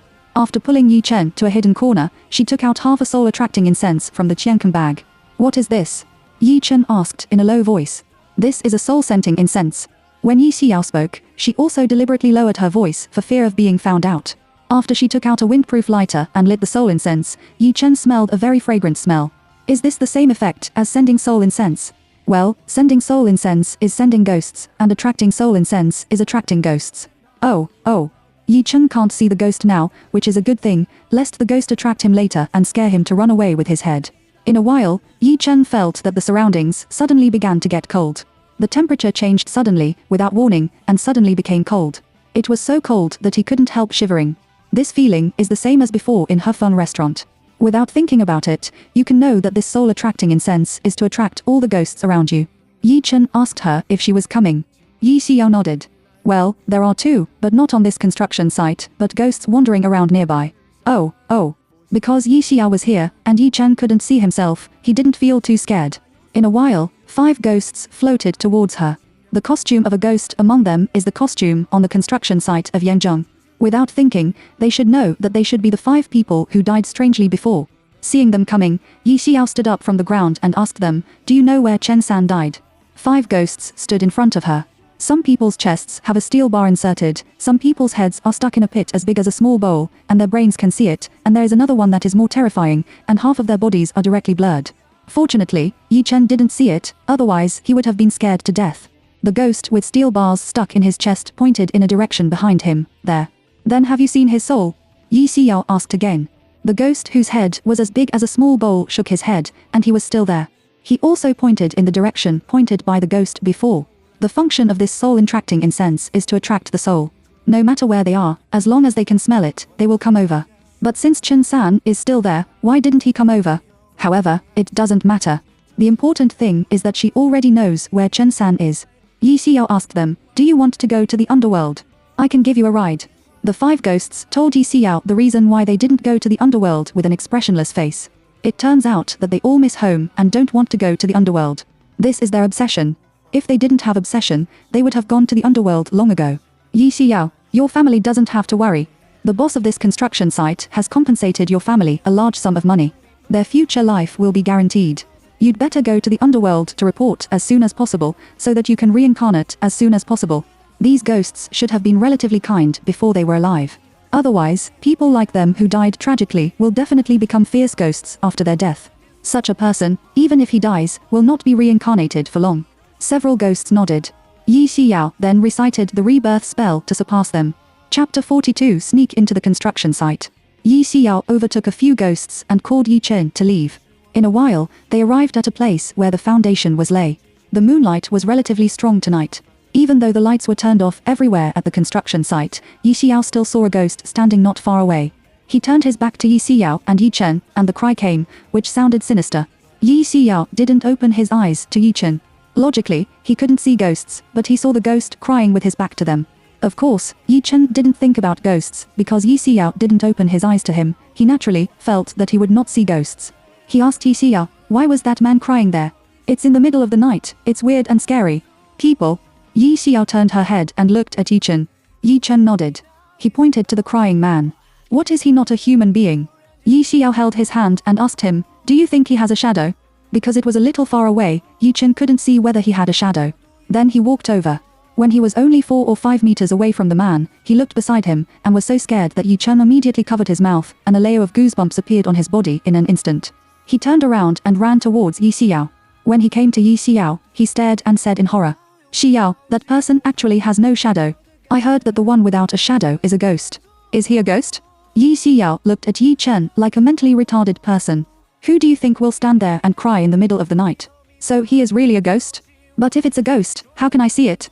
If he wants you to see it, you can see it. Yi Xiao didn't care about Yi Chen anymore. He walked behind the man, only 2 meters away from him. Chen-san. When the male ghost heard Yi Xiao's voice, his crying stopped in an instant. He turned around quietly, and Yi Chen, who stood far away, saw a thick layer of sand on his face and body. Especially that face. Where can I see him? The whole face is wrapped in mortar. Seeing that scene, Yi Chen was so scared that his brain buzzed, and he was creepy in an instant. He was very curious. His mouth was covered with mortar. How did he cry? Seeing his reaction, Yi Xiao asked him, "Did you die here?" The male ghost nodded. "Who are you?" Yi Xiao introduced that my name is Yi Xiao, and I am a Taoist. I heard that a person was arrested at this construction site to drive piles. In addition, you still have parents, wives and children in your hometown, so I came to have a look. Can you help me? Chen-san asked her, and her voice was dull and there was no trace of warmth. Yi Xiao, how do you want me to help you? Chen-san, my parents are old, my daughter-in-law is not in good health, and my son is still waiting for me to send money back for his surgery, but I'm dead now, and I can't do anything for them. Can you take the bank card I put in the pillow to withdraw the money, which contains 6,000 yen, which is the salary I just paid this month? Yi Xiao really didn't expect that Chen-san's daughter-in-law was still sick, and his son was still waiting for his money for surgery. What kind of disease does your son have? He was born with rabbit lips. Now, he is 3 years old. The doctor said that he would have surgery to repair it, otherwise, he would have to do this forever. That's okay. It's not a serious illness. Okay, don't worry, I will take out your money and give it to your wife.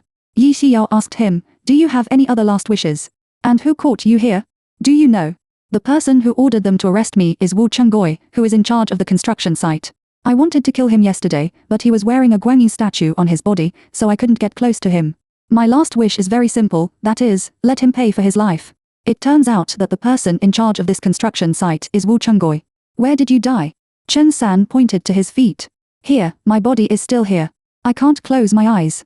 What should I do if my parents die? What about my wife and children? Woo woo woo. Chen-san sobbed again.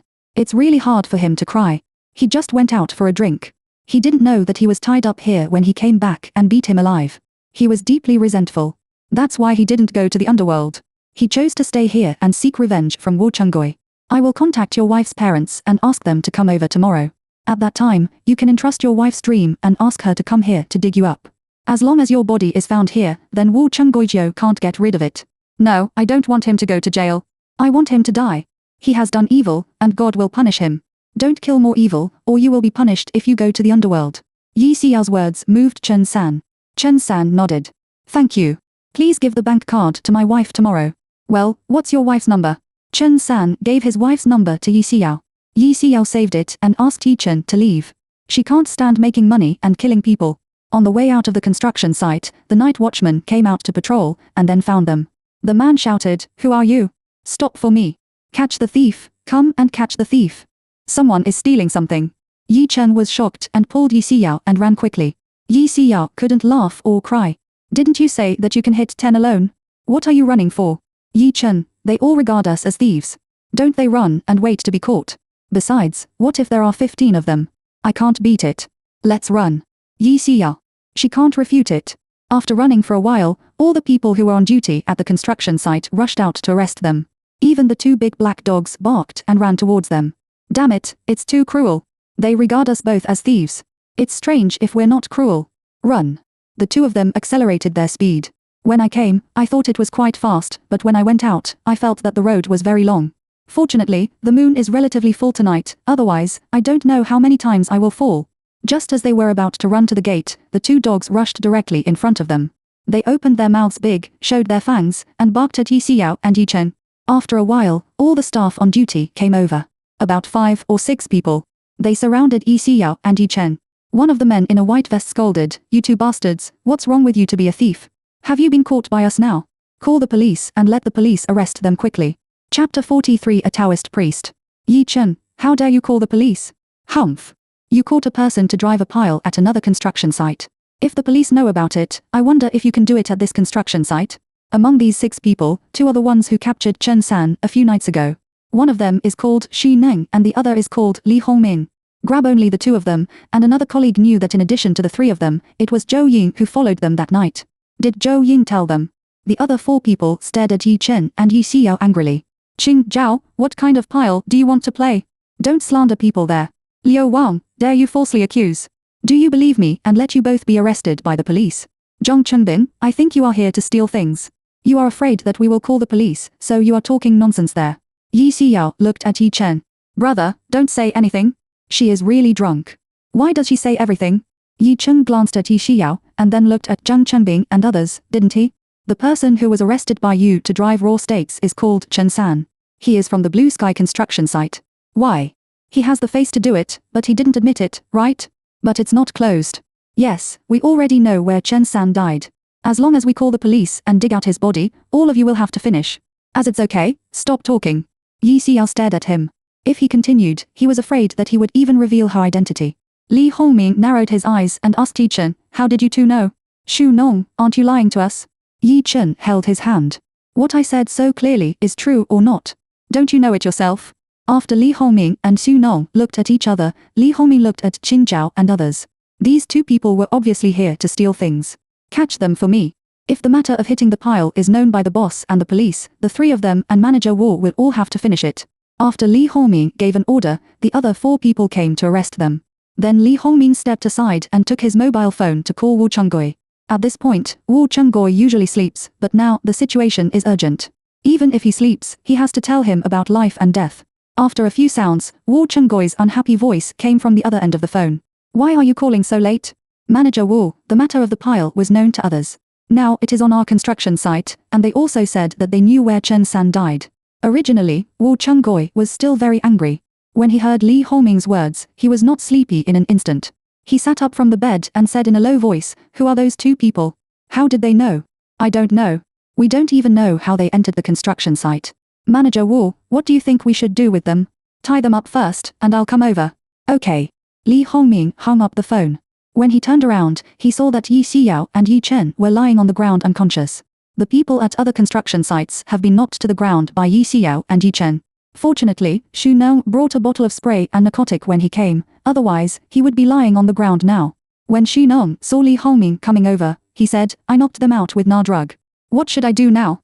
That drug is not an ordinary drug. As long as you spray it on a person's face, you will faint immediately. Li Hongming came over. I have contacted Manager Wu. He will come now. You carry these two people into the room first. Several people lying on the ground and screaming endured the pain and carried Yi Xiao and Yi Chen into the container of the residence. Li Hongming walked to Yi Xiao's side and opened the universe bag she was carrying. When he saw the rune paper, gossip compass, money sword and bell in it, he immediately guessed her identity. This woman is a Taoist. He guessed that she should have found Chen Se's ghost in the construction site, and then the two of them knew about the pile and where Chen Se's body was. In this case, they can't be let go. Half an hour later, a middle-aged man in a short-sleeved shirt with a big belly, a 3/7 comb, and a pair of 3 hanging eyes came into the container. When Xu Nong and others saw the man coming, they all called him Manager Wu.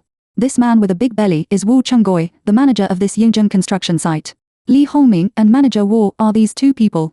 Wu Chunggui looked at the ground and saw Yi Xiao and Yi Chen in a coma. What's the matter with them? Wu Chunggui asked. Li Hongming, both of them had kung fu. They knocked down Qin Zhao and others, and then Xu Nong had no choice but to use drugs to make them stop. Wu Chunggui pointed to Xu Nong, Li Hongming, Qin Zhao and Zhang Chongbing, and you carried them into my car. Several people went down, 2 people carried one, and then carried Yi Xiao and Yi Chen to Wu Chunggui's car. Wu Chunggui turned to look at Xu Nong and others. No one is allowed to talk about this matter, you know? Li Hongming and Xu Nong are Wu Chunggui's dog legs. They certainly won't say it, so he deliberately said this to Zhang Chongbing and Xing Zhao. Several people got off.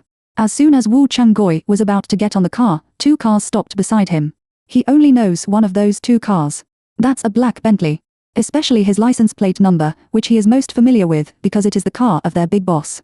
Seeing the car, Wu Chunggui's heart was up to his throat.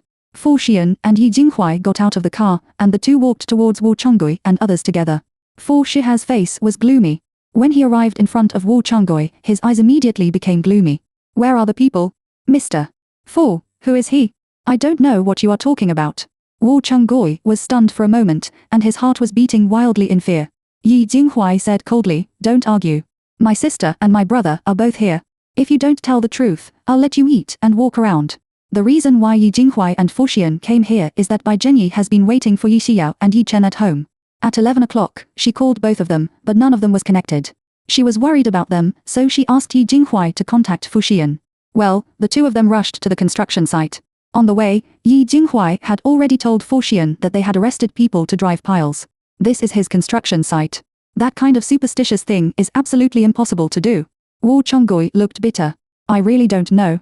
If I knew, could I not say it? They all know that Fu Xian is their big boss. If they offend him, no one will have a good life. Qin Zhao stood up and pointed to Wu Chonggui's car. Mr. Fu, they were all in Manager Wu's car. Chapter 44. They are also culprits. Wu Chonggui almost exploded in anger when he heard Qin Zhao's words. This bastard, isn't he putting him to death? Mr. Fu, don't listen to his nonsense. There is no one in my car at all. If you don't believe me, ask Xu Neng and others. Wu Chonggui wanted to struggle again, and at the same time, he was betting on whether Fu Xian would believe him or not. Fu Shihe's sharp eyes shifted to Xu Neng and others. This look scared them so that their hearts suddenly tightened, which instantly made them feel suffocated. Xu Neng hesitated. Mr. Fu, we. Wu Chonggui's heart is cruel. Oh, why are you hesitant? Just say anything, really. Li Hongmi knew very well that if he chose to stand on Wu Chonggui's side, in case Fu Xian searched the car, they would have to play with Wu Chonggui. After all, Fu Xian, the president of the OS consortium, stood in front of them. Rumor has it that his methods are as poisonous as the devil. Such a person is definitely not something that a small person like him can mess with. So what he should do is obvious. Li Hongmi didn't look at Wu Chonggui. He looked at Fu Xian resolutely and said, Mr. Fu, Manager Wu, his car is indeed loaded with the person you are looking for. Wu Chonggui. This, thanks to his goodness to him, thanks to his giving him more 10,000 ye every month, he thought he was his own confidant, who knew that he actually shot cold arrows directly in front of him. When Xu Neng and others saw that Li Hongming had said it, they didn't dare to fight against Fu Xian anymore, so they also said that the two people were in Wu Chonggui's trunk. As soon as Yi Jinghuai opened the trunk, he saw Yi Xiao and Yi Chen with their hands tied up. If Yi Xiao's appearance is seen by Zhenyi and Yi Zhengguo, she will be furious. Yi Jinghuai picked up Yi Xiao and Yi Chen and put them on the ground. Then he looked at Wu Chonggui, and his face became cold in an instant. When he looked at Wu Chonggui, there was an obvious murderous aura in his eyes. How dare you do this to my sister, you bastard? Fu Xian looked at Wu Chonggui, his eyes were full of gloom, and he said quietly, Manager Wu, I think you are really looking for death. With a puff, Wu Chonggui knelt directly in front of Fu Xian. He cried and said, Mr. Fu, I was sleeping at that time. It was Li Hongming who called me and said that two people sneaked into our construction site and said that they were thieves. That's why I came here. I don't want to do anything to them. I want to send them directly to the police station. Mr. Fu, I don't know that they are your friends. If I knew, even if they were really thieves, I wouldn't dare to touch them. Li Hongming also knelt in front of Fu Xian. Mr. Fu, I called him, but I didn't expect that he would take them away. Moreover, he didn't really want to take them to the police station. He wanted to kill them. Because he was afraid that they would poke out that matter and wanted to kill him directly. Wu Chonggui really never thought that Li Hongming would shoot an arrow at him fiercely in the end. Wu Chonggui was in a panic. He stared at Li Hongming and said, Li Hongming, am I usually nice to you? Why do you slander me? Why do you want to fall into the well? Fu Xian looked calm. What's the matter? It's a matter of hitting the pile. Li Hongming said bluntly. Fu Xian frowned his eyebrows, with a little coldness and majesty between his eyebrows. Wu Chonggui was very angry. Li Hongming was such a villain. I didn't expect him to be so hateful. Yi Jinghuai, Shihan, before Xiao said at home that they arrested people to drive raw piles, saying that the person was from the Blue Sky construction site, and then 3 people were caught at your construction site, and the meaning of laying raw piles is to be buried alive. Hearing Yi Jinghuai's explanation, Fu Shiha's face suddenly changed.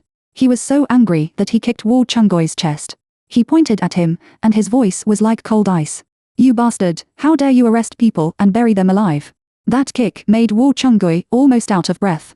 He covered his chest, and his face was so scared by Fu Shiha's momentum that the blood color disappeared. But he didn't care about the pain and hurriedly explained. Mr. Fu, I admit that it was who arranged it, but the person who did it was not me, but Chen San, who was tied up by Xu Neng and Li Hongming. It has nothing to do with me. Besides, I'm doing this for the sake of our construction site, Mr.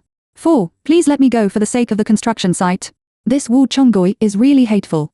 If he hadn't planned that incident, how could Xu Neng, Li Hongming and other workers kidnap Chen San? That's buried alive, that's killing. However, although Wu Chonggui is the initiator, Li Hongming and others are also culprits, which is also unforgivable. Although Fu Xian is cruel, he will never bully those weak people, let alone regard the lives of these ordinary people as ants. He can't keep such a person. Then he picked up his mobile phone and called the police. The time limit of the drug had passed, and Yi Xiao on the ground opened her eyes. When she saw that Yi Jinghuai and Fu Xian came and rubbed their temples, Yi Jinghuai helped her stand up. Xiao, how are you? It doesn't matter, does it? Yi Jinghuai asked with concern. Wu Chonggui is also glad that he is alive in the 21st century. If it were 200 years ago, he would definitely kill him on the spot. Yi Xiao shook her head. Big brother, I'm fine. Then, Yi Chen also woke up. Seeing Li Hongming and Shu Nong kneeling on the ground, he was so angry that he went directly to kick the two of them hard. The two of them were directly kicked to the ground. Yi Chen stared at them and roared, "You bastard, how dare you spray us with narc drugs, damn it." After saying that, Yi Chen kicked Xu Neng in the stomach again. Yi Xiao didn't care about him. She looked at Fu Xian. Seeing that his face was so ugly, she guessed that he should have known about hitting the pile. Yi Xiao, Mr. Fu, what are you going to do with the people who arrested Chen Sanlai to drive raw steaks? Fu Shiha's cold eyes moved to Yi Xiao, and his voice was as clear as water. I have called the police, so let the police deal with it. Li Hongming, Mr. Fu, Xi Neng and I are both forced. Can you let us go? Wu Chonggui snorted coldly. Since Li Hongming and Xu Nong have exposed those things, he doesn't have a good life anyway. In this case, he will pull them back. Wu Chonggui, do you still want Mr. Fu to let you go? What about dreaming? Chen San was tied up by you, and you pushed him into the foundation and buried him alive with sand mortar. You are the murderers. Humph, you still want him to let you go and do your spring and autumn dreams. Chapter 45. A very powerful Taoist priest. Xu Nong and Li Hongming were shocked. They thought it was over. Wu Chonggui, this bastard, even if he was caught, he even pulled them as a cushion. If I had known that I would have taken 200,000 yuan, I wouldn't have taken it. Damn it. Yi Xiao, I heard from Chen Sa's comrades that there were 3 people who came to kidnap Chen San at that time. Who is the other one? Anyway, so far, the end is obvious. No one wants to protect anyone. Then Wu Chonggui said directly, it's Li Chensheng. You know it. Yi Xiao then picked up her mobile phone, called Chen Sa's wife, and then told her everything that had happened to Chen San, asking her to come to the construction site immediately tomorrow morning. After making the phone call, Yi Xiao looked at Fu Xian and directly told him the family situation of Chen Sa's family. When he heard that Chen Sa's family was so miserable, he hated Wu Chonggui and other bastards even more. It's simply disgusting. Fu Shi's cold and gloomy eyes glared at Wu Chonggui. How much money did you save in private? Wu Chonggui knew that Fu Xian was angry and did not dare to anger him again. He answered honestly, yes, 2 million. Fu Xian said in a low voice, transfer all your 2 million to Chen Sa's family, otherwise, I will let you stay in prison for the rest of your life. Yi Xiao found a problem. Although Fu Xian is very cruel, he seems to be very kind. However, Fu Xian donates money to the Red Cross every year and also helps those poor people. Such people may be very cruel to these bastards, but he is still very kind to ordinary people. By the way, he has the golden light of merit. How can such a man be evil? She is so stupid that she can't even understand such a simple truth. It's okay. There's still time for everything. Wu Chonggui, Mr. Fu, don't worry, as long as you can help Chen Sa's family, you can do whatever you ask me to do. Everything has been exposed, and imprisonment is already a nail on the board. In this case, he should obey Fu Xian unconditionally. Only in this way will he not use other cruel means to deal with him. It didn't take long for the police to come. There are 3 police cars and 8 policemen in total. Yi Chen told all the things these individuals had done in detail. Then, Li Hongming and others took the police to the foundation where Chen San was buried alive. Chen Sa's ghost is still in place and never leaves. As soon as he looked up, he saw Yi Xiao and others. And Yi Xiao and Yi Chen also saw Chen Sa's ghost. When Yi Xiao and others arrived in front of Chen San suddenly disappeared, as if he had never appeared. Yi Chen pointed to the place where Chen San was standing before. Officer, Chen San was buried under it. If this was what Li Hongming said, the police would have believed it directly. But these words came from Yi Chen's mouth. He is not from this construction site. How did he know so carefully? Seeing that they were all looking at themselves, Yi Chen pointed to Yi Xiao, who was calculated by my sister. She was a particularly powerful Taoist. Yi Xiao is also drunk. Why didn't she see that Yi Chen was so arrogant? Speaking of her identity, she looked at Li Hongming and others. What about my magic weapons? Where did you put it for me? Li Hongming said honestly, it's in our duty room. One of the policemen said, the foundation has been dry, and we can't do it. Mr. Fu, please call a few people from the construction site to come over and ask them to pry open the foundation with tools. Thank you. Fu Xian hummed. He looked at Wu Chonggui with gloomy cheeks and said coldly, call someone. Yes, yes, yes. Wu Chonggui responded repeatedly and called 5 workers. When they saw that the police and the big boss were there, they all became respectful. The police had already drawn a line on the place where Chen San was buried alive. As soon as several workers came, they took the tools and started to work. After more than 10 minutes of ping-pong chiseling, one of the workers saw a piece of clothing in it. They were so scared that their faces were bloody, and they sat on the ground. The police saw that it was almost there, so they asked them to be careful not to hurt the deceased. At this time, they knew that there was a person buried in the foundation. Burying people in the foundation, 2 of the workers certainly knew what was going on, so they didn't care about being afraid and began to carefully chisel the already solidified mortar. It took an hour for Chen San, who was buried in the mortar, was finally chiseled out. However, it only showed his overall figure, and did not chisel himself out of those sands. After Chen San was chiseled out, the forensic doctor contacted by the police in advance also came over. Then they transported Chen Sa's body to the police station. Wu Chunggui and others were also escorted to the police station. Just as Yi Xiao was about to leave, Chen Sa's ghost appeared here again. At this moment, his body is no longer wrapped in mortar, but a person.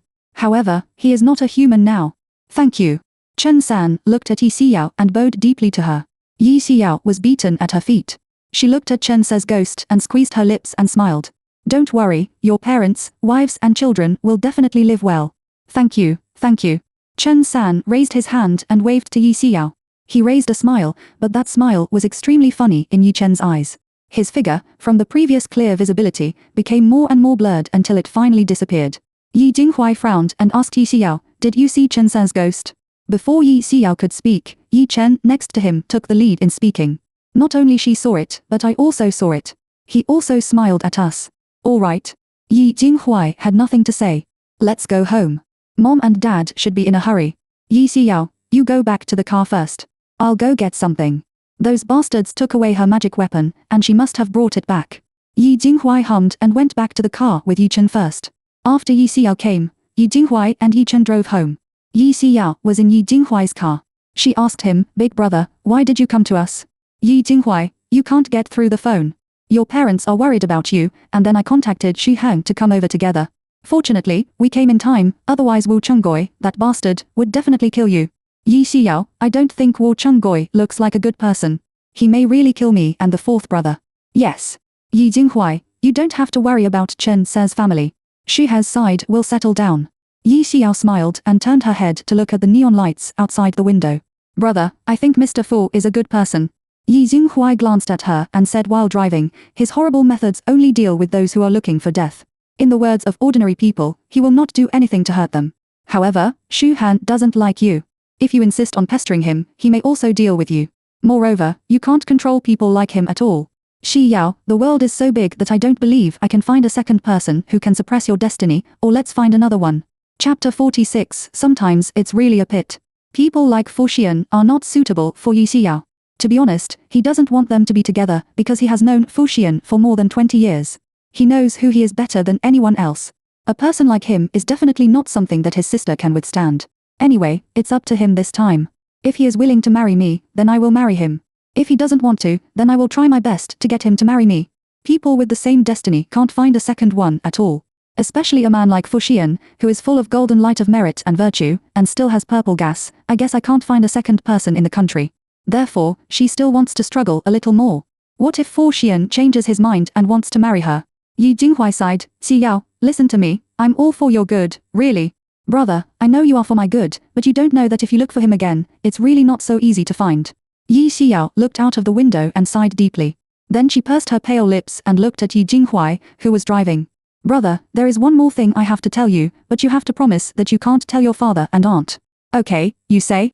Yi Xiao then retell all the words that Taoist priest Yingxu said to her that day to Yi Jinghuai. Yi Jinghuai, who was driving, was so shocked that he stepped on the brake directly when he heard what she said. The brake was caught off guard. Even though Yi Xiao was wearing a seat belt, she suddenly leaned forward. Fortunately, she fastened her seat belt, otherwise, she would have rushed over and hit the car. Brother, what are you doing? It scared me to death. It was really shocking just now. Even her, who is usually as stable as an old dog, was scared to death. Why didn't you tell me earlier? He looked at Yi Xiao, his handsome face was tight, and his eyes showed clear dissatisfaction. He really didn't expect that the invisible and intangible things would kill his sister. I'm afraid you will be worried. Are you afraid that we will worry, and then you won't tell us the truth? If Xu Han really doesn't marry you, and you can't find anyone else to crack it, then when the time comes, won't you just die? That word, he doesn't want to say, because it's unlucky. I have no choice but to tell you, but you don't have to worry. My intuition tells me that he will marry me. Even if he doesn't marry me, I will try my best to get him to marry me. Yi Jinghuai also said that as long as Fu Xian doesn't want to marry, even if someone puts a knife around his neck, he will not marry. Yi Jinghuai held his forehead. He leaned against the car, and his face didn't look very good. Yi Jinghuai said in a low voice, "Do you know that Shihe's mother and his grandparents are introducing girlfriends to him everywhere? If this matter is settled by his family, it will be useless, no matter how hard you try." Huh? Yi Xiao was shocked. She never thought that Fu Shihe's family was helping him find a girlfriend. Yi Jinghuai sighed. If Shihe's family made him a girlfriend, if he also agreed, you and him would never be able to be. At that time, he could only find another suitable person. However, it's okay to find someone with similar appearance, but if you find someone with the same destiny, I'm afraid it's a little difficult. Yi Jinghuai glanced at her and restarted the car. If you had told me earlier, I could help you figure it out. You can also think of a way now. Yi Xiao bit her lip. She was really worried that Fu Shihe's family would be liked by him when they introduced him to a girlfriend. I'll help you think about it at night. Don't worry or panic. Hearing Yi Jinghuai's words, Yi Xiao's originally gloomy mood suddenly became clear. Among my brothers, you are the most reliable. Yi Jinghuai smiled helplessly. You are my sister and the only girl in our family. She must help you. Aha, brother, if you help me get Fu Xian, I will draw a super powerful charm for you. Yi Jinghuai shook his head and smiled. He glanced at Yi Xiao and said with a smile, how powerful is it? Yi Xiao, for example, when you talk about business, just take this charm with you to ensure that your business can be negotiated. To tell you the truth, the OS Consortium has a project in Langcheng, which has now begun bidding. If the project is won by our Yi family, it can earn about 700 to 800 million yuan. This is a big project that many groups and companies are fighting for. But aren't you and Mr. Four friends? Can't he just leave that project to you? Friends are my friends with him in private. In terms of work, we don't talk about private affairs. One is one, the second is two, and we won't be confused. It turned out to be like this. No wonder Yi Jinghuai wanted to get the project by bidding. Yi Xiao patted her chest and promised, brother, don't worry, as long as you bring a fortune charm, that project is absolutely yours. Yell, if it succeeds, I'll buy you whatever you want. No need. Although she said no, Fu Xian would definitely buy her a gift at that time. The car arrived at Yi's house soon. Yi Jingguo and Bai Jinyi are both waiting for Yi Xiao. Not only they are waiting, but also Yi Zishan, Yi Shuo and Yi Jinyan are waiting. Seeing them come back, everyone was relieved. Yi Jingguo, Xiao, it's really good that you're okay. Don't you know? When you couldn't get through on the phone at that time, we were really worried about you. Fortunately, you were okay. Yi Xiao, father, aunt, second brother, third brother, Yi Shuo, I'm sorry to make you all worry. Bai Jinyi, as long as you can come back safely, but you must pay attention to safety next time and don't have any more accidents, otherwise we can't explain to your master and mother. Yi Xiao nodded obediently. Well, I know, there will definitely be no such thing next time. Yi Chengyan, but how could something happen to you and Yi Chen? Yi Chen has practiced it, and it's out of the question to deal with ordinary people. Yi Xiao glanced at Yi Chen with obvious dissatisfaction in her eyes. He was too fooled. At that time, when Xu Nong sprayed the drug, he squatted down directly. As a result, the drug sprayed directly on my face. Otherwise, I would not have been stunned by those minions. When Yi Xiao said this, Yi Chenyan and others all looked at Yi Chen with hostile eyes.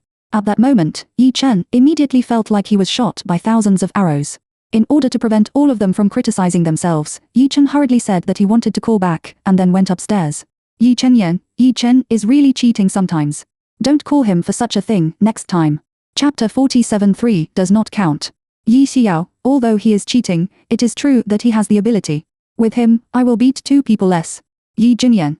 Bai Jinyi, well, it's not early. Xi Yao, you go to bed. We should also go to bed. Or, auntie and dad, then I'm going to bed first. After Yi Xiao finished speaking, she went upstairs. Early the next morning, Yi Jinghuai got up and washed up, went downstairs for breakfast, and on the way to the company, he called Fu Shihe's mother Chen Ying. Aunt, are you busy? Jinghuai, I'm not busy now. Do you have anything to do? Aren't you introducing a girlfriend to Shi Hang? My sister is quite good. Would you like to think about it? Chen Ying was tidying up her clothes in the cloakroom. Hearing Yi Jinghuai's words, she thought of Yi Xiao, whom she met in the mall that day. Yi Xiao was with Yi Chen at that time. Since she was Yi Chen's sister, she must be Yi Jinghuai's sister.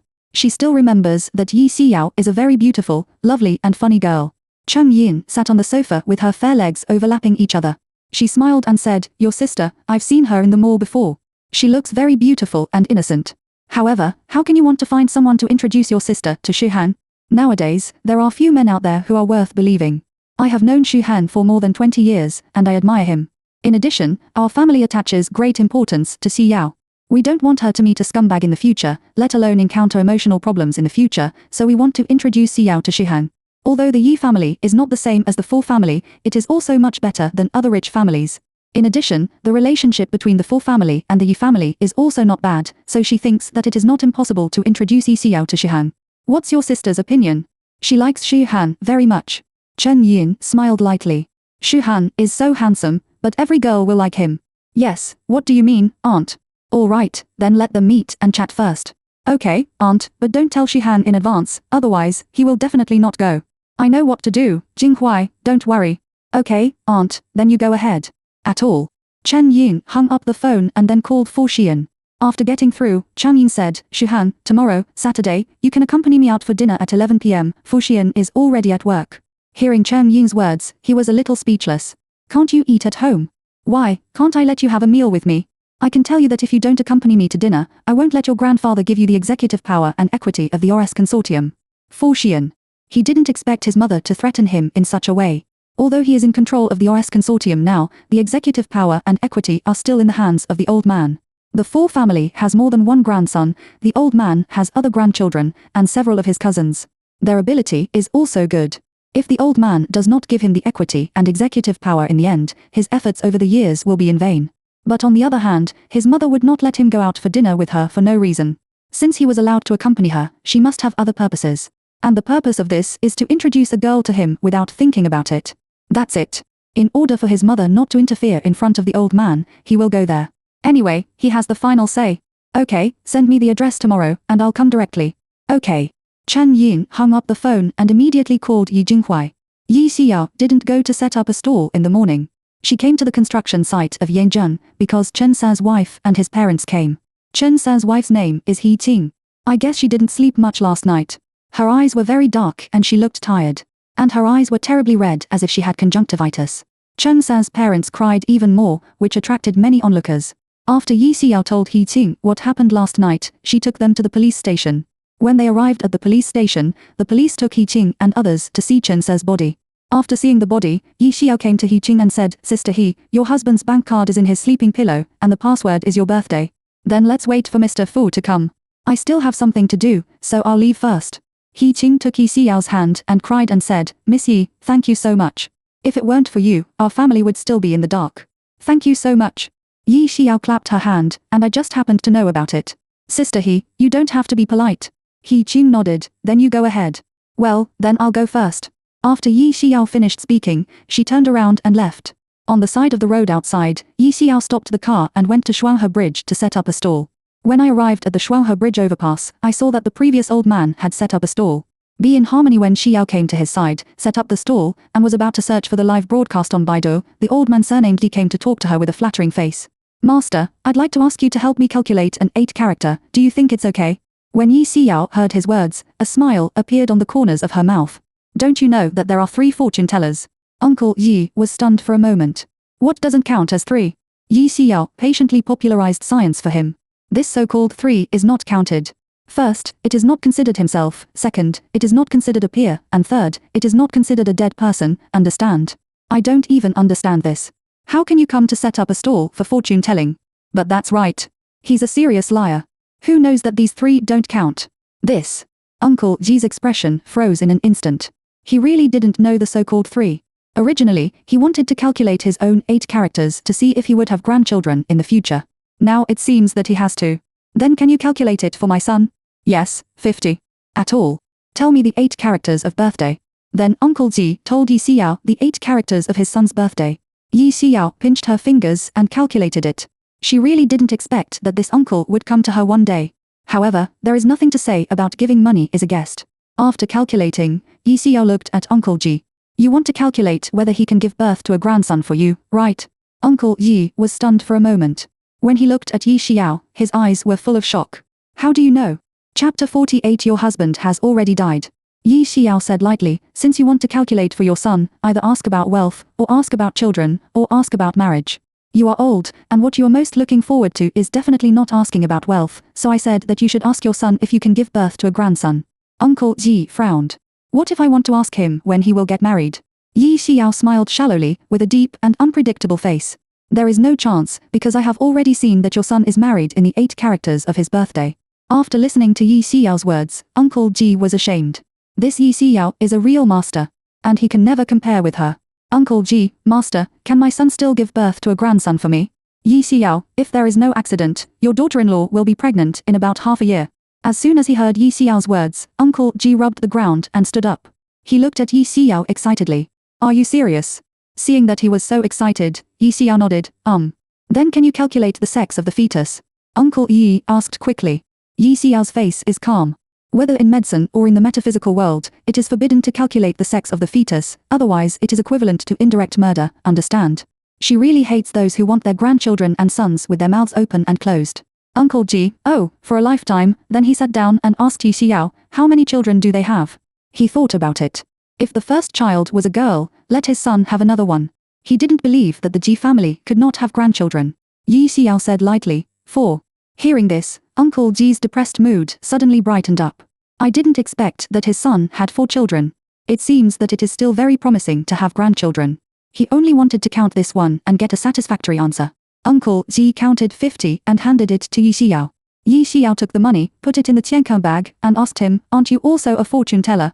Although you can't tell fortunes for yourself, you can tell fortunes for your son. Uncle Ji scratched the back of his head and smiled a little awkwardly, you know? Oh, it turned out that he also knew that he was a magic stick and could not calculate for his son, so he came to call her to calculate. Yi Xiao took out her mobile phone and watched a small video while waiting for the guests. Thinking of the live broadcast, she entered the 4 words how to live broadcast on the small video app, and the tutorial on how to live broadcast appeared. Yi Xiaozai studied it carefully for an hour. After feeling confident, she quit the search video. She returned to the homepage and browsed 2 videos. When she saw the current video, her heart suddenly clicked. This video is about a girl who cut off her boyfriend's genitals while he was sleeping in the middle of the night. Nowadays, people are really too cruel. Yi Xiao pouted and continued to turn over the video. When she saw the 20th video, she frowned. Because this video shows the information of the girl who cut off her boyfriend's genitals. Even the photos have been released. Yi Xiao's face sank. She knows this girl because she is the one who came to find her fortune teller before. Unexpectedly, she would do such extreme behavior. However, her boyfriend is so hateful, which is also his retribution. She clicked on the comments of the video and saw someone commenting that her ex-boyfriend who had her genitals cut off by Xia Jia could not accept such a fact, so she jumped from the hospital upstairs and committed suicide. Yi Xiao may not be so surprised to see the previous video, but when she saw Xiaoming jump off the building to commit suicide, she was stunned. Now that medicine is so developed, it should be possible to connect it. And then, after a period of treatment, it will be completely recovered, right? In this case, why did he commit suicide?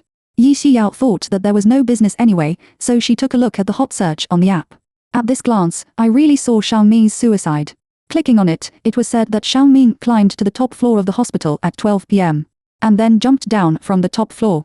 Yi Xiao flipped through a video, which interviewed Xiaoming's parents. Xiaoming's mother said that her son had always been in a good mood. He was a very kind, lively and cheerful person, and he did a good job in business. He was not in debt. It was absolutely impossible for him to jump off the building. Then his father told the doctor that his injury was not serious, and medicine could cure him. Judging from these circumstances, their son is absolutely unlikely to jump off the building. Yi Xiao's voice was a little loud when she was watching the video, and Uncle Ji, next to her, heard it. In order to get close to Yi Xiao, he moved a small stool to her side and sat down. Yi Xiao glanced at him and frowned. What? I know the news you saw. Someone broadcasted him jumping off the building live last night. Yi Xiao frowned. Is there anyone else to broadcast him jumping off the building live? Didn't anyone go up to persuade him and call the police? Uncle Ji looked at her and said, nowadays, people don't mind the excitement and don't mind the big deal. Few people are willing to go to the muddy water. However, the police came behind, but it was too late. He had already jumped down. Because it was a live broadcast, I didn't type the code. When I fell to the ground, my limbs were twisted, and my head was like the broken watermelon, and my brain was splashed everywhere. It was so miserable.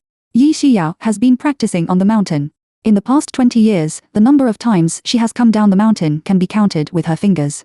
She has not come into contact with many strangers, so Yi Xiao doesn't know what humanity the world is. Uncle Ji took out his mobile phone. Because it's a live broadcast, someone must have recorded the video. Do you want to watch it? I'll look for it for you. Well, let me have a look. Don't look at Uncle Ji's age. He is really slippery in using this smartphone. After a while, he really found the video of the man jumping from the building. Yi Xiao took the mobile phone and looked at it with her eyes, and found a big problem. Seeing that she frowned and her face was not very good, Uncle Ji asked, Master, what's the matter? The person in this video is standing on the roof of the hospital. Because the photographer pulled the character closer, Yi Xiao can clearly see the person in the video and the female ghost standing behind him. Uncle Ji took his mobile phone and looked at it, but he didn't see anything. Yi Xiao said in a low voice, when this man jumped from the building, there was a ghost standing behind him. I guess the ghost was luring him to jump from the building, and the purpose must be to find a substitute ghost. You don't have an open eye. Of course, you can't see it. Yi Xiao was right. Uncle Yi really didn't see a ghost standing behind the man.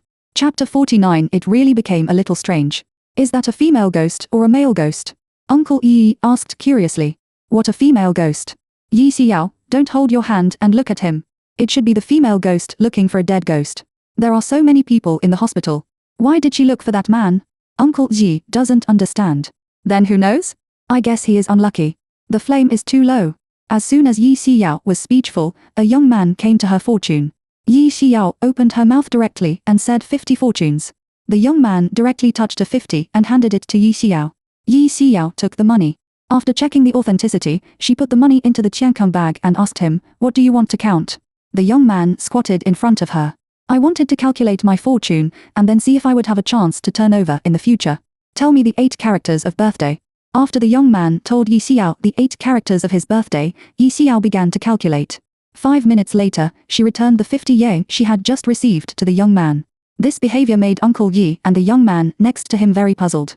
The young man frowned and asked her, Master, why did you return the money to me again?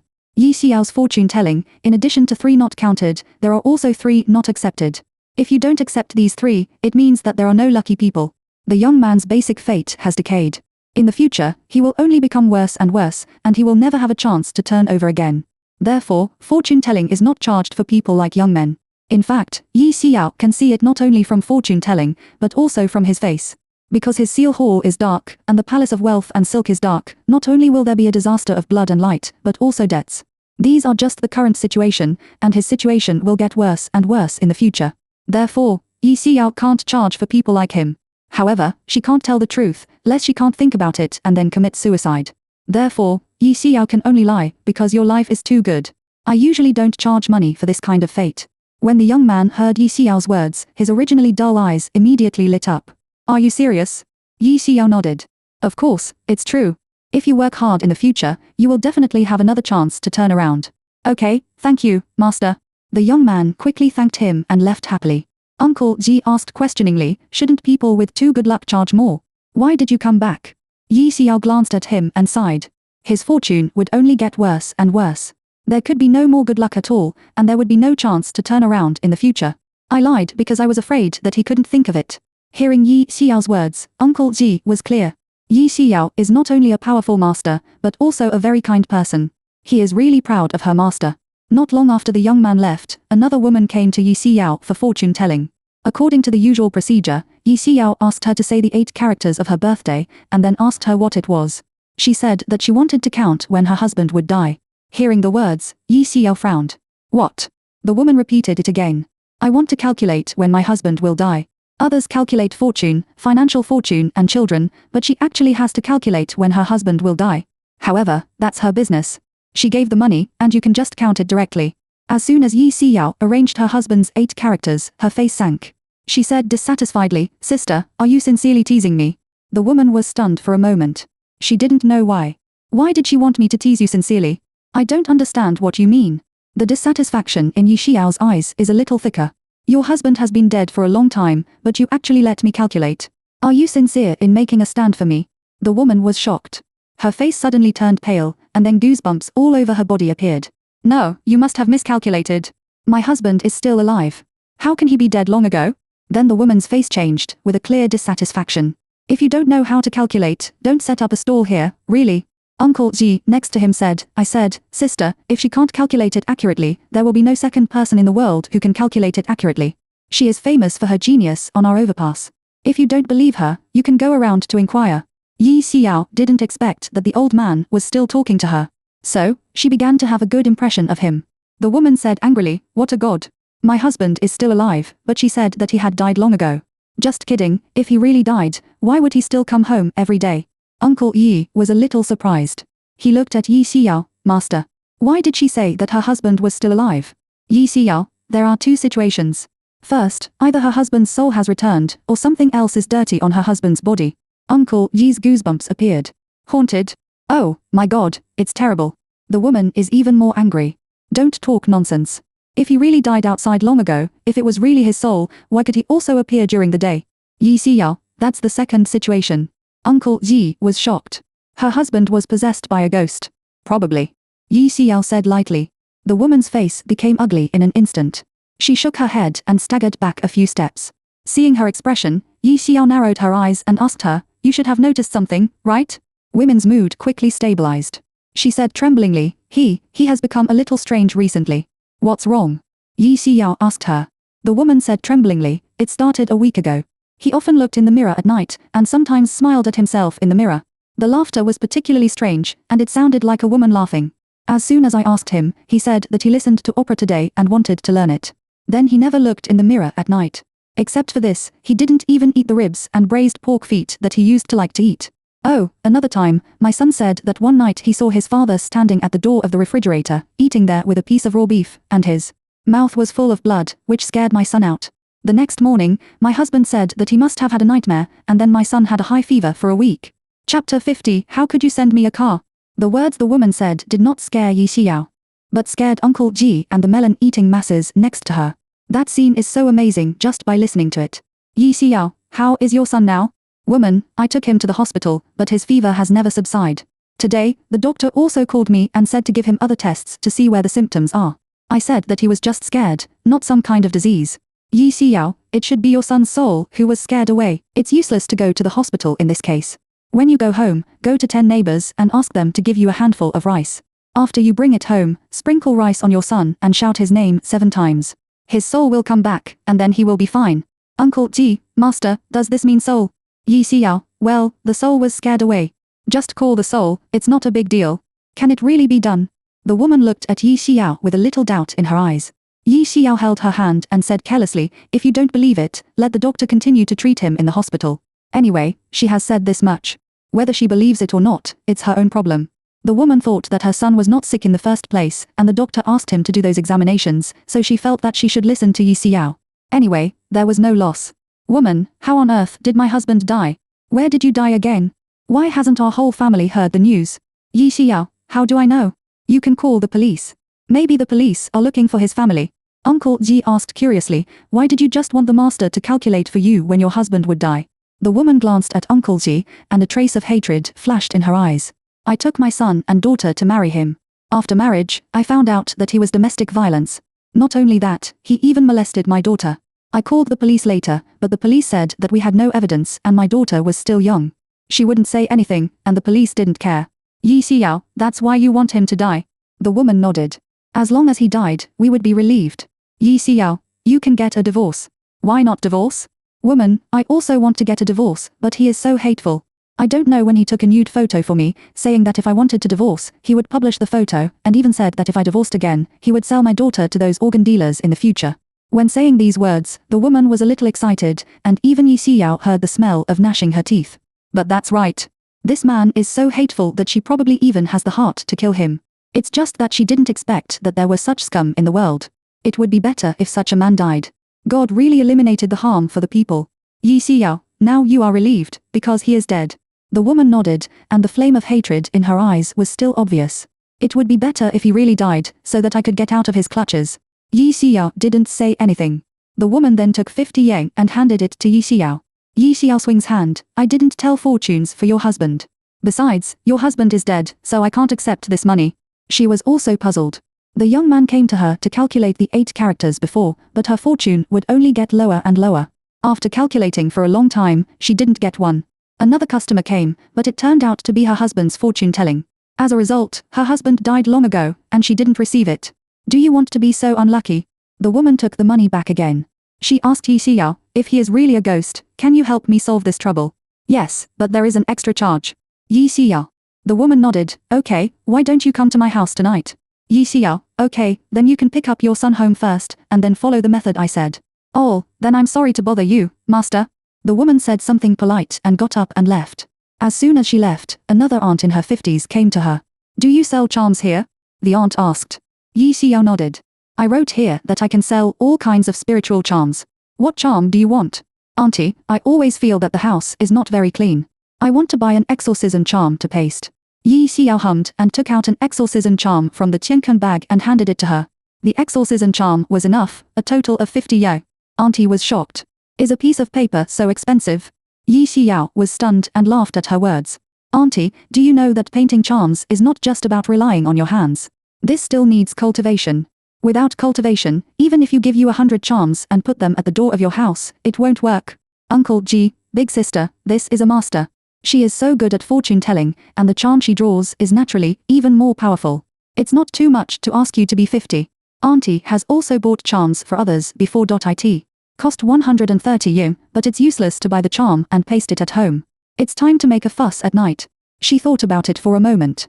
The 50 yuan was indeed not very expensive, so she spent 50 yuan to buy a charm.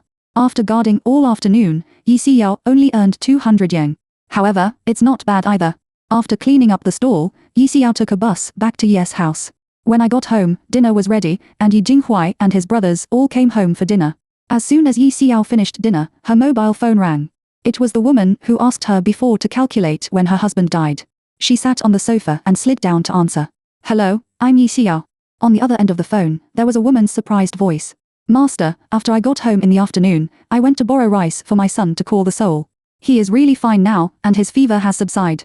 Thank you so much. You are really my benefactor. Yi Xiao, it's not enough to thank you for your little things. I'm good at listening to the master, otherwise I really don't know what to do. Master, are you free now? Is it convenient for you to come to my house? Is your husband back? Not yet. He usually doesn't come back until 9 o'clock. All right, I'll come over now. Please send me your home address by text message. Oh, master, I'll send it to you. After Yi Xiao hung up the phone, Bai Jinyi came to her and handed her a small white box. On this small box, a bow is also tied with a pink ribbon, which looks very ritualistic. Auntie, what is this? Yi Xiao looked at Bai Jinyi. Bai Jinyi smiled warmly. You will know when you open it. After Yi Xiao untied the bow and opened the lid of the box, a black car key appeared in front of her eyes. Wow, this is the car key, Auntie, why did you give me a car? Yi Xiao looked at her and was surprised because she never thought that Bai Jinyi would give her a car.